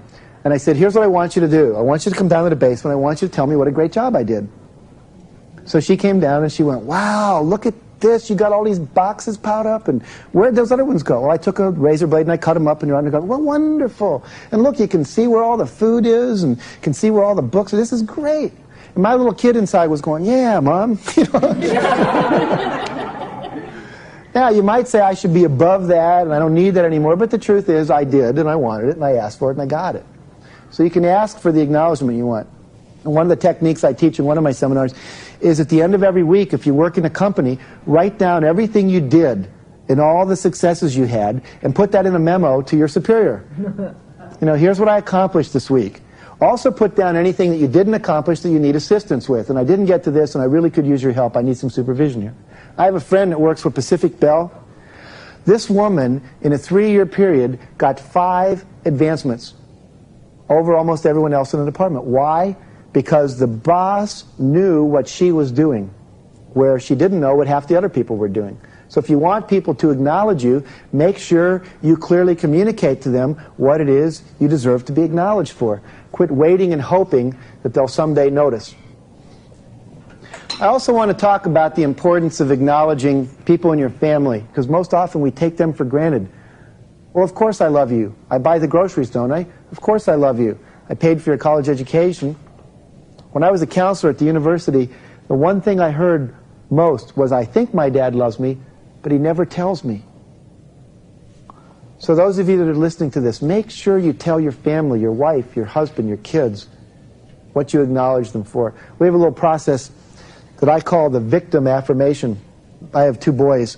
When I tuck them in, I literally tuck them in like so it's a straitjacket around their arms, they can't move. And then I grab them by the shoulders, I look them right in the eye, and then I tell them what I love about them. Like they can't go anywhere, they're a totally captive audience. And I'll say to my son, Kyle, I really love you, son. God, I love you. Just the neatest kid. I feel so lucky to have a kid like you. Amazing. I just love your zip and your energy and your charm, and you're a lot like me, so I love that about you. And I said, you know, but what I love best about you, this might be one day, I said, what I love best about you is you're a little con man. And sometimes you get yourself in trouble, but God, I love the way you go for what you want. I mean, you never take a no. If you want a skateboard, you're not giving up till you get a skateboard. You're inspiring. I'm really glad you're in my life. I love you. And then I walk out of the room. Here's this kid looking up at the ceiling. Whoa, what was that? You know. But he knows that Dad loves him. I have another friend who uses something called Post-it therapy. You know those little yellow Post-its, a little sticky on the back, you can put them on everything? And what he does is every night before he goes to bed, he puts a Post-it somewhere that he knows his daughter will find it. On her lunchbox, in her book, on the mirror in the bathroom, on her door. And he says something he appreciates about her. Appreciate you helping me do the dishes. Really inspired by how you went for that math test and you got an A. I love the way you supported your mother tonight. He said he went into her room one day looking for a hammer, the tool that was lost. He was looking around, he couldn't find it, went in her room. As he was coming out of her room, he noticed on the back of her door 250 Post-its. She had kept every one. They were all in neat little rows on the back of her door. Now that girl, every time she goes out of that house, guess what? She knows somebody loves me. See, she's got visual proof of it. One thing I'd like to share with you about giving acknowledgement is how one-on-one can be very important. I think a lot of times we think we have to change the whole world, and sometimes you can just change one person, and that makes a big difference. Wally Amos, the guy who created Famous Amos cookies, was telling a story one day about how he was walking down the beach in Mexico, and he saw this guy throwing things out into the ocean, and he didn't know what the heck it was. It was dusk, and he couldn't see that well, so he walked closer, and he noticed this guy was picking up starfish, and he was flinging them out into the ocean. And he thought, why is this guy doing that? So he goes up to him, he says, what are you doing, sir? He says, I'm throwing starfish out into the ocean. He says, I know, but why? He says, it's low tide, and all the starfish have been washed up on the beach, and if they don't have water, they die. So I throw them back in the ocean every night, and then they get to live. He says, you're crazy. He says, what do you mean? He says, you're crazy. He says, look, first of all, this is nature's way of thinning out the starfish that are supposed to die, and you're interfering with that. And he said, more importantly, you can't really make a difference. I mean, you're only going to get to a couple hundred starfish, and it's dark, and there's probably 10,000 miles of beaches all around the world. Starfish are right now dying on the beach. What difference can you make? And the guy just picked up another starfish and threw it way out into the water. And looked Wally right in the eye, and he said, made a difference to that one.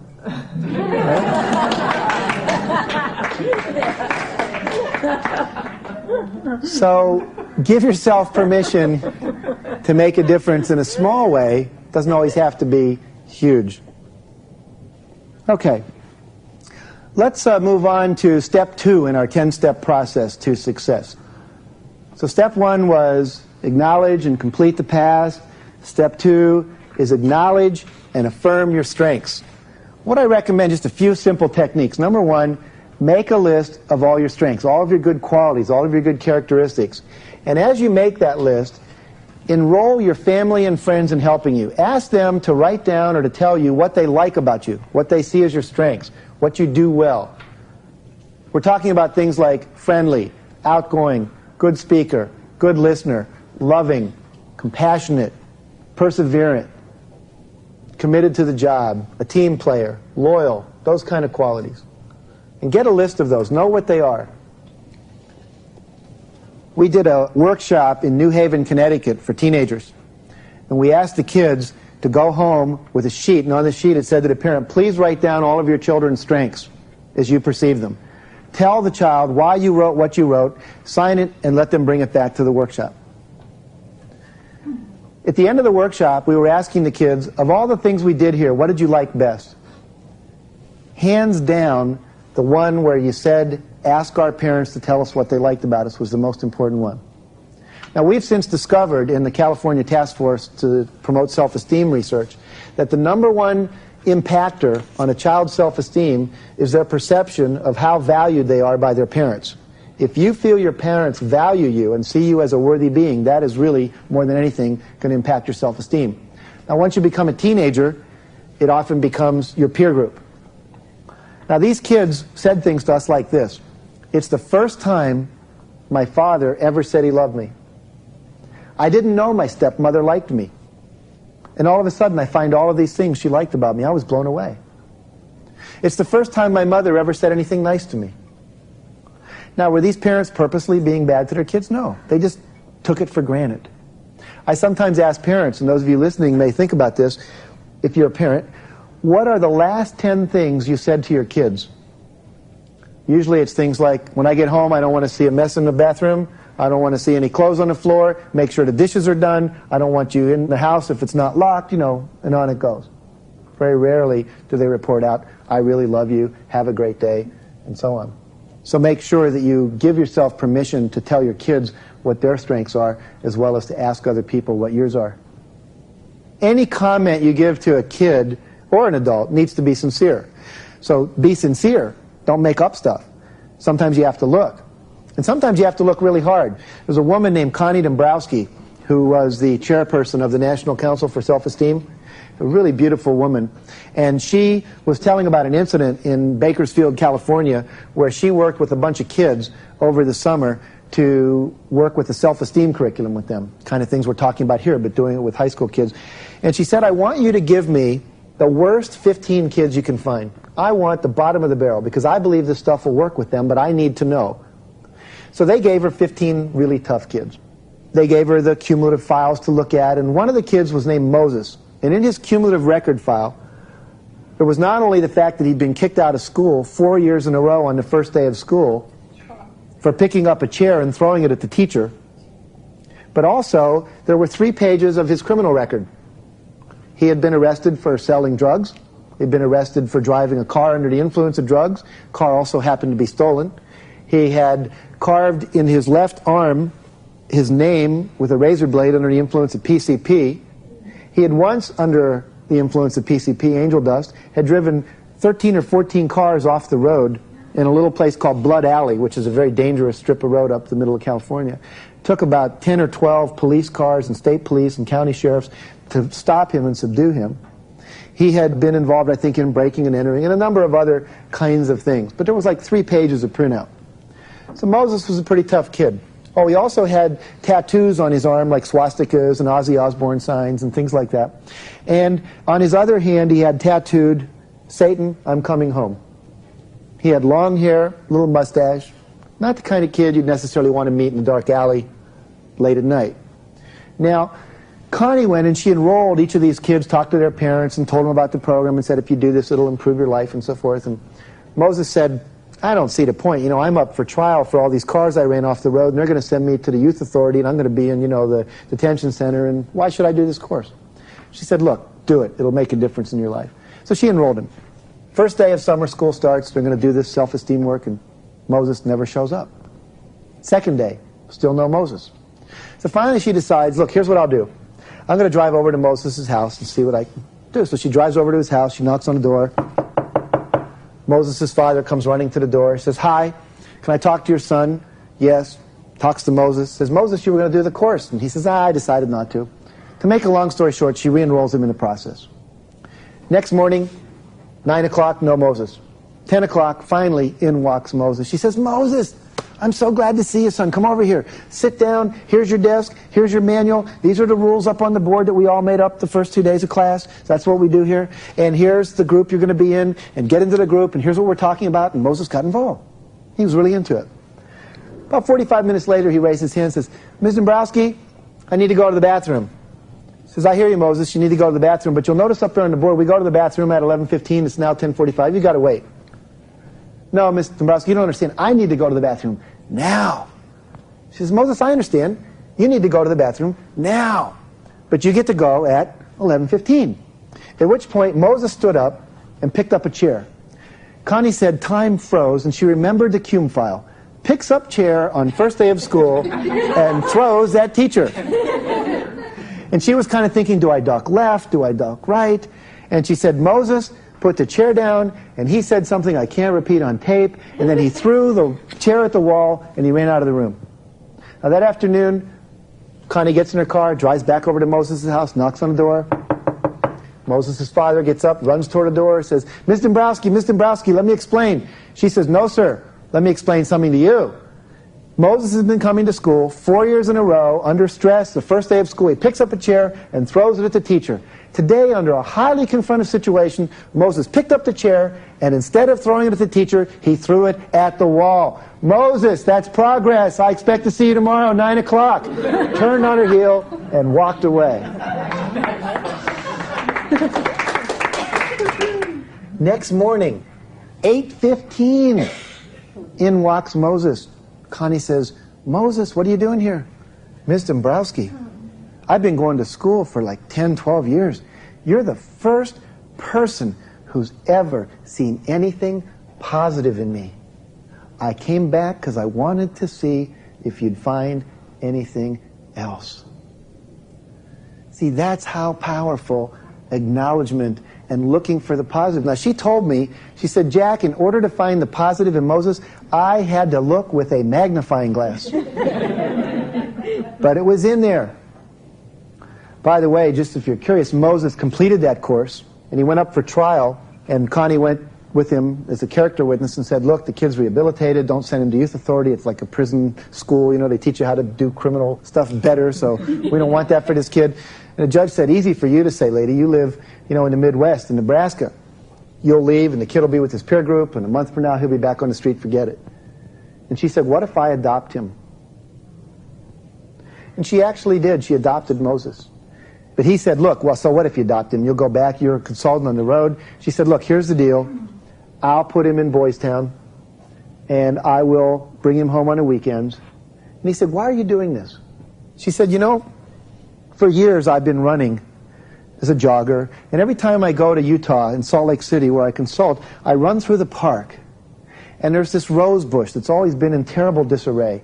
There's no trellis, there's weeds, there's no, you know, it needs trimmed back. And I'm always thinking, someone ought to do something about that rose bush. And as I run by, I keep thinking that. And she said, you know, last month, before I started this program, I was coming into Utah, and I'm running in the park, and I see these two older people fixing up the rose bush. And I stopped. And I said, hi, I noticed you're fixing up the rose bush. Are you part of the Parks Department? He says, no. Are you some elderly people fix up the park project? What is this? No. He says, you know, my wife here and I, we walk through the park every day, and we live about 2 blocks from here, and every time we walk past this rose bush, we go, you know, someone ought to do something about this rose bush. Just last week, my husband looked over at me and he said, you know, Helen, we're somebody. Why don't we fix up the rose bush? And she said, I look at this young man, Moses. He's a rose bush. And I think someone ought to do something about that rose bush. But if not me, who? And if not now, when? And if not here, where? See, and I think we have to live our life like that. See ourselves as a rose bush, see our friends and our family as rose bushes, and start to make a commitment to our own self-esteem and the self-esteem of others by looking for that positive inside and recognizing it.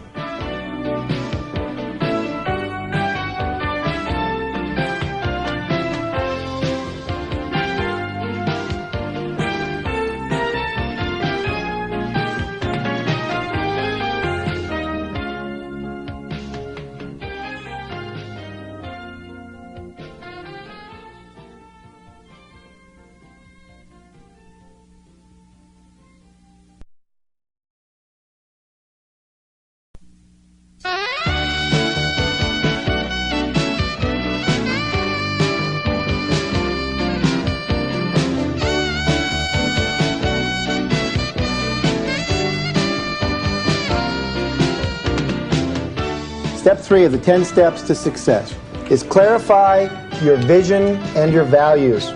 Clarify your vision and your values. In order to set goals, which is going to be step 4, you have to know what your priorities are. You have to know what's important to you. And we're talking about from the deepest place in your heart. Now, we have to know what our values are so we don't end up doing things that transgress ourselves, because every time you act out of alignment with your values, it erodes your self-esteem. So it's important to be in integrity, but you got to know what your values are. One of the things I've noticed is some people would rather be confused about their values than decide, because as long as I'm confused about them, what don't I have to do? Yeah, I don't have to take any action, because I can say, well, I don't know. I don't know what I want to do, so I'll just stay confused. Confusion is a great way of avoiding responsibility. Confusion is also often the result of having what we call two foregrounds, which means that I've got two things that are equally prominent. Usually one's my should and the other one's my want to. And when I get really honest, my want tos are usually bigger than my shoulds. Is my value what I truly want, or is my value what I think I should do? And then I've got to let one fade away and one become what I do. Then I get out of confusion. Couple techniques for getting clear about your values. One is to make an I wants list. An I wants list. Probably the most powerful way is to get a friend. Two people sit opposite each other, and if Anita were my partner here, she would ask me over and over the question, what do you want? And then I would answer. And then she'd say, what do you want? And I would answer again. What do you want? And I would answer again. And we keep doing that for about 15 minutes. And usually the top stuff isn't that important. It's like, I want a Mercedes-Benz, I want a big house on the ocean, whatever. And by the end, we're getting down to, I want people to love me, I want to be free, I want to express myself, I want to make a difference, I want to feel powerful. Things that are more like expressions of me. And it's okay to want a Mercedes-Benz and a house on the ocean and all of that. And you can probably get it if you use these techniques. But make sure that what you end up getting in life is what you really want. I mean, how many times have we seen movie stars that seem to have everything they want and then they commit suicide because they're unhappy? You know, they seem like they have it all. I had a guy in a workshop who was making $350,000 a year as an anesthesiologist. And when he got right down to it, what he really loved to do was work on cars. Wanted to be a mechanic. But he knew his mother wouldn't approve. So he ended up working on bodies instead, just putting them to sleep. And I said, look, at least give yourself permission to buy a bunch of cars and work on them on the weekends. But see, his values and what he wanted didn't match his picture of who he thought he should be. So you've got to get really clear what you want. Another technique that I recommend very strongly is getting in touch with what I call your purpose or your mission. Now, there are two ways to do that I'll share with you. One is a meditative process. Find some very mellow, what's often called new age or relaxing music, just very mellow background music. And then what you do is you take a little journey inside and you go up a mountain, and on the top of a mountain there's a temple. And inside that temple you meet a wise and loving being, like a guardian angel. And this angel gives you a box. And in the box is a symbol, a gift, that symbolizes your life's purpose.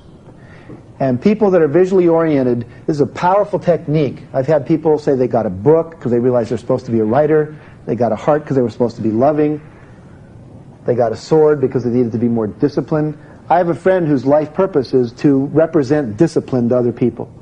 Every day, whether it's raining, snowing, he gets up, he runs 6 miles, and he meditates for an hour. I don't care where he is or what's going on. An amazing man. My life purpose is empowering people to live their highest vision in a context of love and joy. And when I'm doing that, I feel great. And when I'm not doing that, I feel like I'm not doing me. So it's important to get in touch with that purpose. The other way to get in touch with your purpose is more of a mental process. And I learned this from a man named Arnold Patent, who wrote a book called You Can Have It All. I was attracted to that title. And the way he teaches people to get in touch with their purpose is to answer a set of questions, which I'm going to tell you what they are. And you can answer these mentally to yourself, or you can write them down. The first stage is to ask the question, what are 2 unique personal qualities that I have? 2 unique personal qualities that are really kind of essentially uniquely me. So the answer might be something like enthusiasm and creativity. The next question is to list 1 or 2 ways you enjoy expressing those qualities when interacting with others, such as support and to inspire. So I express those qualities by supporting people or inspiring people. And then the next step is to assume the world is perfect in your vision. What would the perfect world look like? What would people be doing? Just the way you'd like it to be, just the way you'd hope for it in your ideal fantasy. And you describe that in your mind. People are loving each other, people are going for their goals, whatever it is for you. And how is everyone interacting with everyone else? Critical part of that. So you describe that in a sentence or 2. And then the last stage is to combine those 3 prior statements into one statement. I'll give you an example. Using my love and joy to inspire and empower people to live their highest vision. So I use my love and my joy, those are the 2 qualities, to inspire and empower, those are the 2 action words, people to live their highest vision. Because my ideal state of the world is if everyone was doing what in their heart they really want to do, I believe the world would work. Because I believe that each of us is like cells in a body. And if kidney cells are doing what kidney cells do, and brain cells are doing what brain cells do, and red corpuscles are doing what red corpuscles do, then the whole body works. See? And that each part of us is like a cell in the body of the greater world.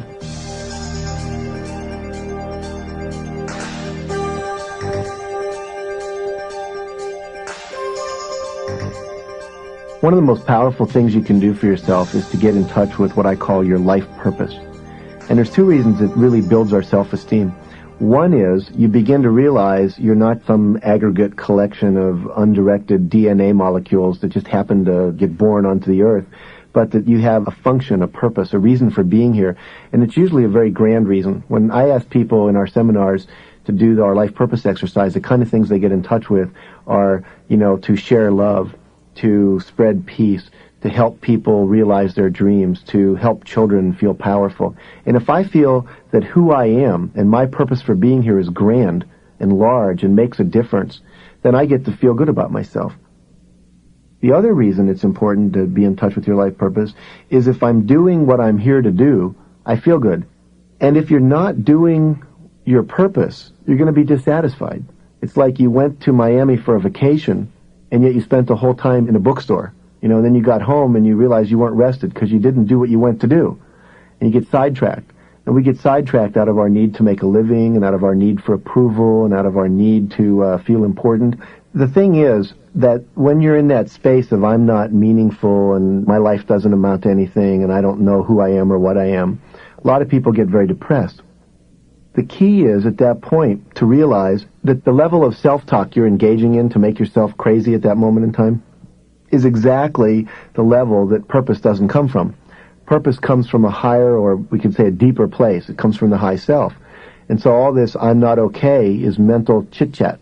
And so in order to get in touch with my purpose, I have to go to a different level. I've either got to do it through meditation, through prayer, or through a very high level of thinking, like the questions we talked about in terms of life purpose, Arnold Patton's questions.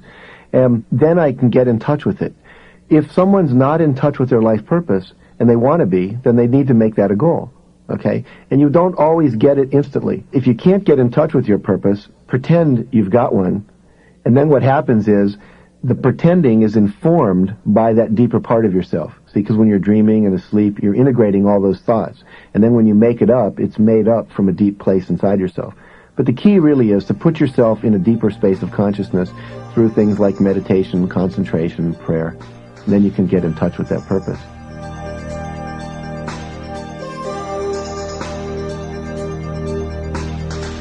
One of the things that often comes up when we get into this is, I don't think I could make a living doing what I love to do. I mean, what I love to do is hang out with people. See? Well, Oprah Winfrey makes a living hanging out with people. My friend Diane Browsey, who's a tour director, makes a living hanging out with people. They just do it on a bus all over the world. And she gets paid for that. See? There was one woman, I don't know if you remember this, what she loved to do was watch soap operas. And she said, now how the heck can I make a living watching soap operas? What she discovered was that a lot of people loved soap operas, but some people had to go to work. And so what she created was a little magazine called the Soap Opera Digest. And every week she would watch all the soap operas and she would catalog what went on and she would write up little summaries. So if you missed your soap opera that week, you'd know that Mary finally did get divorced from John and decided not to sleep with Ellis and went off to college and, on it went. So when you came back, you'd be caught up. Now she makes a fortune out of watching and publishing information about soap operas. See, so it's possible to have what you want, doing what you love to do. But you got to be willing to risk it. The last thing I'd like to share with you is something I call the vision exercise, which I learned from a man named Martin Root.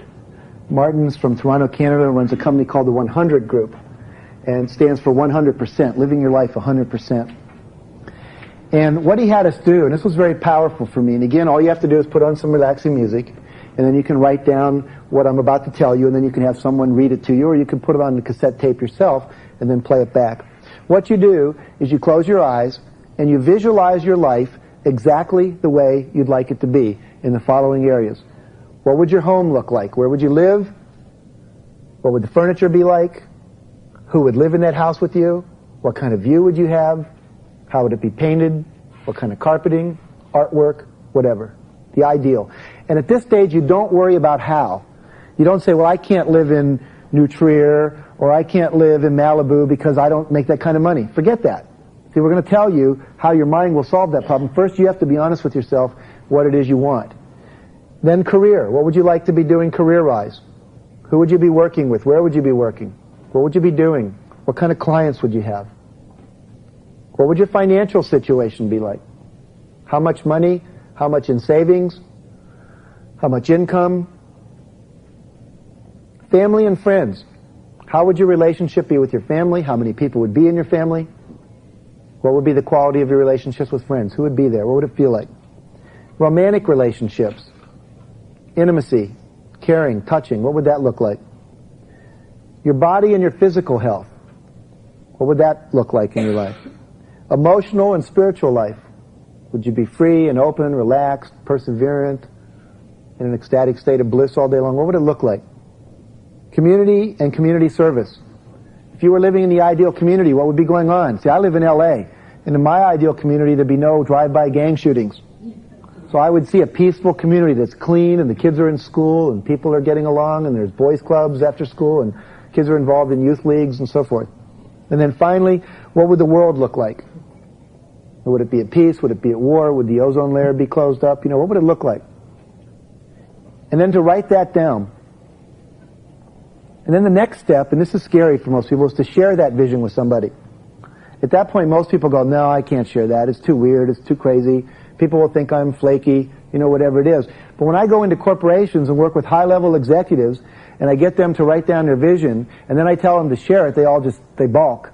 Then I get them into small groups, and they share it, and afterwards I say, how'd it feel to share it? And they all go, wow, half the guys in the room want the same thing I want. I thought I was the only one.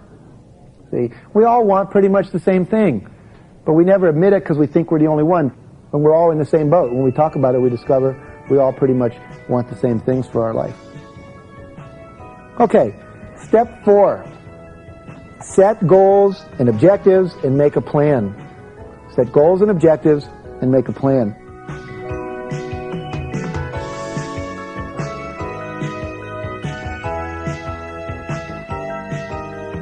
One of the stories that illustrates how powerful goals can be in terms of motivating you to success is about a little boy. In 1957, he was about 10 years old, and he set a goal.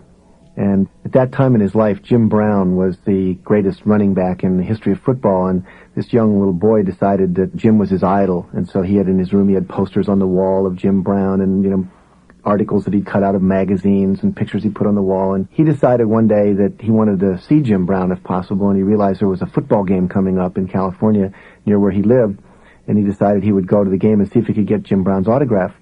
And he goes to the game, and he couldn't get in because he was very, very poor. He didn't have any money. In fact, he was so poor, he had splints on his legs because he was suffering from a disease called rickets, and which was a result of malnutrition.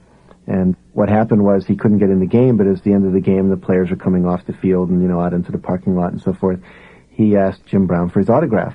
He says, Mr. Brown, he said, you're my hero, you're my idol. I look up to you. I want to be like you when I grow up. I just want you to know you really mean a lot to me. Can I get your autograph? And he says, sure, kid, I'll give you an autograph. So he writes his name and gives it to the kid, and Jim Brown starts to walk away, and this little kid says, oh, one more thing, sir, one more thing. I just wanted you to know when I grow up, I'm going to break every record you hold. And Jim Brown stops, and he looks back, and he says, what's your name, kid? He says, my name's Orenthal James, sir, but my friends call me O.J. It's a true story of O.J. Simpson. And as a little kid, he set that goal. And years later, he went on to break every record that Jim Brown held but 3. Then he was sidelined by an injury. He's a famous person. He went on to play pro ball, and he became a sports announcer, and it's on HBO and a series. And so it's amazing what happens once you set a goal and you really believe in it and you really intend it. Miracles happen. But without a goal, then life can be directionless.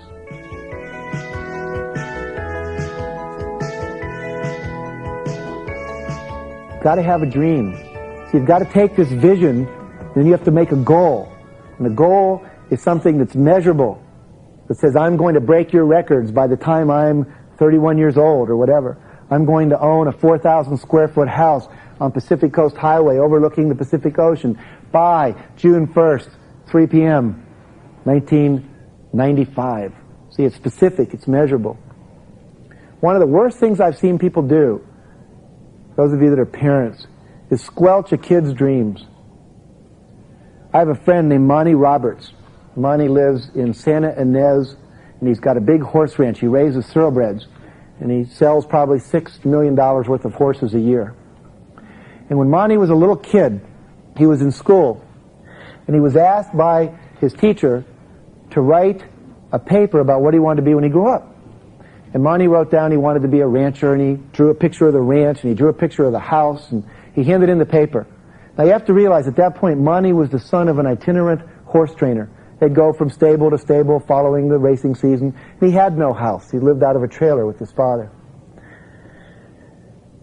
When a teacher got the paper, he put an F on it, and he gave it back, and he said, "See me after class." And when Monty saw the teacher after class, he said, what's the deal?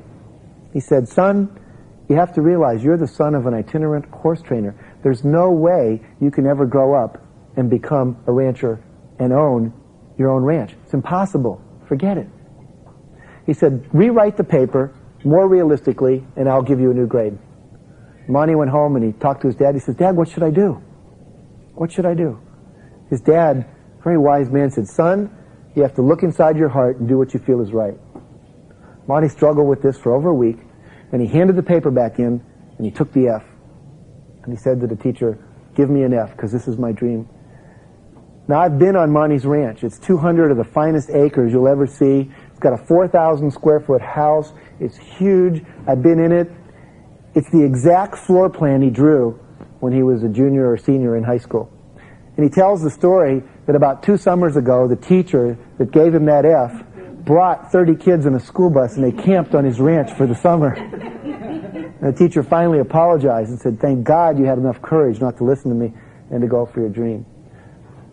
This organization that I mentioned that I belonged to earlier, called the Inside Edge, people go there with the most outlandish ideas, and everyone says, "Go for it. You can do it."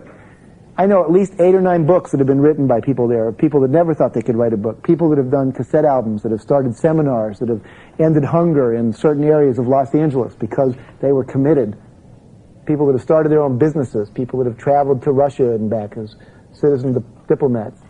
Very powerful when you have a vision and a goal and you get support. In 1953, they did a study at Yale University.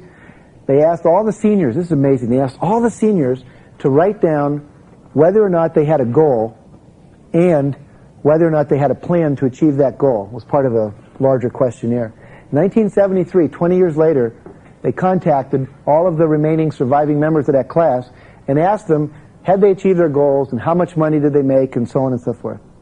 Only 3% of the people in that original class in 1953 had a goal and a strategy for how to achieve that goal. In 1973, those same 3%, their combined financial net worth was larger than the rest of the 97% of the class combined. The power of knowing what you want, the power of being committed to it. There's an old saw that says if you fail to plan, you're planning to fail. And there's another one I heard recently that says if you don't have plans, you'll end up working for someone who does. So you want to make sure that you create a goal for yourself out of your vision, out of your values. Now, let's talk about how to set a goal so it'll work.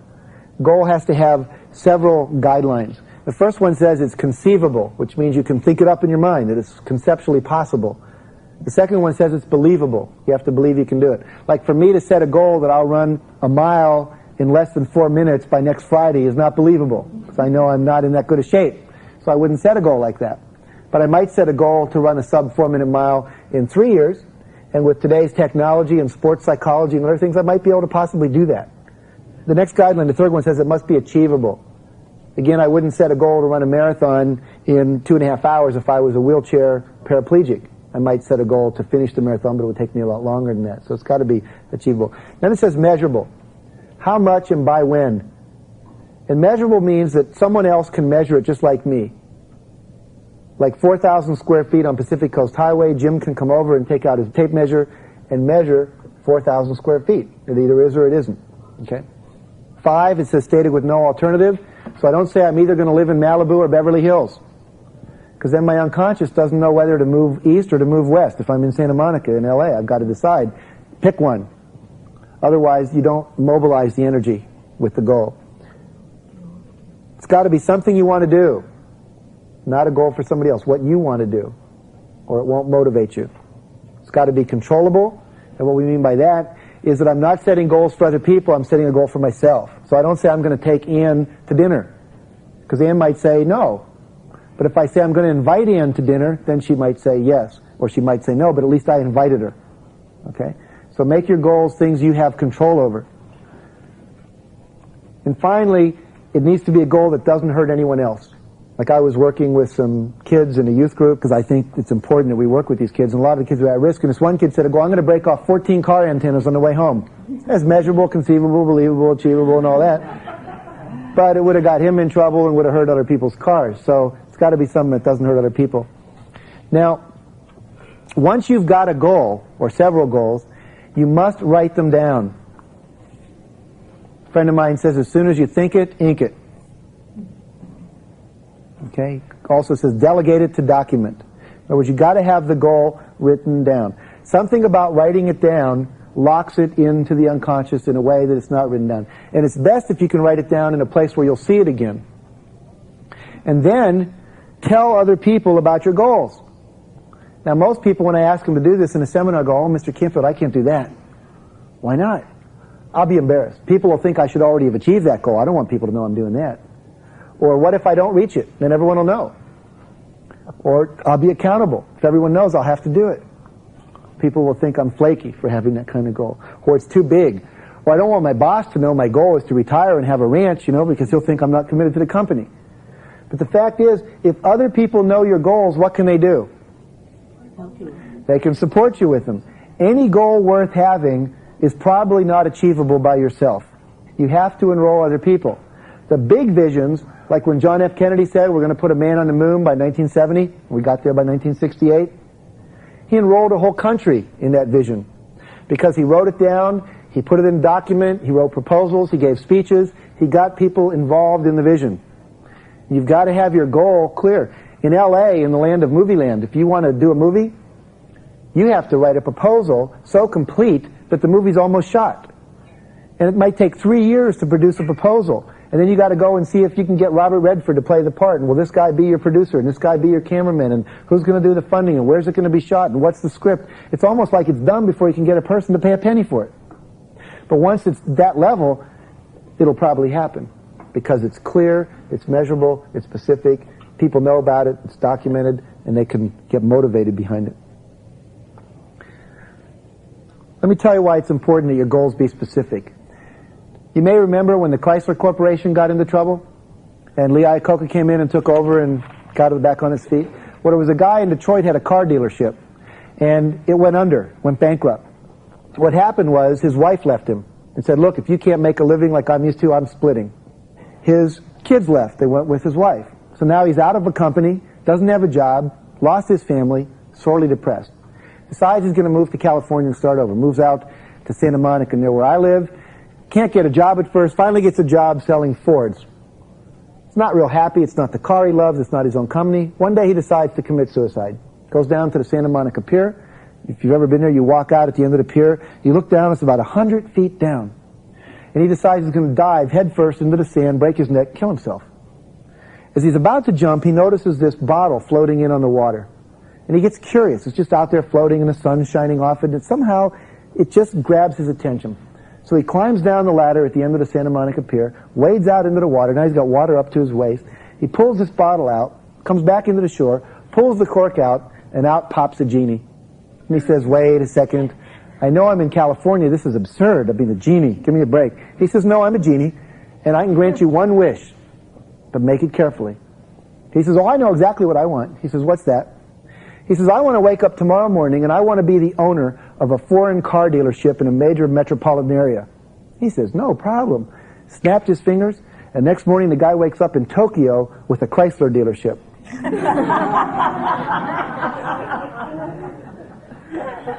Now, he said, I think I should have been more specific. Okay? He was thinking Mercedes-Benz, Detroit, or New York. So make sure you're very specific when you set your goals. Okay. Once you have this goal, and you've stated it, and you've written it down, one other thing about goals I just want to say before we go to the next step, and that is that you keep your agreement. See, every agreement is like a goal. And when you don't keep the agreement, who are all agreements really with anyway? Yourself. So if I say I'm going to get up at 6 o'clock in the morning, and then I roll over and I hit the snooze alarm 7 times, the next thing I know it's 7:30, what does myself believe about myself?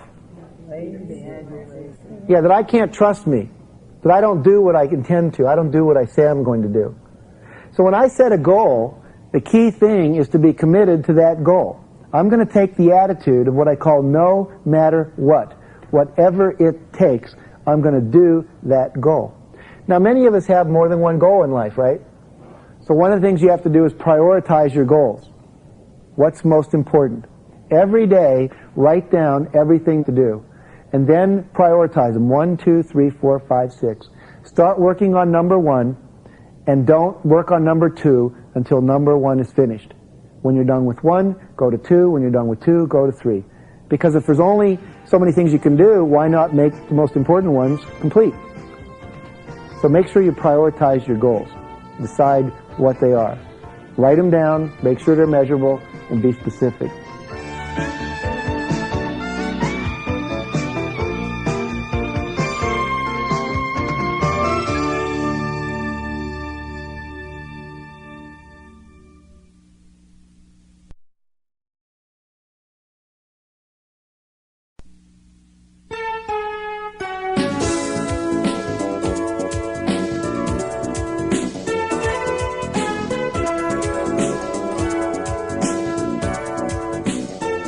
Step 5, in terms of achieving any success you want in life, is affirm and visualize your success. And what that means is you have to create an affirmation and a visualization for each goal that you have. And the goal can be material, like I want to have that 4,000 square foot house on Pacific Coast Highway, or it can be I want to have a healthy body. It can be an emotional goal, like I want to be more patient when I'm around my children, or I want to be more assertive around authority figures. Whatever the goal is, what you do is you visualize yourself as if you've already achieved the goal. And you state the goal as an affirmation as if it's already been achieved.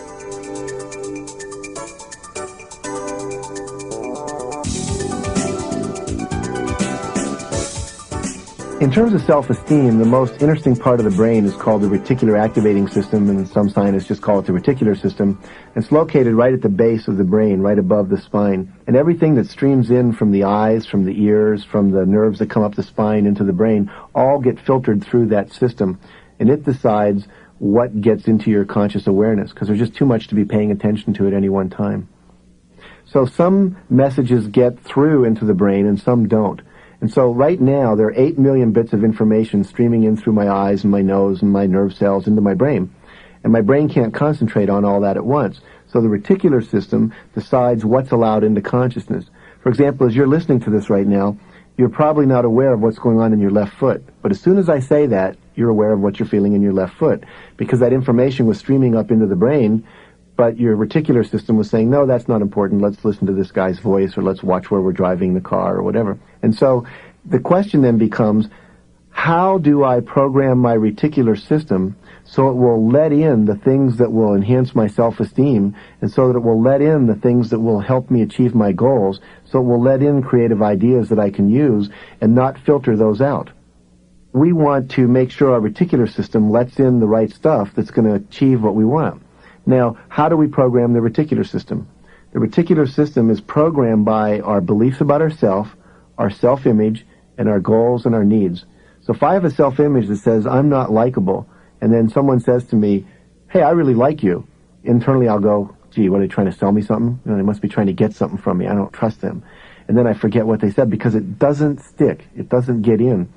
In fact, at a party, you can hear people talking about you, and certain things you'll remember and certain things you won't. You'll remember the things that match your self-image, and you won't remember the things that don't.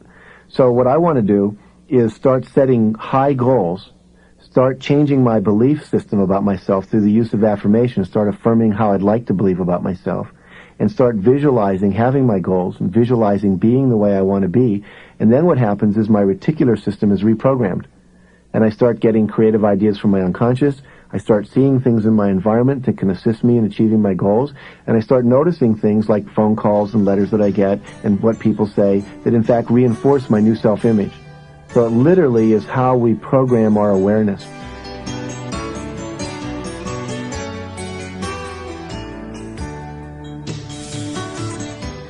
One of the things we've learned is that you have inside you what might be similar to an automatic pilot in a plane or a boat. And if I had a boat here, and I had the automatic pilot set for north. But there was a wheel back here, and I turn that wheel real hard, and I hold it, and I go east for a while. But if I let go of that wheel, what's going to happen to the boat? That's right, it will go back north again because the automatic pilot was never changed. So we find that a lot of people in life will achieve goals like losing weight or achieving a certain financial status or, making so many sales calls a day and getting a certain income. But what happens as soon as they stop that real effortful, nose to the grindstone kind of approach, they go back. They gain the weight again. Their relationships don't work anymore. They stop selling as much. And it requires that discipline, discipline, discipline. And what I want to do is share with you a less stressful way to achieve any goal. And it's by using affirmations and visualization. We're going to literally reprogram the automatic pilot. And that's why we use this tool. Let me first just give you the guidelines for an affirmation. An affirmation is a positive statement that describes the goal as if it's already achieved. And there are 8 guidelines. The first guideline says that it starts with the words I am. I am. Always starts with I am. We find that the words I am are the 2 most powerful words in the English language. Whatever you put after the words I am, your unconscious takes as a command. So if you say, I'm sick and tired of that, guess what you're going to start producing in your life? Being sick and tired. If you say, I am the kind of person that nobody likes, then you're going to end up with nobody liking you. So for an affirmation, it's going to be positive, started with I am. The second guideline is that it be positive. You never want to have an affirmation that says, I'm no longer afraid of snakes. Okay? You want to say, I am happily and easily handling snakes. You don't want one that says, I'm no longer afraid of making sales calls. You want to have one that says, I am easily and happily making sales calls. So you state it in the positive tense. Let me show you why that's so important. Close your eyes for just a minute, again, unless you're driving a car. And what I want you to do is when I say these sentences, notice what images come up in your mind. The first sentence is this. The dog is not chasing the cat. Here's the second sentence. I am not thinking about elephants. Okay, open your eyes. Now, how many of you, even for a second, saw a dog chasing a cat, even if it was for a little microsecond? Over half the people in the room. How many of you saw an elephant? Almost everybody. Okay. The purpose of an affirmation is to evoke a picture, because it's the picture that has more power than the words. The picture has more power than the words. Earlier today we did the skyscraper thing where I asked you to imagine walking to the edge of a skyscraper and looking down. Now your mind cognitively knew you were in a safe place, but your body responded as if it were actually on a skyscraper. So the image is more powerful than the thought. So when we make an affirmation, always in the positive tense, or you will bring up the picture of the negative, which you don't want. Third guideline, it must be stated in the present tense. Present tense. I am happily standing on the balcony of my apartment in Kanapali Bay watching the sunset in Maui. See, that says I'm in Maui. Present tense right now. Now the problem is, where am I really? Chicago, Illinois. So my mind hears this and it goes, wait a second, you're not in Hawaii, you're in Chicago. That creates what we call structural tension in the brain. And I'll explain why that's important in just a minute. So I don't want to say, someday I'm going to own a condominium in Hawaii, because I'll always be in a process of going to. If I say I'm going to LA and I affirm I'm going to own or I'm going to LA, then what happens, I'm always going to be on some road on my way to Los Angeles and never there. Exactly. The next guideline says brief. Brief. Short. As few words as possible. Pretend every word in your affirmation costs $10,000. Any word you don't need, get rid of it. Sometimes what I do is I ask a person to stand up and I take a sheet of paper and I hold it between my hands and I ask them to put their hand out, all 5 fingers in the palm of their hand on that piece of paper. Then I ask them to push on the piece of paper, and invariably the paper doesn't break. I can take a whole body weight of a large person and the paper will support it. Then I ask them to put one finger out and put it into the paper and then lean, and with hardly any effort the paper splits apart. Because all of a sudden all of that weight is focused on one little half square inch. And the point again is when you have a few goals that you're committed to, and when your affirmation's brief, that focuses your energy. If you've got a long affirmation like, I am proudly standing on the terrace of this place on Pacific Coast Highway somewhere in the world doing blah, blah, blah, blah, blah, blah, blah, the mind falls asleep. Okay? But if it's short and punchy, the mind remembers it. Okay, the next guideline, number 5, is specific. We already talked about that in terms of the guy who wanted to have a foreign car dealership in a metropolitan area. So be specific about what you want. What year, what color, what brand, what kind, is it stick shift or not? In other words, be specific.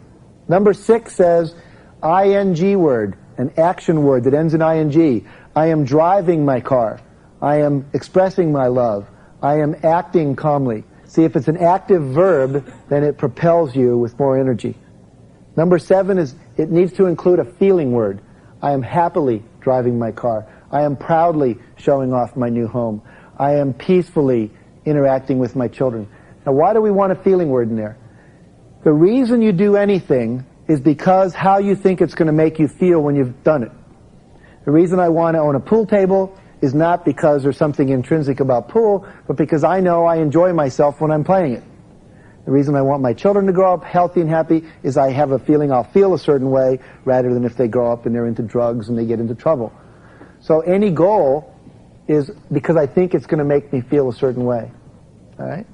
Now, in order to be motivated, I need to have that feeling in the affirmation because it's the feeling I want. That's what provides the fuel. It's the desire level of the affirmation. Number 8, and the last one, says it must be personal. And what we mean by that is do not try to change other people's behavior with your affirmation. Don't say, I'm happily married to Robert Redford, because it would require Robert Redford to change his life. But you could say, I'm happily married to a blonde, blue-eyed guy who lives in Colorado and raises horses, because there's probably a bunch of those guys around, and you could find one of them. What I like to do with those kind of affirmations is at the end add the words, or something better. Because you may think you like blondes, but you may meet a brunette who really turns you on. Okay? If you're in business, you don't state it so that someone else has to change. I mean, obviously any goal is going to require other people to participate. Don't have an affirmation that says, I'm happily watching my son clean up his room. You can have an affirmation that says, I'm happily looking at my son's room clean, but how you get there may be that you may clean it, you may hire somebody, you may do it together. So do the outcome that you want.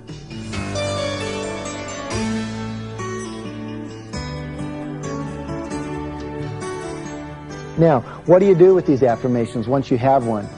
Okay, so you've got a goal, you now state it as an affirmation, and what you're going to do is for each goal and each affirmation, what I recommend is write it down on a 3x5 card, a separate 3x5 card. And then in the morning, when you first get up, look through your cards one at a time, read the affirmation, close your eyes, and visualize yourself as having already achieved the goal that the affirmation represents. People often ask, how many goals or how many affirmations should I have? I say usually between 8 and 15 are plenty. Have them to balance out your life, emotional, financial, physical, relational, etc. But if you get too many more than that, you're likely to spread yourself too thin. Then the question comes, how long should I do this? And the answer is until the goal shows up. Okay? And when you've got the goal, create some new goals. The way it works is when you close your eyes and you're visualizing the goal as if it's already achieved, there are 3 things that are really useful. One is see it in moving color like a movie. Secondly, hear the sounds you would hear if you were there, especially people congratulating you for having achieved your goal. And thirdly, feel the feelings in your body right now that you would feel as if you had already achieved it. And one of the neat things that happen is every day you're closing your eyes and you're creating that feeling you'd already feel. It's almost as if even if you never get to the goal, it doesn't matter because you feel it inside already. So you can create the feeling of success inside of you. And what we find is when you become the kind of person you want to become, but just act as if, do it now, hold the feeling, that you start attracting to you the kind of people that will support you in terms of being where you want to be. So auditory, visual, and feeling. Let me share an example of someone that used this technique. I had a workshop a couple of years ago And a woman wrote me a letter about, I don't know, 6, 7 months later. And it goes like this. It says, "Dear Jack, when I went to your self-esteem seminar, I had never heard of affirmations before. During the portion of the seminar, our assignment was to write out 10 affirmations and transfer them to 3x5 cards when we got home. I only wrote out 9 affirmations at the seminar about relationships, communicating with my kids, improving my work situation, expanding my spirituality. After the seminar, I sat down at home to write out my 10 cards. I couldn't think of something to write on the 10th card. So almost offhandedly I wrote, I am deliriously enjoying my cruise to, and then she said I paused, stopped for a minute. What should I write? And then I filled in the words, the Caribbean. Even at the time, I wondered why I wrote that. I'd never had any plan to go to the Caribbean, no long-time, all-consuming desire as the place to go, but I thought, it's the last card, it fits in the space, it'd be nice to go there. I had attended the seminar in April. Since that time, I looked at my 10 affirmations every day, and I began to see results in my relationships, communicating with my children, my work situations, and my spiritual life. One day, late in August, I got a telephone call from a friend of mine. She said she had a gift for me. She wanted to send me on a cruise. That's right, you guessed it, to the Caribbean. For about 10 seconds, my critical self inside of me told me I shouldn't accept the gift. It wouldn't be right. But only for 10 seconds. And then I told that critical self to get lost. And I said thank you to my friend and I accepted the gift. I went on the cruise in October and I had a wonderful time. It was the first real vacation I had ever been on where I didn't have to cook, camp, visit relatives, chase the kids, or entertain guests. It was just for me. And it was absolutely marvelous. I met some fabulous people and I had the most fantastic and memorable time of my life. Needless to say, I know that affirmations work in changing my mindset, my perceptions, and in creating a different reality. Going on a cruise may seem like a materialistic example, but I've seen equally astonishing results in other areas of my life, and I can assure you that I continue to write new affirmations into my life on a regular basis. So I know these work. They've worked in my life, and they've worked in the lives of people that I've shared them with. See, visualization is working in your life right now. Remember earlier we talked about fear? And fear being a result of seeing things in the future that are scary, like being late for the doctor's appointment.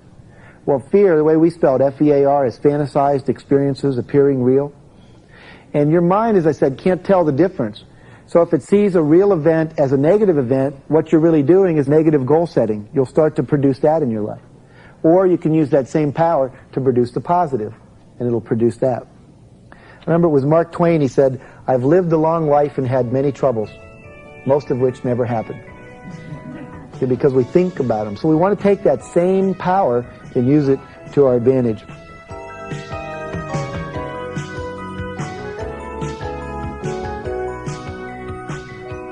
A lot of times when people first learn about affirmations, they think that if they say something like, I'm thin, and the fact is they're really fat, or if they say, I'm looking at the scale and reading 122 pounds when they're weighing 145, they're lying. And in a sense, they are. They are lying. But it's a lie that's done with the intention of producing a positive result. See, because when I say one thing, and it's not what the current reality is, that creates a positive tension in my brain. And the brain goes, wait a second, that's not right. And so that positive, that structural tension that gets created in the brain begins to move me. Now there's two directions I can move. I can move towards saying, well, wait a second, I'm really 145. Whew, now I feel better again. Or I could say, no, I'm going to keep holding this belief that I'm 120 pounds. I'm going to keep saying that. I'm going to keep affirming that. And if I do that enough, that structural tension builds up enough, then it starts to say, well, he's really serious about this 120-pound thing, or, she's really serious about it. And so we're going to have to do whatever it takes to produce that result.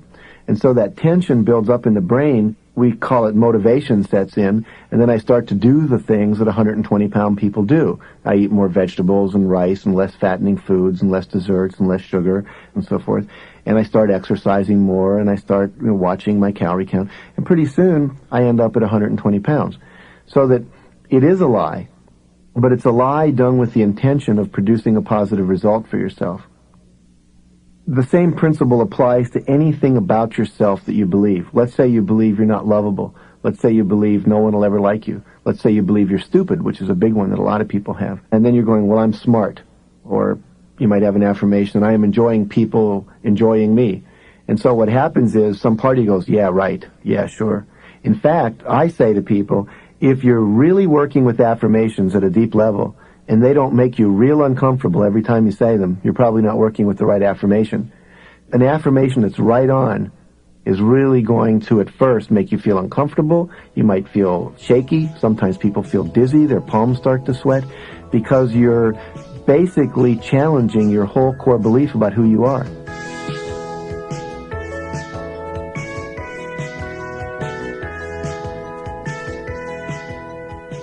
Structural tension. It's what we used to call cognitive dissonance in psychology.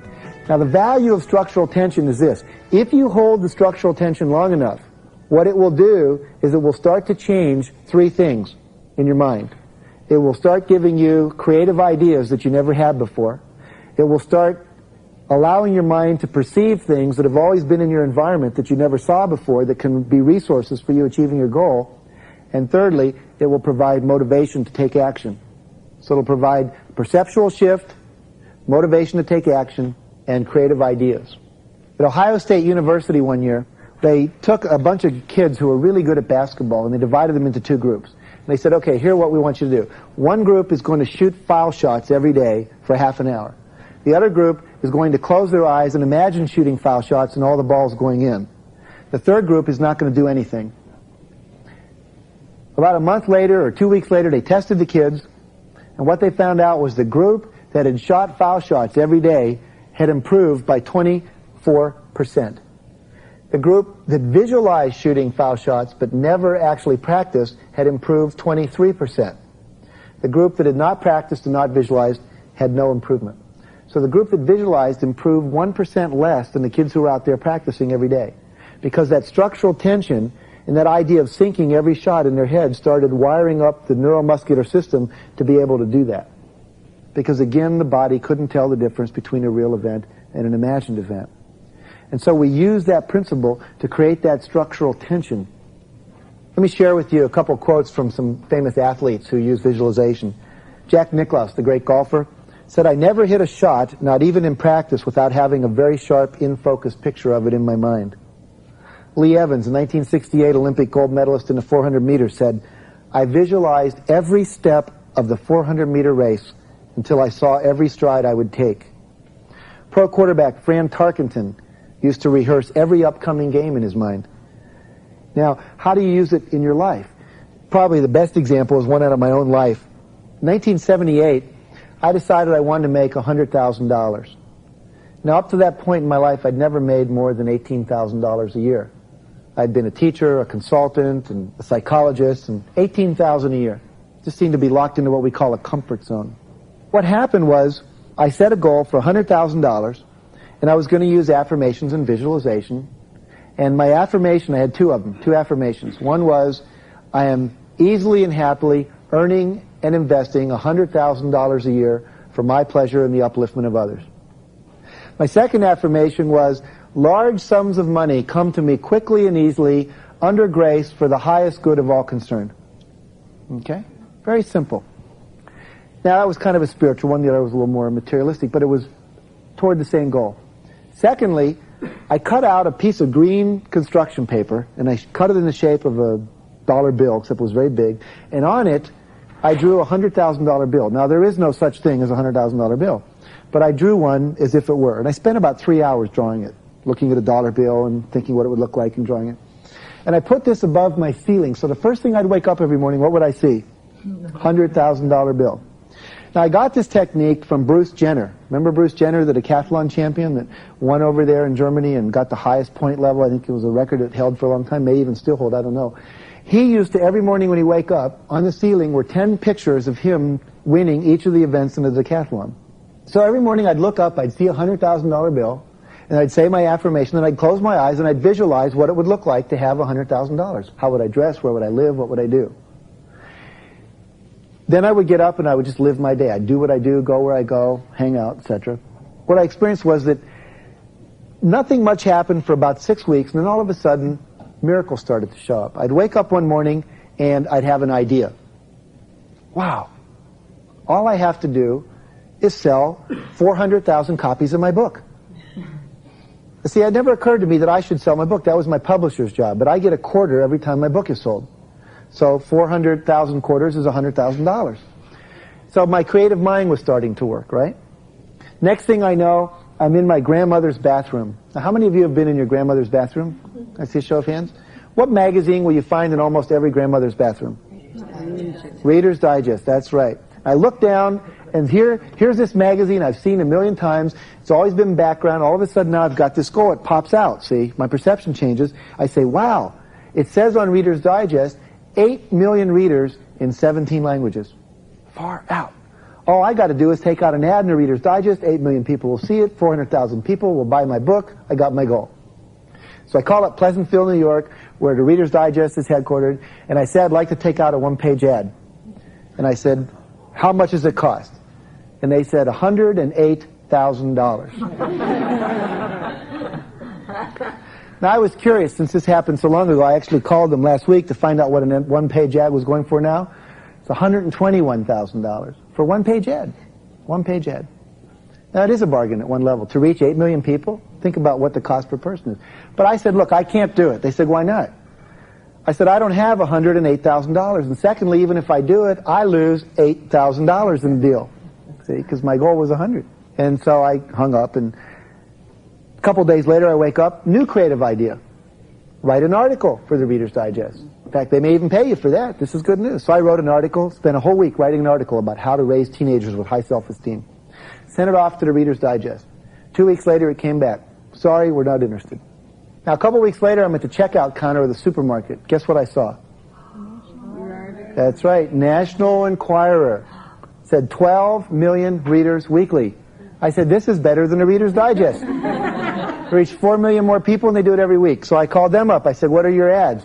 With $7.50 a word for classified, there's about 8 pages of classified ads. I figured to get lost. Just didn't feel right. The full page and half page ads were equally as expensive as the Reader's Digest. I thought, this isn't going to work for me. But then I kept thinking, Reader's Digest, National Enquirer. I started visualizing myself in those magazines. A couple weeks later, I'm at Hunter College in New York, giving a speech to 800 people. And this lady comes up at the end and she says, Mr. Canfield, great talk, loved it, like to interview you. I said, perfect. I said, who do you write for? She said, I'm mainly a freelancer, but mostly I write for the National Enquirer. I said, very good. What took you so long? She looked at me like I was crazy. But it kept happening like that. I kept having ideas, another idea, another idea, another idea. And then what happened for me, at that time I was getting $300 a day as a consultant, going out and working with schools and corporations and mental health services. And I met a friend of mine named Dr. Hanak McCarty at a conference. Again, it was here in Chicago. And I asked him, I said, what do you get when you consult with schools? And he said, I get $800 a day. And I said, my God, how do you get $800 a day? You know what he said? That's right. He said, I asked for it. And I said, you asked for it? Boy. So I went home and I was thinking, am I worth $800 a day? See, again, a self-esteem issue, right? What am I worth? Well, who establishes that? I do, right? So I said, I'm going to ask for $800. So I practiced in the mirror. Do you ever do that? You look in the mirror and you practice what you're going to say. $800, and I'd stick my chin out. What's your fee? $800, and I practice it. So finally this guy calls me from Cedar Rapids, Iowa, and he said, we'd like you to come out and do a one-day workshop for the Cedar Rapids Mental Health Consortium. We'll have all kinds of people, psychologists, psychiatrists, we'll have people from the business community, parents. It'd be really great. What's your fee? And I went, my fee is $600. I chickened out by $200. He said, no sweat. And I said, no sweat. I said, I'll do it, Ray, for $600, but what did you have in the budget? He says, Jack, we had $1,200 budgeted for the speaker. And I said, my God, how many times have I, denied myself that? See, but the point I want to make is, I never would have asked my friend Hanak McCarty what he was getting, because my mother, like most of your mothers, said you never ask people what they make, right? It's rude, right? But my reticular activating system in my brain, see, was now filtering in things that would assist me to get my goal. So I asked. And I got some information, and although I didn't make $800 or $1,200, I made $600, which was twice as much as I was making before. Next guy called me, he says, we'd like to have you come speak to our corporation. What's your fee? I said, $1,200. He said, we don't have $1,200. We have $700. I said, well, for you, I'll do it. Right? It was $400 more than I'd been getting. Now, Hanuk and I have had this running battle going on. Every time I raise my fee, he raises his fee. I think the most either of us has ever gotten is $4,500 for a 1-hour talk. See? But that's because I started changing my self-perception, asking, because what's the worst they can say? No. No. See? So little by little, all of these things are starting to occur. My perception's changing. I'm asking more for what I want. I'm getting creative ideas.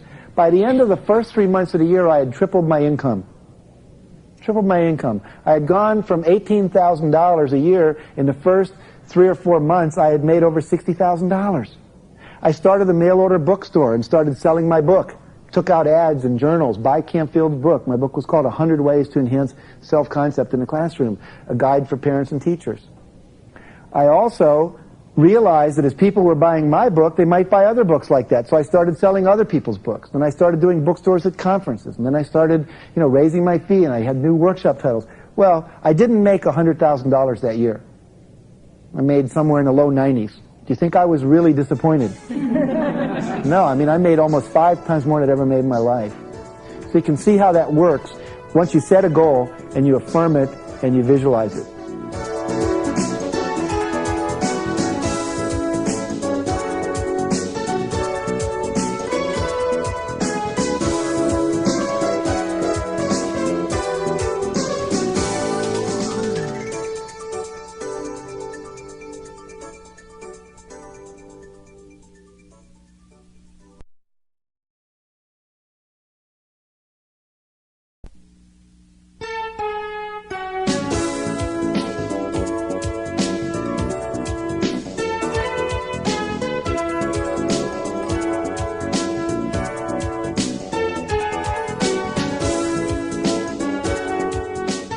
Step 6 in the 10 steps to success is called taking action, or act to create it. You've got to take action. You can't just visualize and affirm, but when you get creative impulses and creative ideas, you have to act on them.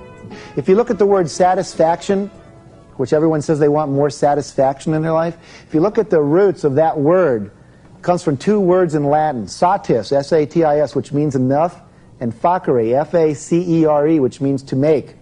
Enough making produces satisfaction. Notice it's not too much making, the workaholic, but it's enough. So you've got to take action if you want satisfaction. And the last 6 letters in that word spell what? Action. So action's key.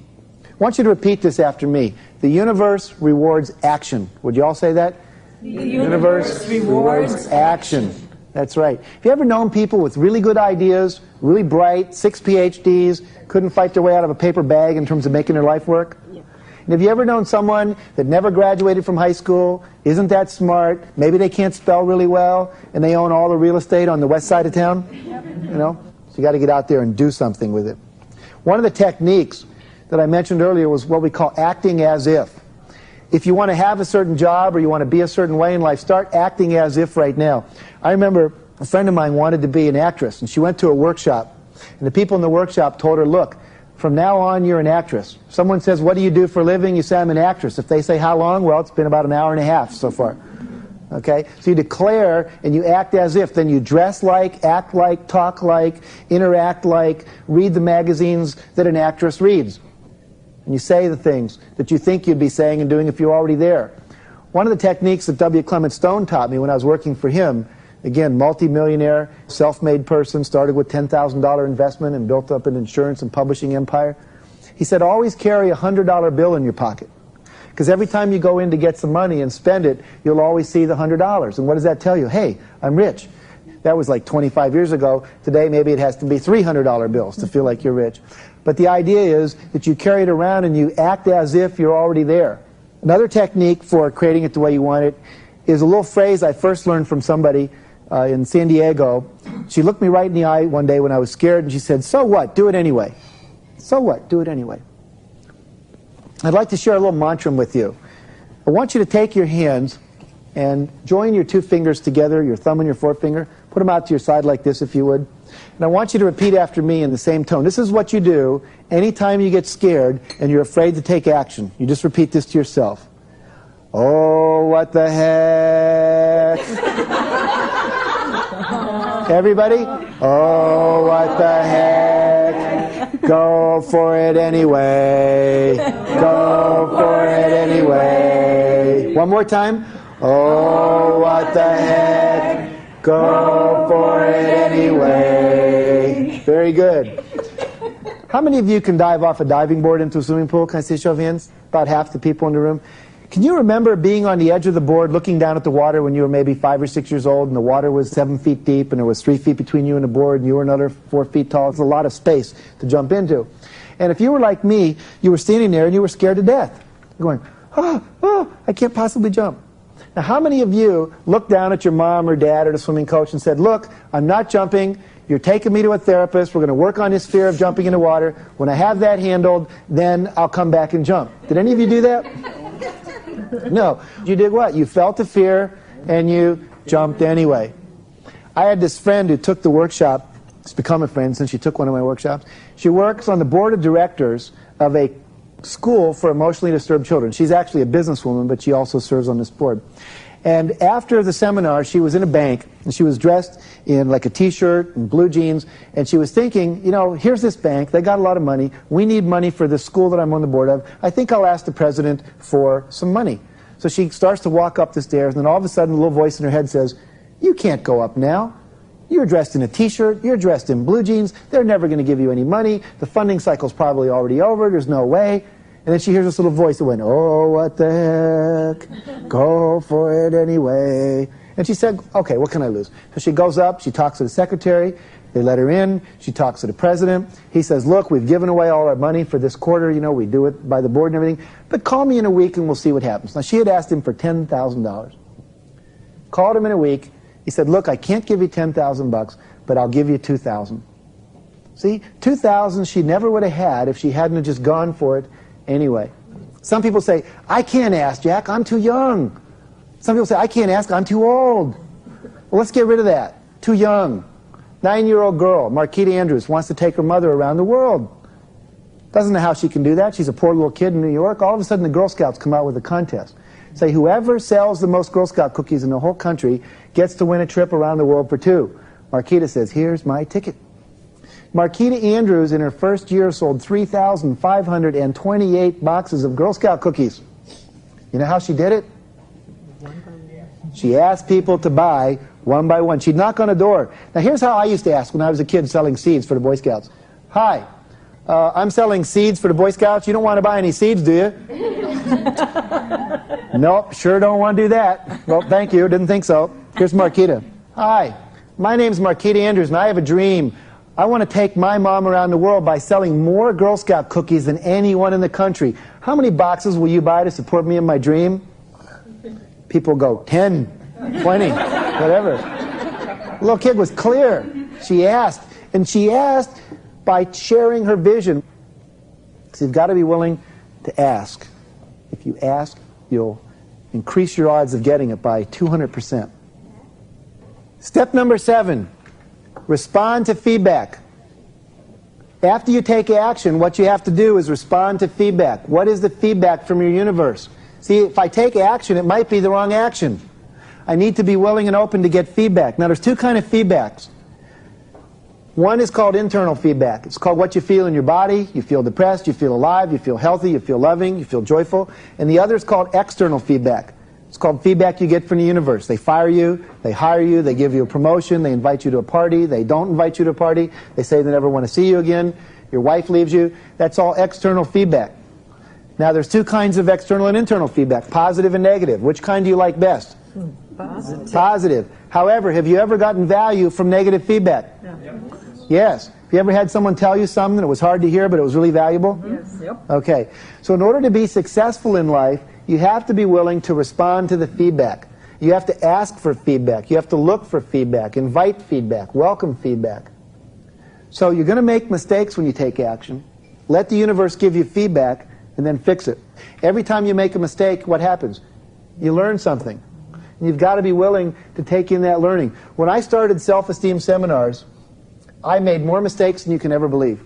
One time I sent a bulk mailing to the bulk mailing place, and I had printed the stamp, the little indicia that says, you know, bulk mail. I printed it on the wrong side of the envelope, so It was on the wrong side of the brochure, so that when it would go into the automatic stamping machine at the post office, it would eat these things. It would destroy them. In other words, you need the folded end to go in first. I had it the opposite.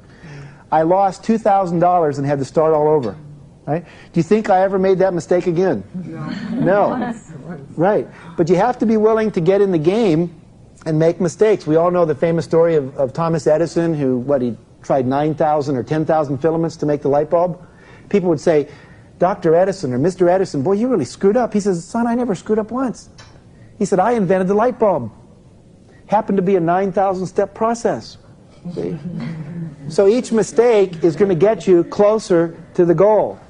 So don't get upset about it. Be willing to get involved. Some of the famous failures that you may have heard of, I don't know if you know this, but Fred Astaire, when he did his first screen test, the memo that was sent to the people at the top of the organization read like this: can't act, slightly bald, can dance a little.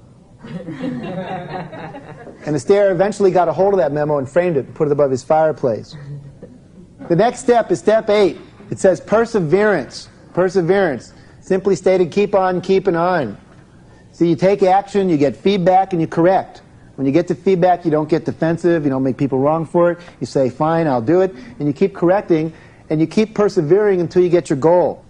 One of the favorite phrases that I have that we use in our company is called no matter what. I'm going to get my goal no matter what.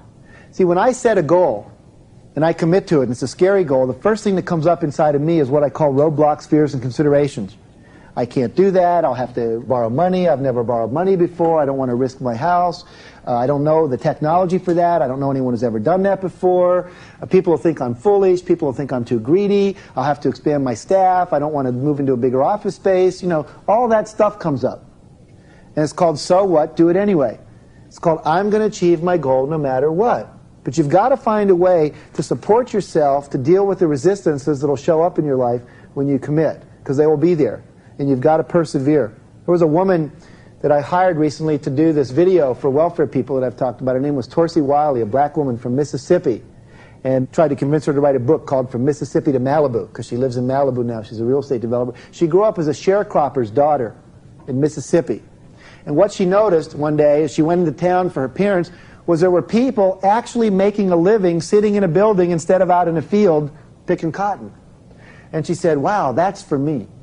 And she said, I want to do that. She says, wow, they're sitting there, they got their legs crossed, they got air conditioning, they pick up the phone. This is the kind of job I want to have.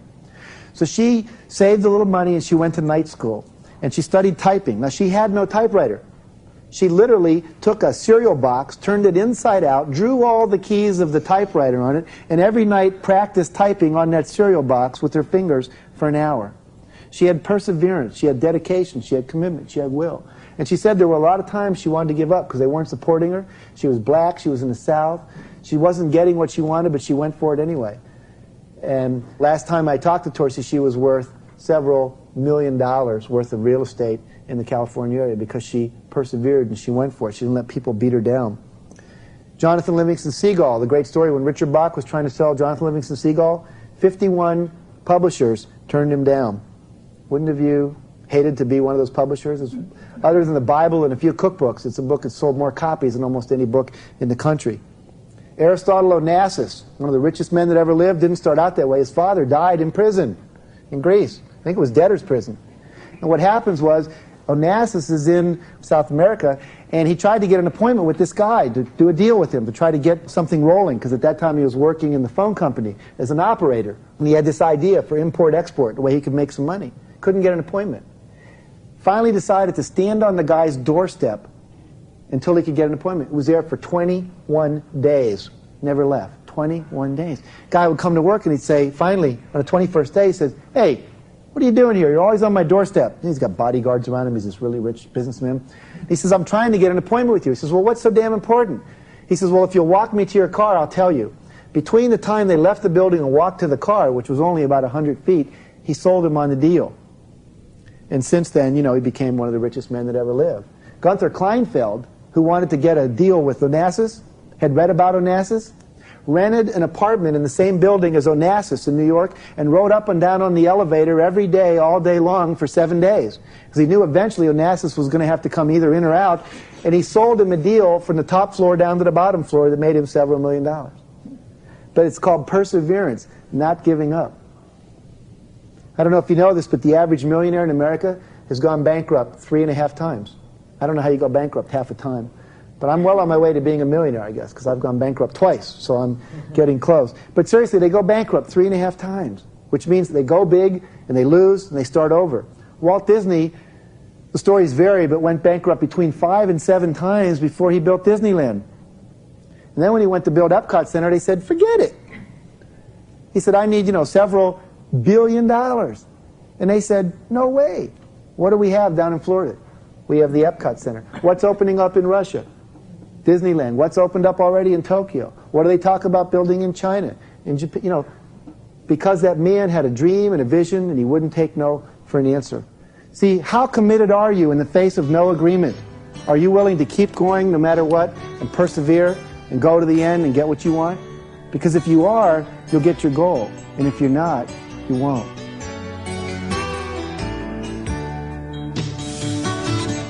One of the questions that often comes up in this whole area of going for your goal, living your dream, living your highest vision is, what do you do when you don't get it? You set a goal to have a certain thing by a certain time, you don't get it.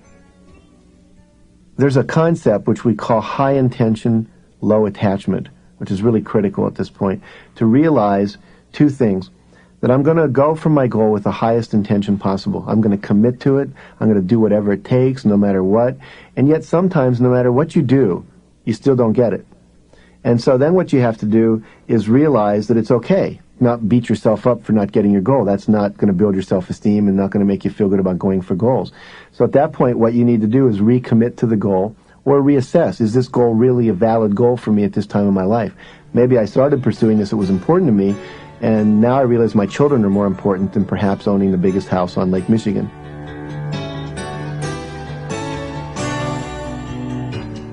So let's look at the 9th step together.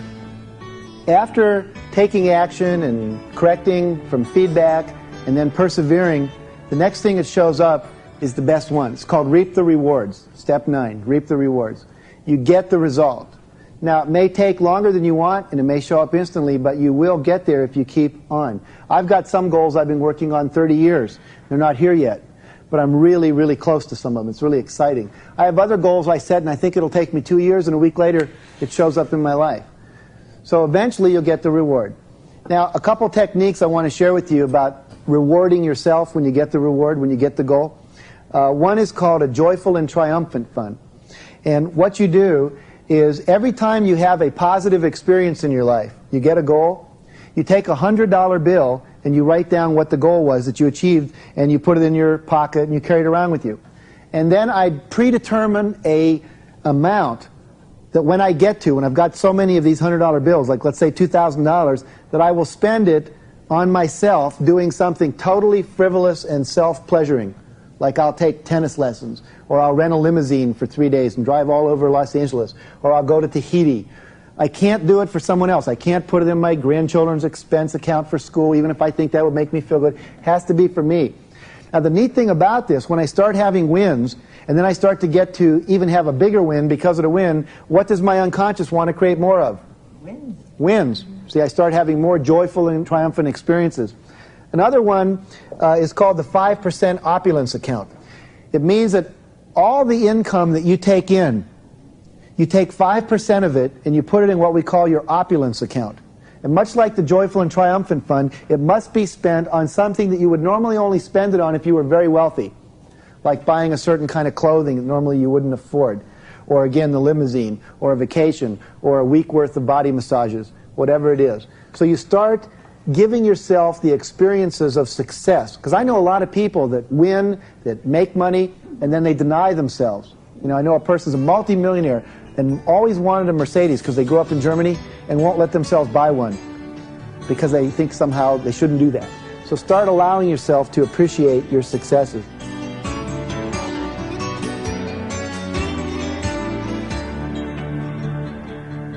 There's a feeling that comes when you achieve something. We talk about savoring our successes. and the sweet taste of victory. People are so fast today in their lifestyle that we get to a place where we should really celebrate, and there's almost like not even time for it. We just get on to the next thing. One of the things that often happens, and I think it grows out of our childhood, is that people took it for granted that they expected us to do well. You know, you were expected to get A's in school. You were expected to keep your room clean. You were expected to talk respectfully to your parents. And so whenever you did something that was good, very often people never said, hey, way to go, good job. They didn't celebrate the success. They just expected you to do it. It was no big deal. What happens is if you take all of your successes for granted and you don't celebrate them, you don't reward yourself, then you're not reinforcing yourself for all that effort. And we really need to celebrate ourselves. And if people don't do it for us, then we need to create it for ourselves. And we even need to do that with our little accomplishments, our small accomplishments. I'll even give myself a reward for going to the gym 3 times in a week. I'll say, if I go to the gym 3 times this week, I'm going to rent that video I've always wanted to watch, or I'm going to really compliment myself extra when I do the mirror exercise tonight. One of the things I recommend people do to build up their self-esteem is to create a nurture myself list. And what that means is a list of ways you can nurture yourself.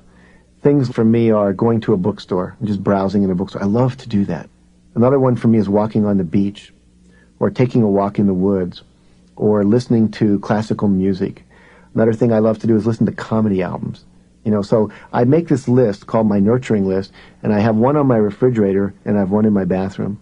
And anytime I'm starting to feel depressed or I'm feeling like I need something, I just refer to my list. I think, oh, I haven't done that in a long time. That's a way I could nurture myself.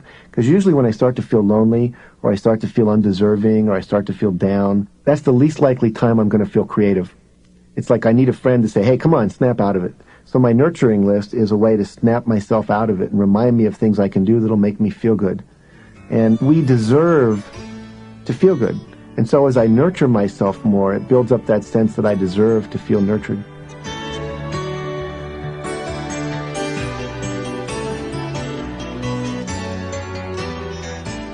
The last step is called the attitude of gratitude. It's giving thanks to other people. Thank all the people that supported you on the way to the top. Now, some people tithe 10% of their income to their church or to service organizations or to people that have assisted them. Other people write letters thanking people. I was teaching this stuff for years, and I was still not a very good acknowledger, a thanker. And once I remember I achieved a goal, and 5 or 6 people had really helped me. Then about 3 months later, my friends saw me and they said, hey, did you ever get that goal? And I said, yeah, I got it. I said, well, why didn't you let us know? We helped you and you never told us. I thought, my God, I do that. So I literally now, a half hour every Friday before I quit for the week, I sit down and I write thank you notes. I don't care if I haven't even got a lot of them to write, I make them up. You know, I thank my mother again. I thank my brother for being such a good brother. I thank my secretary for a great week. But usually I'm writing things off to people that have hired me, people that have supported me, people that have been there when I called them on the phone. So give thanks to people.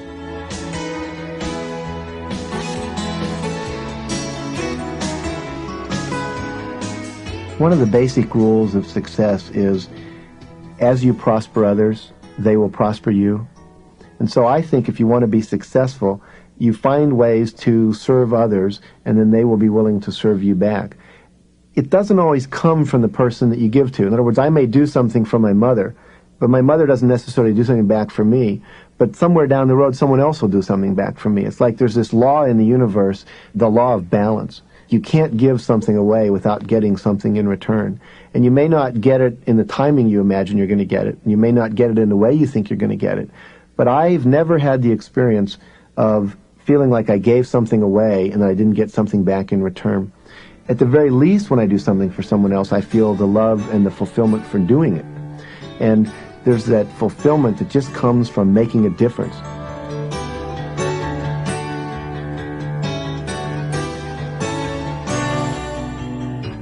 Let me end this by telling you about a woman in Florida by the name of Laura Schultz.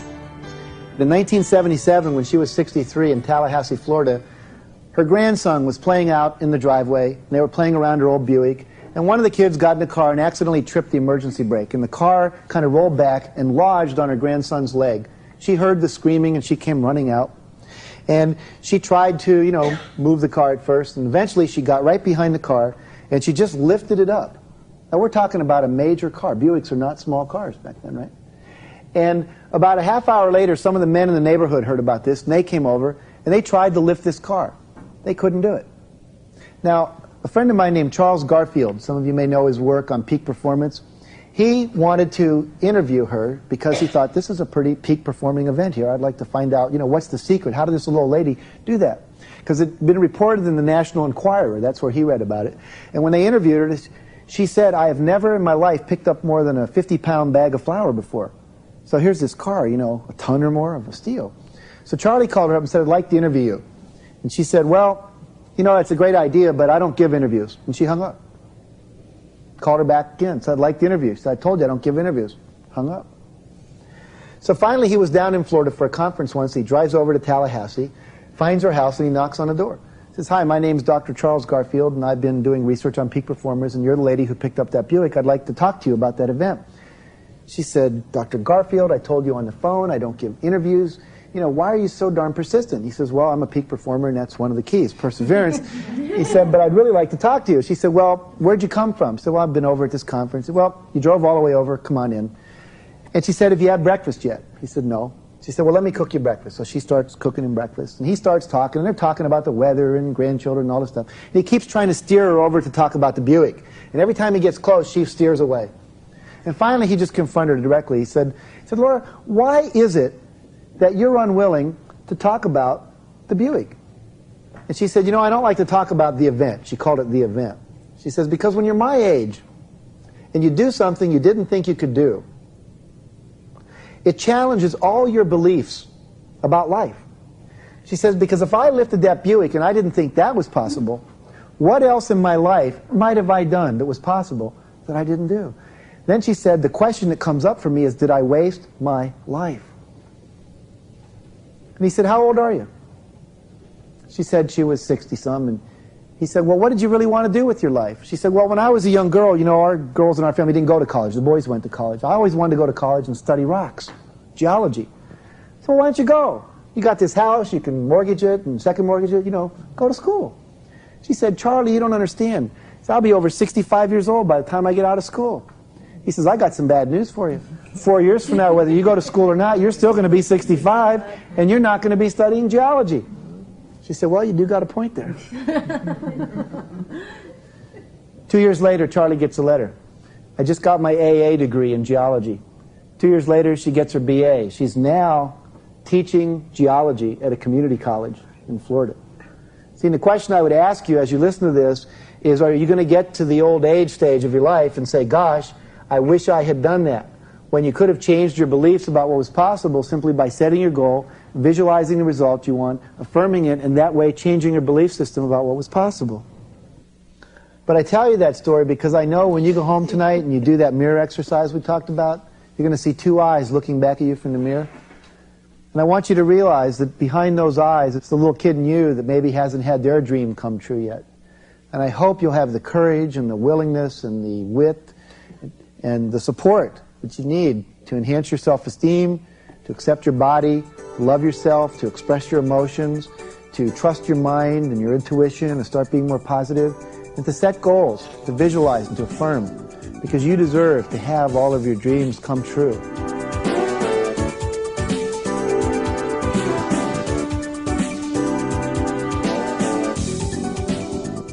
Taking on the task of building your self-esteem could be one of the most important journeys you'll ever embark on. It's a journey that has a reward at the end that's the most powerful thing you can ever have, and that's a really full experience and appreciation of yourself. Take the time by yourself, with others, to work on you, because you are the most precious gift you'll ever have, and you need to take good care of that gift. Because the whole crux of self-esteem is that you deserve to feel good about yourself. You deserve to celebrate yourself. You deserve to have everything you want in life. You deserve to be happy, to be healthy, to have relationships that work. So listen to these tapes a number of times. Really immerse yourself in this material. It's kind of like taking an auditory self-esteem bath. Keep reinforcing these ideas and re-inspiring yourself and re-motivating yourself. Thousands of people have used these techniques and they work for them, and I know that because I've seen the results.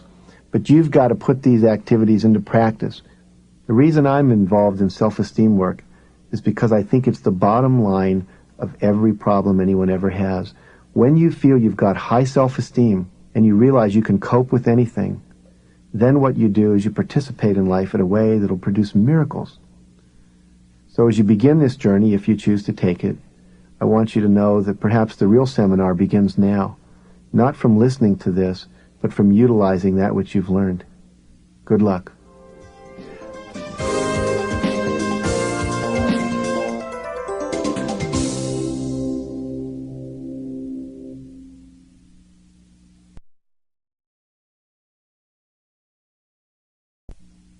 You are about to experience the TriSync integration process. Please don't listen to this tape while driving or doing anything that requires your full attention.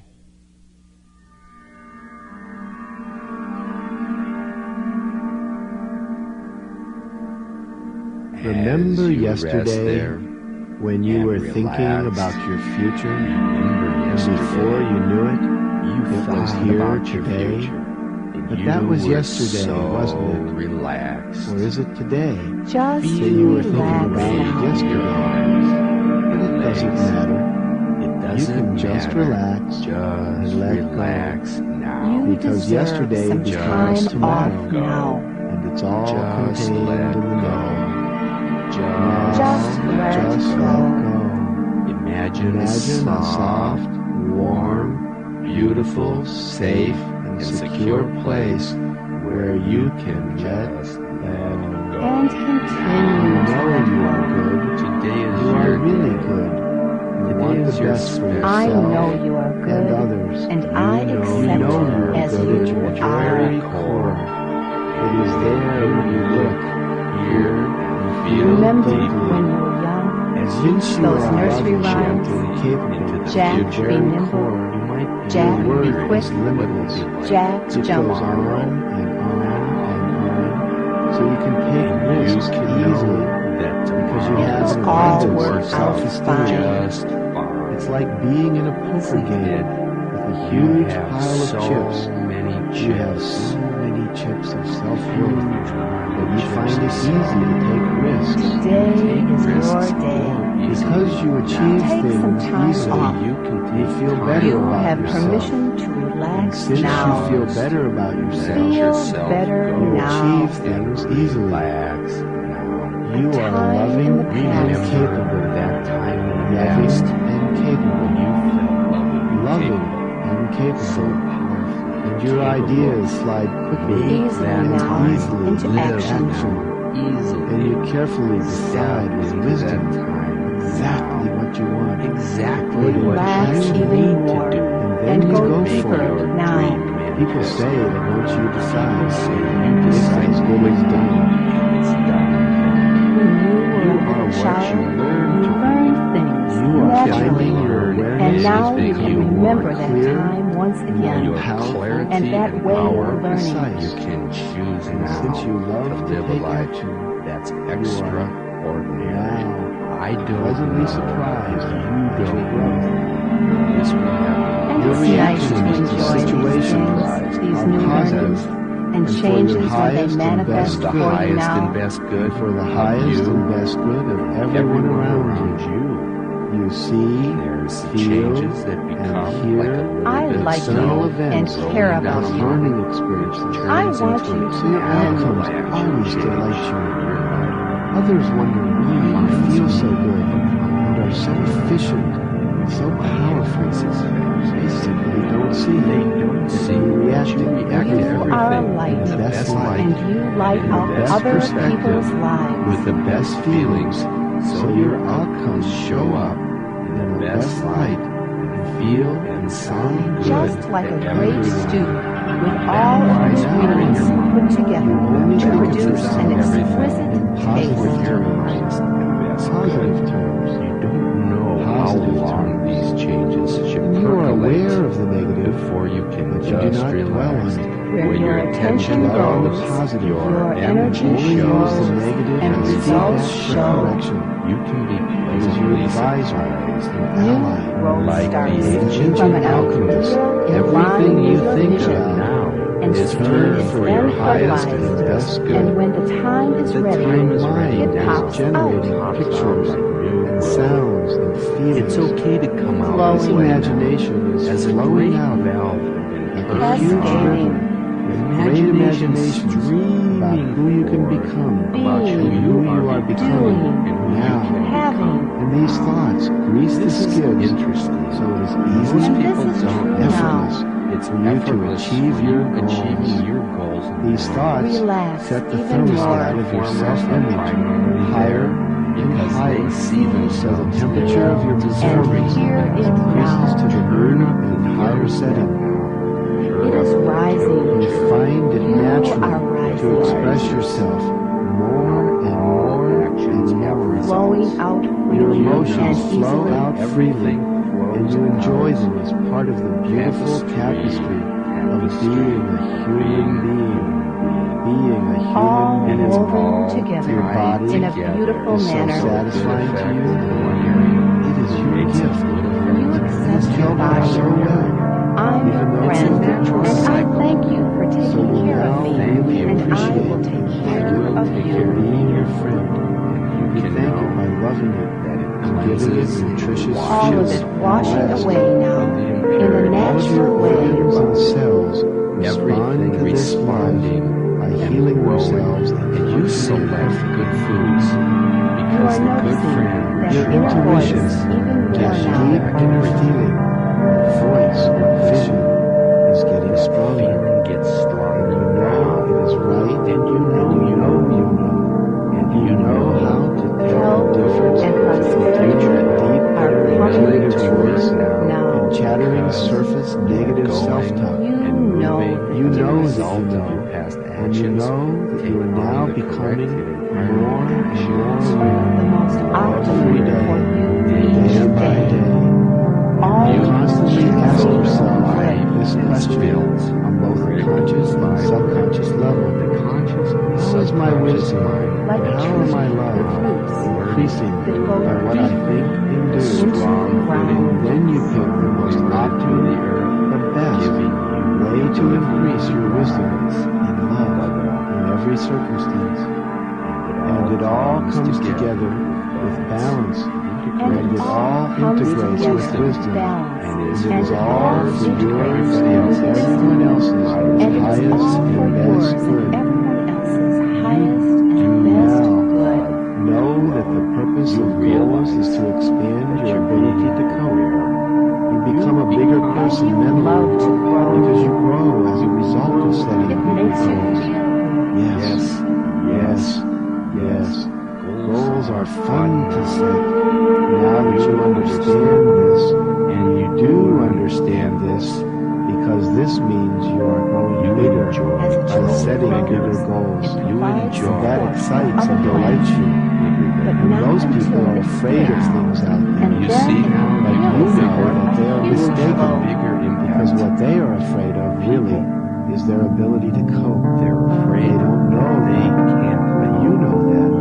and Because you know that, As you take you on can bigger work on your ability to and cope. move to the next Your level, fears just all the disappear. petty worries Just and fears disappear. disappear. Now, they isn't that just wonderful? disappear. Greater ability to take If you want risks, to make a fewer difference, fears, Your ears day are by recording day this by day. information. You might Plant that send it strongly into to your the mind. microphone. move to a higher Let that level. go Strongly deeply into your mind. Do that now.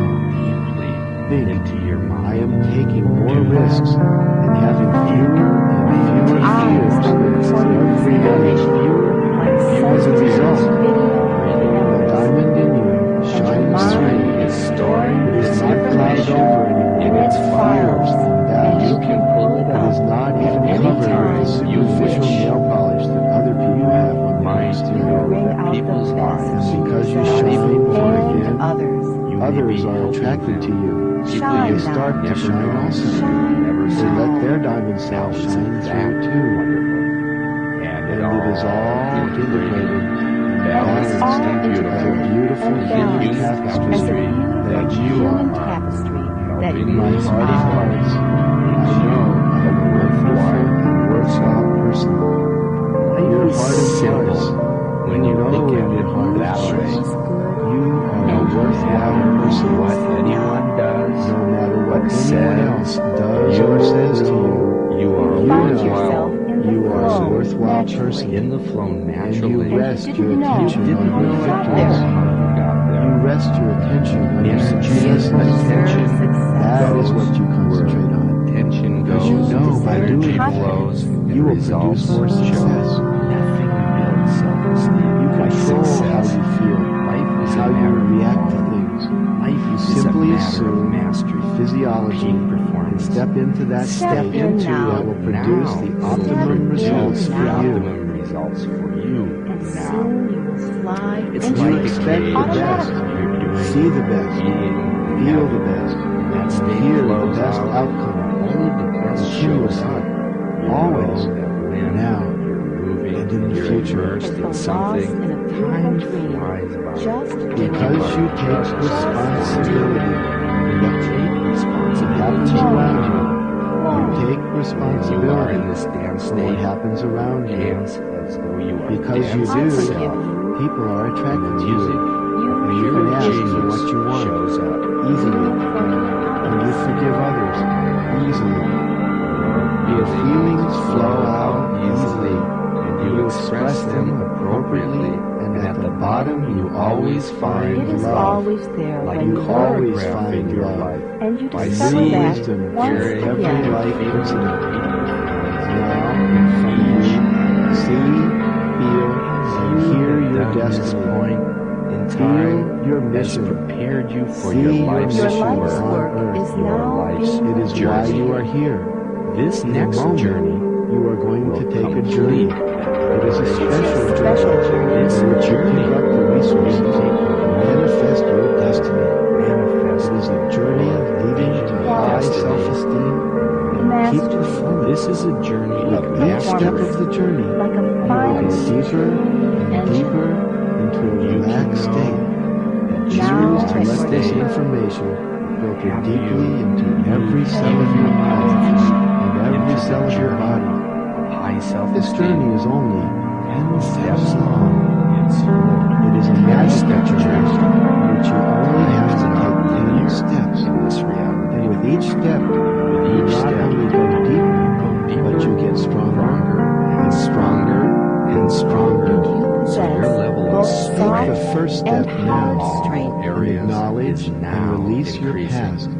In It's this over. first step, Just It's let done. you no go. longer Just need let it to go suppress and or forgive feel guilty your about parents, things you've done. teachers, Forgive and them ministers all. did They the best they simply could did the Now. best with they what could they had. with what they had. So forgive them and let go.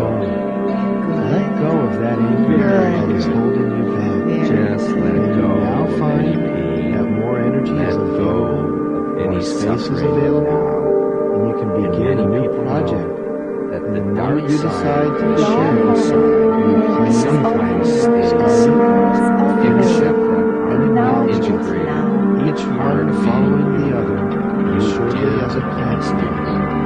You are forgiven by The the farmer parents, decides to teachers, grow a crop, partners, So he and lays friends. out the rows, You He are plants the forgiven seeds now. and nurtures it until it finishes growing.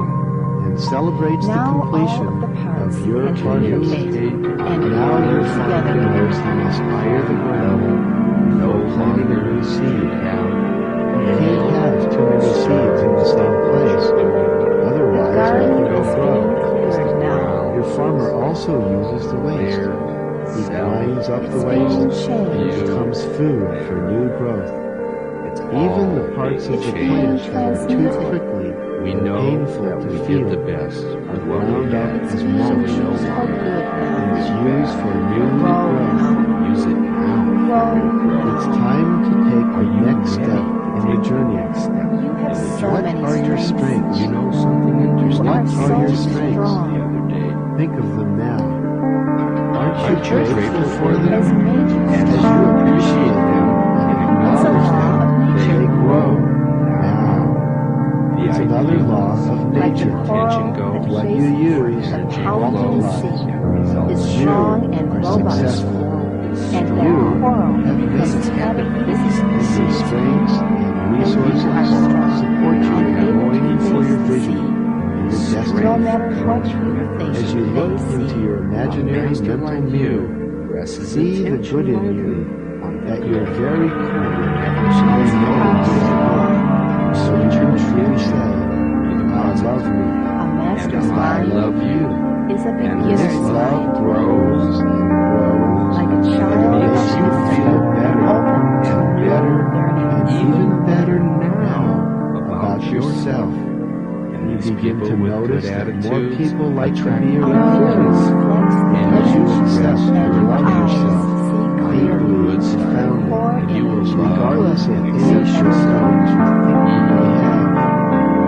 You are human and you do the best with what you've got now, so you easily forgive yourself and others for any supposed wrongdoing that bothers you. And because of that, at the deepest level, you love yourself. Tap into more resources Things more while skills, still having and the you wisdom can pick them up to from those who protect admire. yourself. Your spirit and enthusiasm ignites the spark of life and sets you and others free from the shackles are coming off now. You are finally free. Feel the exhilaration of this new freedom.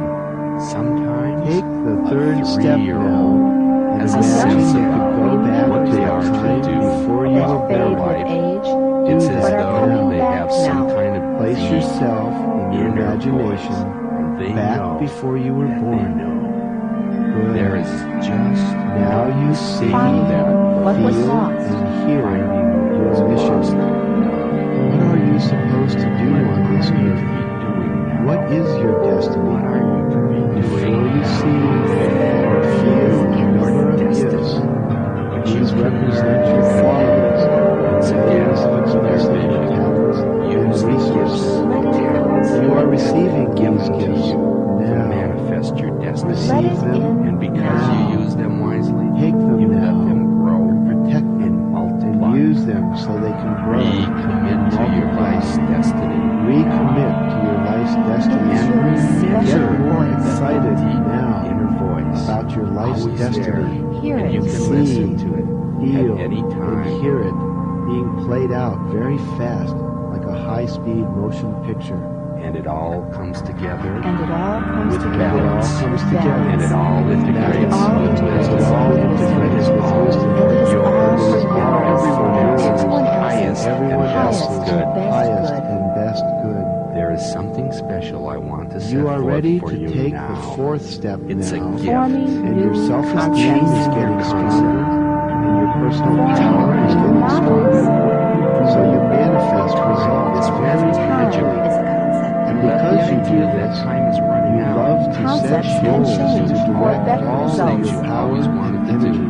It creates you love to set goals because when you complete them, you find satisfaction. So you don't wait nothing makes your self-esteem becomes a powerful force. You accomplishing You your direct your and energy. you become a bigger you.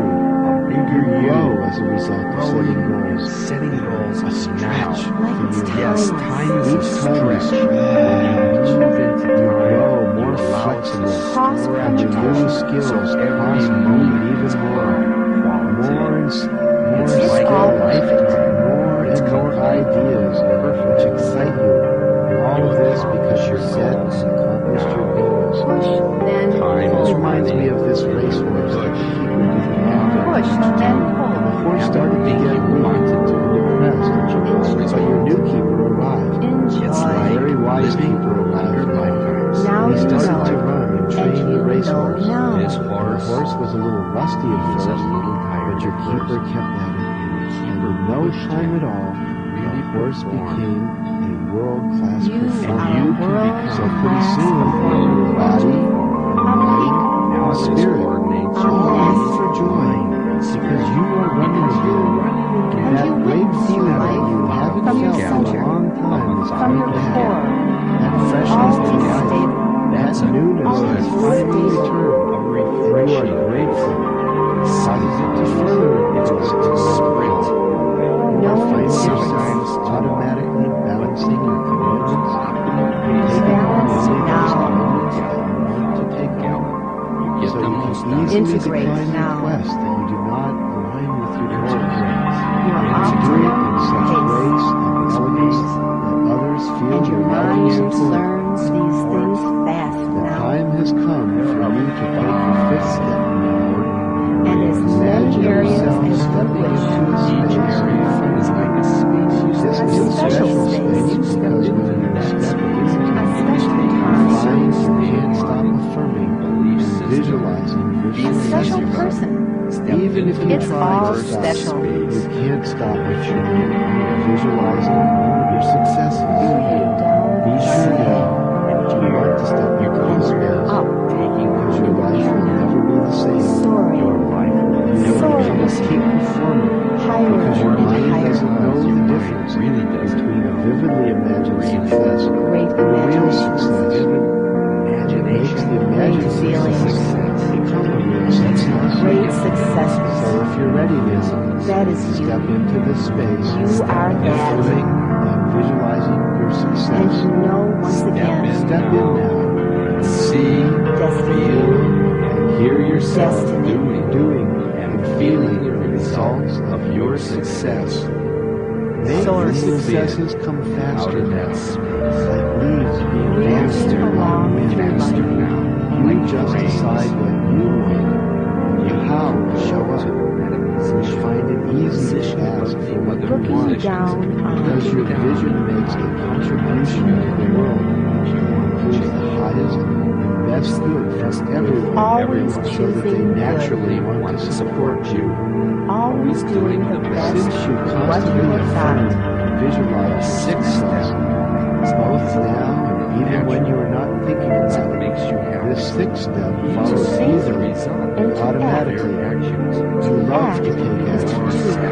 You develop a bias towards action. You know things get done because of action. I The love action you follows and from your want vision you to win. and produces satisfaction when you complete it. You are at home when you are in the action mode. And before you Learning complete to each goal, invest. you have already set Go a for new it. and bigger goal, Go for which it. creates a gap for you to Go bring for your it. action into. And you love to take action because it eliminates fear Turn it and on. makes you a bigger person with an even higher Bring level it of up. self-esteem. Turn And it as up. these secrets are revealed to you now, the temperature setting on your self-esteem is Extra moved even abundance higher. flowing And your in. self-esteem temperature Money must flowing now in. surely rise to match Love this new setting flowing on in. your self-esteem thermostat. Your seventh step is your ability to frame everything in the When you best light. think this way, So you ask with the way positive becomes a expectancy channel. because you know in your And it heart of flows hearts to you you are as doing good in surely the as world. water runs down You hill. know people want to support you. Because you are doing what they would like to do. Seeing So from they 3 want to points of do. view is the Like a true magic tap wand for touching a building future picture wisdom. for you. It all changes to the best light with positive outcomes for yourself and for others.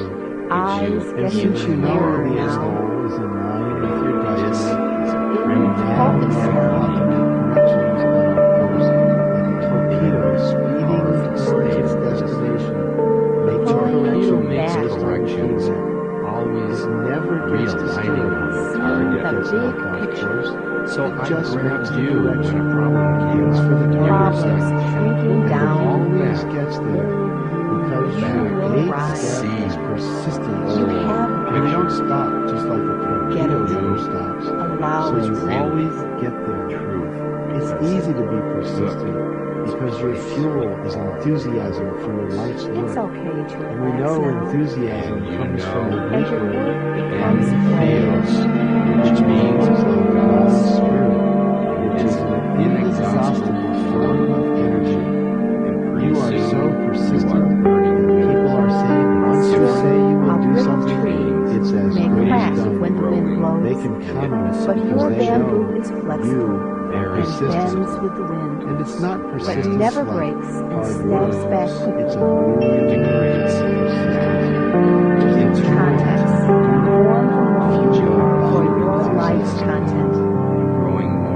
So as you relax, And they are so apply all of powerful. this information It is together a new way in to such a live. beautiful manner. You experience your ninth step, which is to reap just What the you rewards sow of your actions. in the joy. Celebrate. Life is a They are all just celebration, points of view. and your accomplishments should be celebrated. And there are so Because your many to subconscious choose from. mind You can loves find to the get best for you.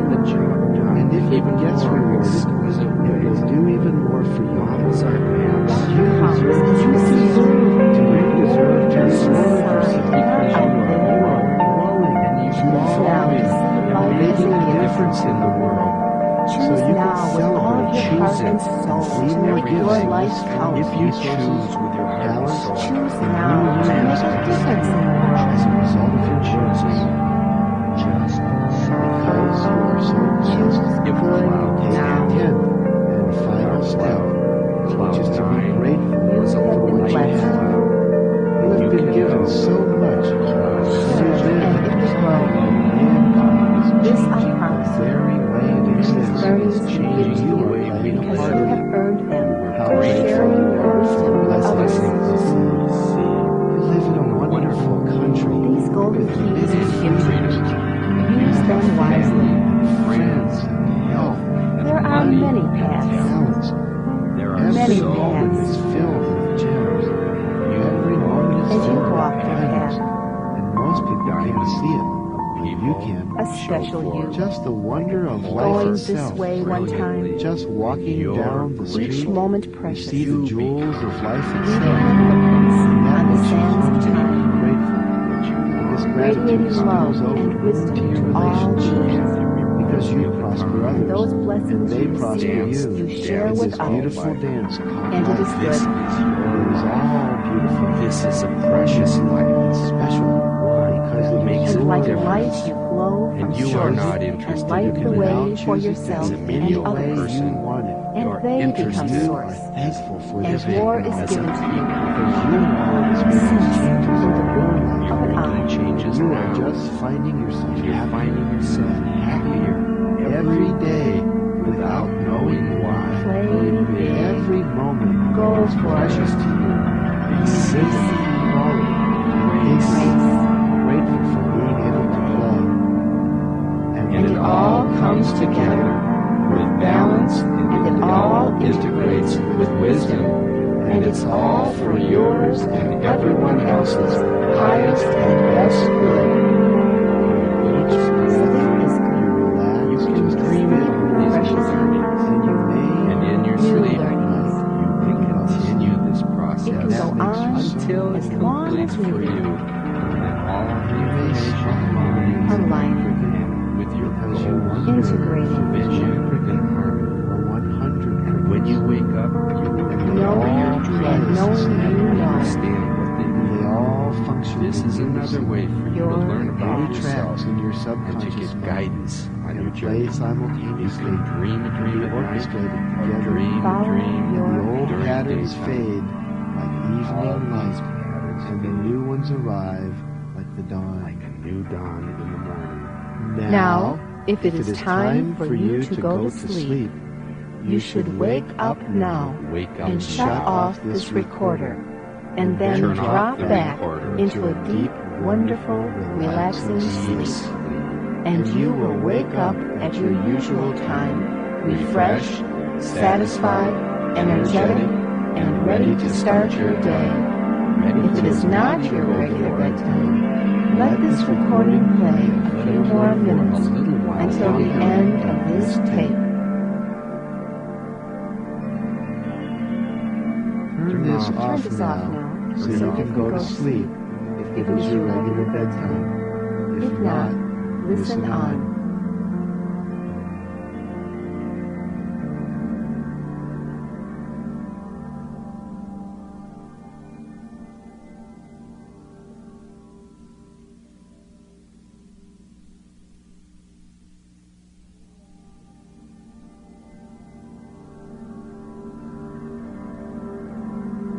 So it is Like the time to time you start were in coming such a back deep up to sleep, the surface. and you began to And as you do, And as you your come energy back up to the begins surface, now to you increase. start to come back You up to the project surface energy now. powerfully out into your future. is getting stronger now as you come back up to the surface. Your intention is getting stronger now as you come back up to the surface. Never extend your energy up to the surface out in so front of you easily into the day.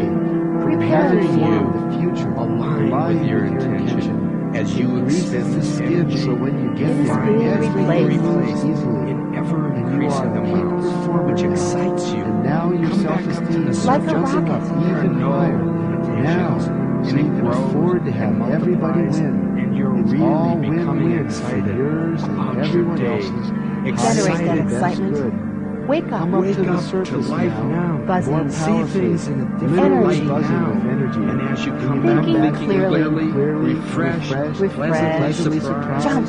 at the changes Don't you wait feel anymore. inside of yourself. Empower your chance, your life, really jump your energy impact. level. This is up. your Raise life. Higher now. Raise your energy. Higher now. Raise that Higher energy. now. Use your Remember energy that you for are good. not alone. Win We our want you to game. win. There to support This and is empower our you. game. You Send have your energy nothing to out lose. even Project stronger. everything. to gain in Project this it game. into your Easily. life. You can All Project it parts. into your career. Careers touch all. relationships. Your Great physical, career is quality. taking up. spiritual Relationships life. have great Any other quality. area of your life Sharp. you wish to Robust impact. health. And Do your that mind now. is sharp. And come up to the Spiritual, surface. Fully evolving, refreshed. Wisdom. with high empowered, rate of speed, balance, conscious, wisdom, ready to go for it. inspiration, Ready to go for your integration. goals and destiny with enthusiasm.